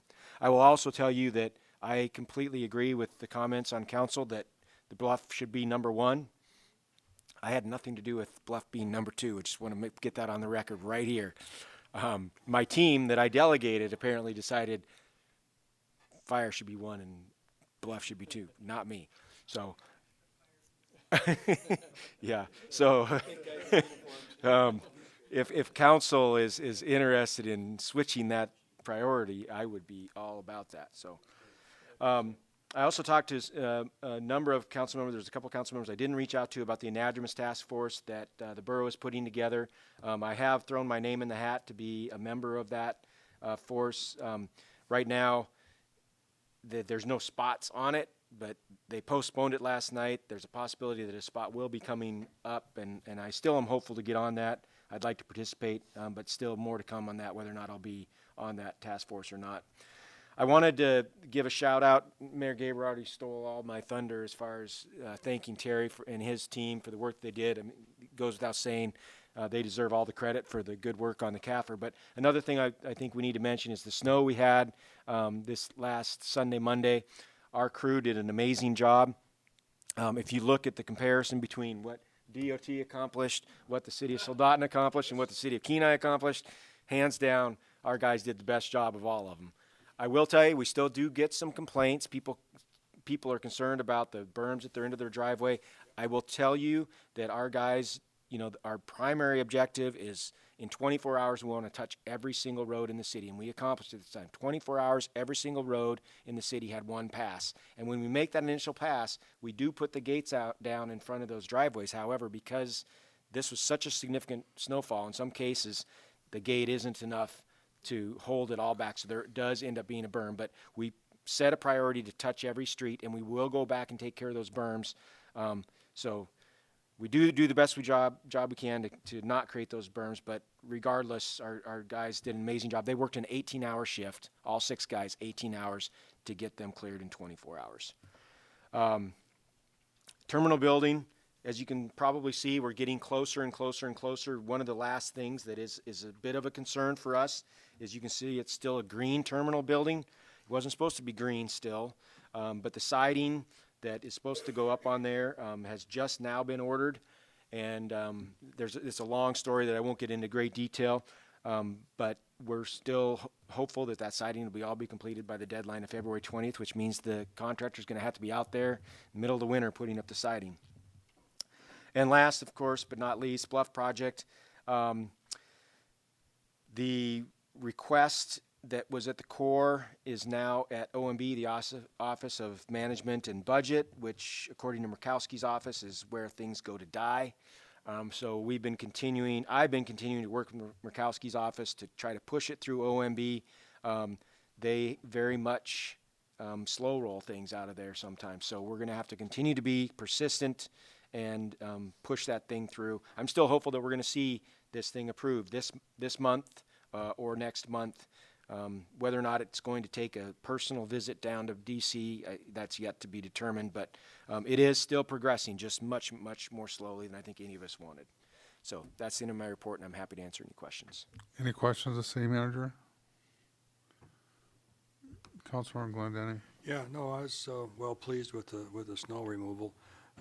Just one little observation, when they drop the gates for the driveways, could they just drop them for the mailboxes too?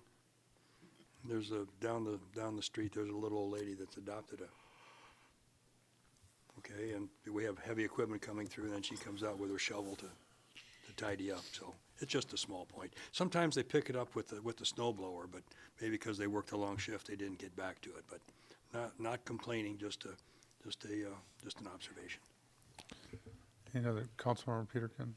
I'll tell you, I live on Lawton, on the street behind the high school, and I normally go by about 7 or 8 in the morning. I cannot believe how many kids from all those apartments and back in Lawton walk to the middle school and the high school. Unbelievable to me. And our guys are pretty good. Like normally the street or the pass, they do that very well. I think they make a couple passes. But it's amazing to me, and let the city guys know, because I don't know if they see it, but when they do the sidewalk with the blower, those kids use it.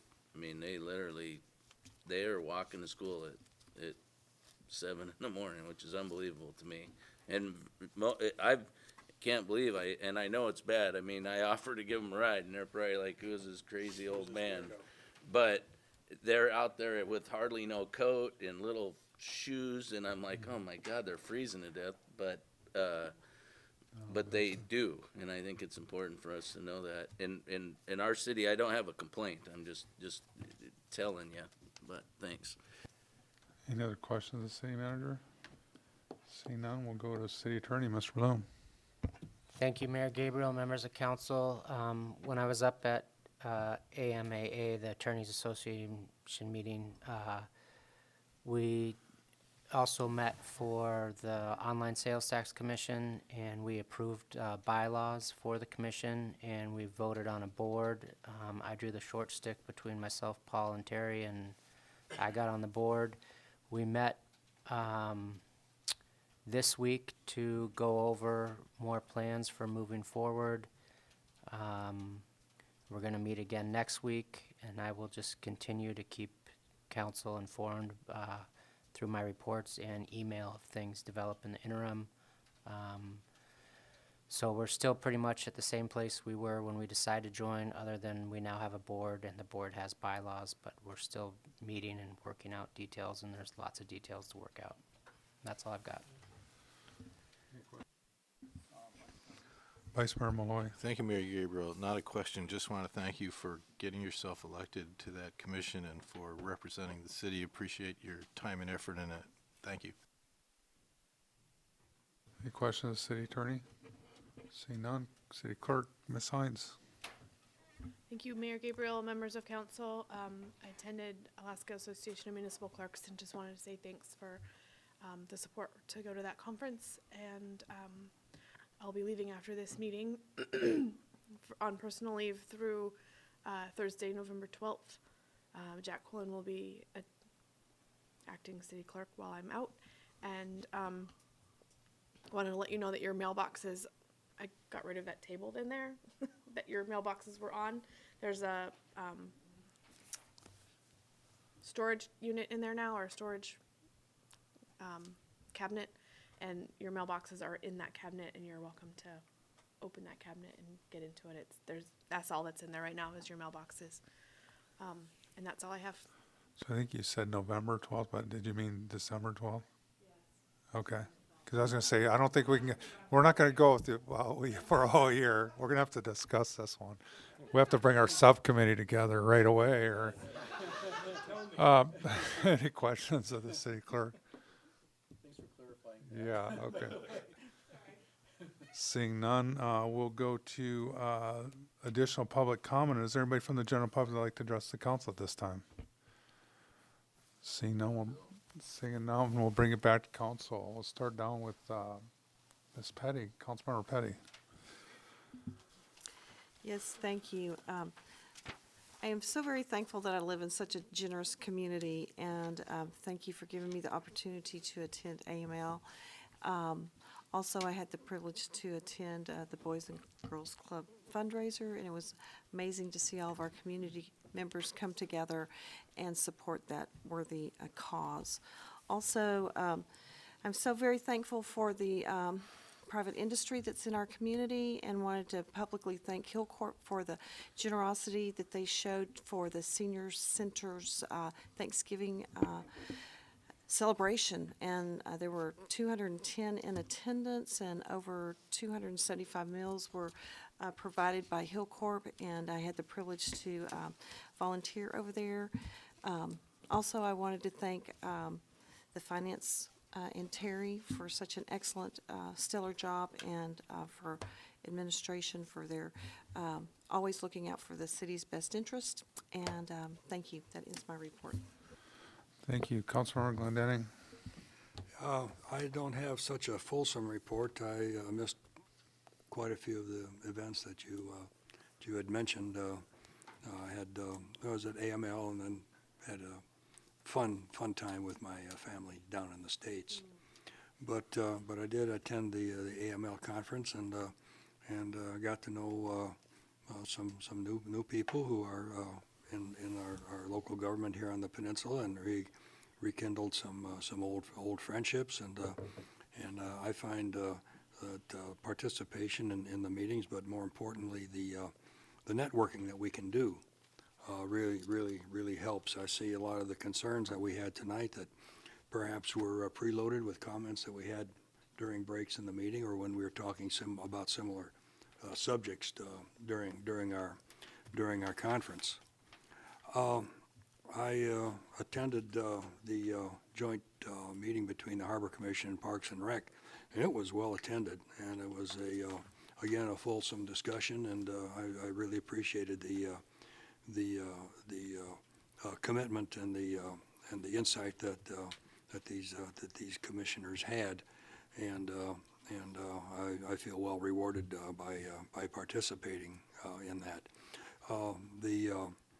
The hazard mitigation, I thought that was a very informative discussion that we had tonight, and of course the auditors, they're pretty buttoned up, but we did get a few smiles out of them, and that's good to see. One thing I noted here is that the Alaska Association of Municipal Clerks has a letter to Mr. Ostrander.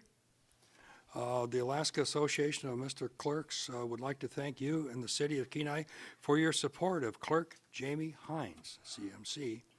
We are happy to announce Ms. Hines' installation as first Vice President of the AAMC Executive Board at our conference November 19th, 2019 in Anchorage, Alaska. This will lead to Ms. Hines' presidency of the AAMC in November of 2020. Ms. Hines has previously served as second vice president of the AAMC Executive Board and as a member or chairperson of various AAMC committees.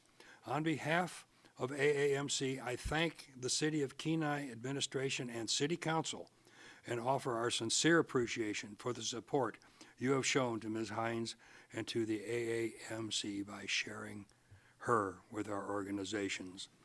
Sincerely, D. Danielle Snyder, CMC, Alaska Association of Municipal Clerks. Yeah, the clerks are the glue that keep us together, and the lubrication that keeps things going. It's kind of mixing my metaphors there, but it's just to see how they structure everything and keep the business of our municipal governments going is really heartfelt appreciation on my part, and rewarding just to watch.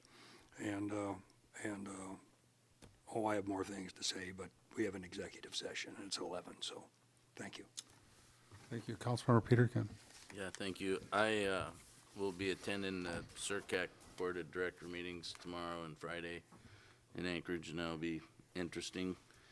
Also wanted to thank Terry and your staff for all the work you did, Terry. Thanks a lot, and good meeting. Vice Mayor Malloy. Thank you, Mayor Gabriel. Want to thank all our presenters that came tonight, and also everybody that came and did public comment. And Mr. Dunn, thank you for staying to the bitter end. Also, you know, there was a lot of good information in the discussion, really informed council. And I think we did good work tonight. You know, that participation really helps. Also want to thank, you know, Finance Director Eubanks. Can't add on to what the mayor said, but totally concur with it. And congratulations on another clean audit. And also want to congratulate First Vice President Hines on her appointment. Thank you. Thank you. Councilmember Naxton. Thank you.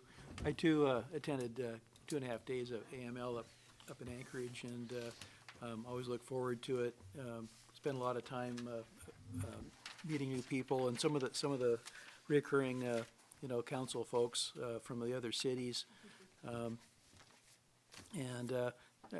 do kind of gravitate toward you know, other council people in our borough, actually, and we spent a lot of time in discussion, and there was some discussion with some of the Soldotna folks and some of the others about organizing, basically, for councils of the different cities to meet once or twice a year or something like that, and just kind of discuss things that are going on within the borough and within the cities, and kind of a group thing like that. So we'll see how that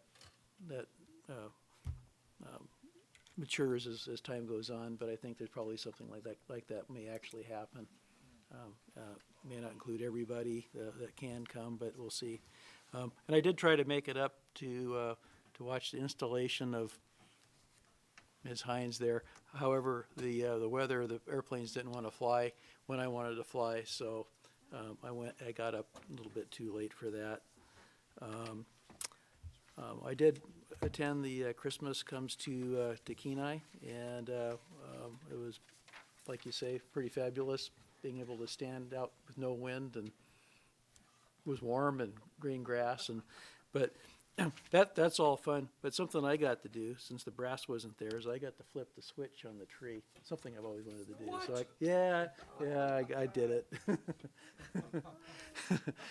I'm glad you were busy with grandkids and whatever. So you were there a little later, but you know. So anyway, I got to do that. So that's my thing. As far as snow removal, I did get compliments on the city's crews and how they, you know, what they do, and I certainly don't want to put down our sister city, Soldotna. I was over there a couple of times today, slipping, sliding in all the snow. They have a different procedure than we do. We also have twice as many road miles as they do, and a major airport that's priority. So sometimes our street crews have to go onto that also, by the way. Soldotna's airport is not a priority. It's just not, you know, so, but there'll be probably another week removing snow, and ours was all removed within 24 hours. There's some places that need to come back and clean up, but it's greatly appreciated. I think we got the best snow removal ability here, procedure. It really works out well. And then I wanted to also thank Terry and the finance department. We get the same story every year, Terry. You know, everything is just the way it's supposed to be and in order and all of that. And I think it's easy just to take you for granted that it's always going to be, it's always perfect and always so, and that's not really a good way to be. I do really appreciate, everything you guys do, and being a finance director here, borough, whatever, it's a tough challenge when you're trying to keep everybody kind of aligned and doing what they're supposed to do, plus all the other stuff, that's involved. So it's more than just balancing a checkbook or something like that. It's huge, and it's greatly appreciated. Thank you very much, and that's all I have. Thank you. As Councilmember Glendenning alluded to, we do have a executive session here this evening to, so I'll turn over to Vice Mayor Malloy to make the Thank you, Mayor motion, Gabriel. please. I move to convene the City Council of the City of Kenai for review and discussion of, in executive session for review and discussion of the terms of an employment agreement extension for the city manager, which pursuant to AS 4462 310C2 may be a subject that tends to prejudice the reputation and character of the applicant, and per AS 4462 310C1 is a matter of which the immediate knowledge may have an adverse effect upon the finances of the city, and request the attendance of the city manager and city attorney as needed. As needed, very good. Second. Is there any discussion on the motion to convene into executive session? Seeing none, clerk, please call the roll. Mayor Gabriel? Yes. Councilmember Peterkin? Yes. Councilmember Glendenning? Yes. Councilmember Petty? Yes. Vice Mayor Malloy? Yes. Councilmember Naxtat? Yes. Motion passes.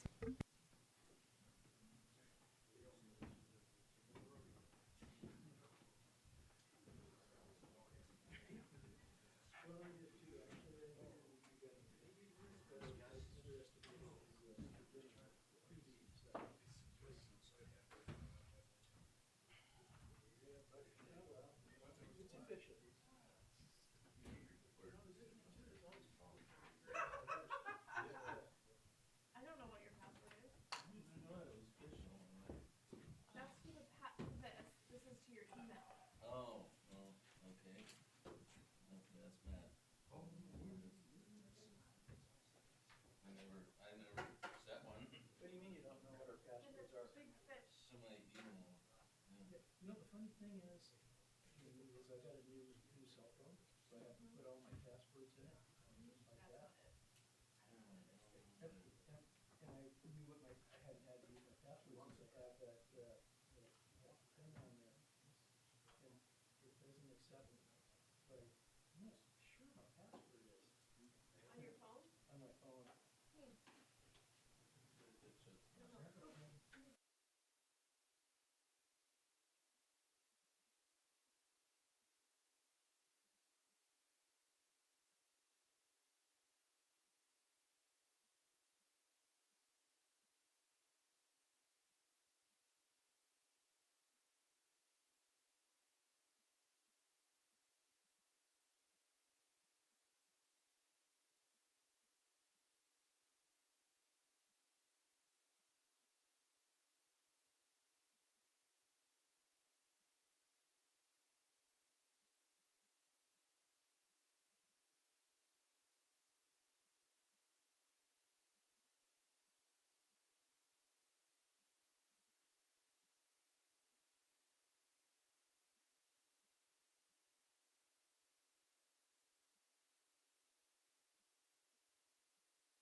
Reconvene the meeting of the Kenai City Council, or Vice Mayor Lamar, or Thank you. It's late, Vice Mayor Malloy.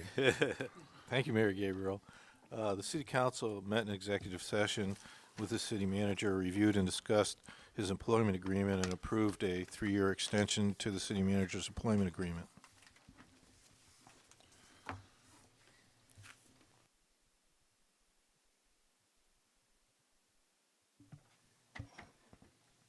I thought, sorry, Vice Mayor or Malloy, I thought that the idea was to take action at the next meeting.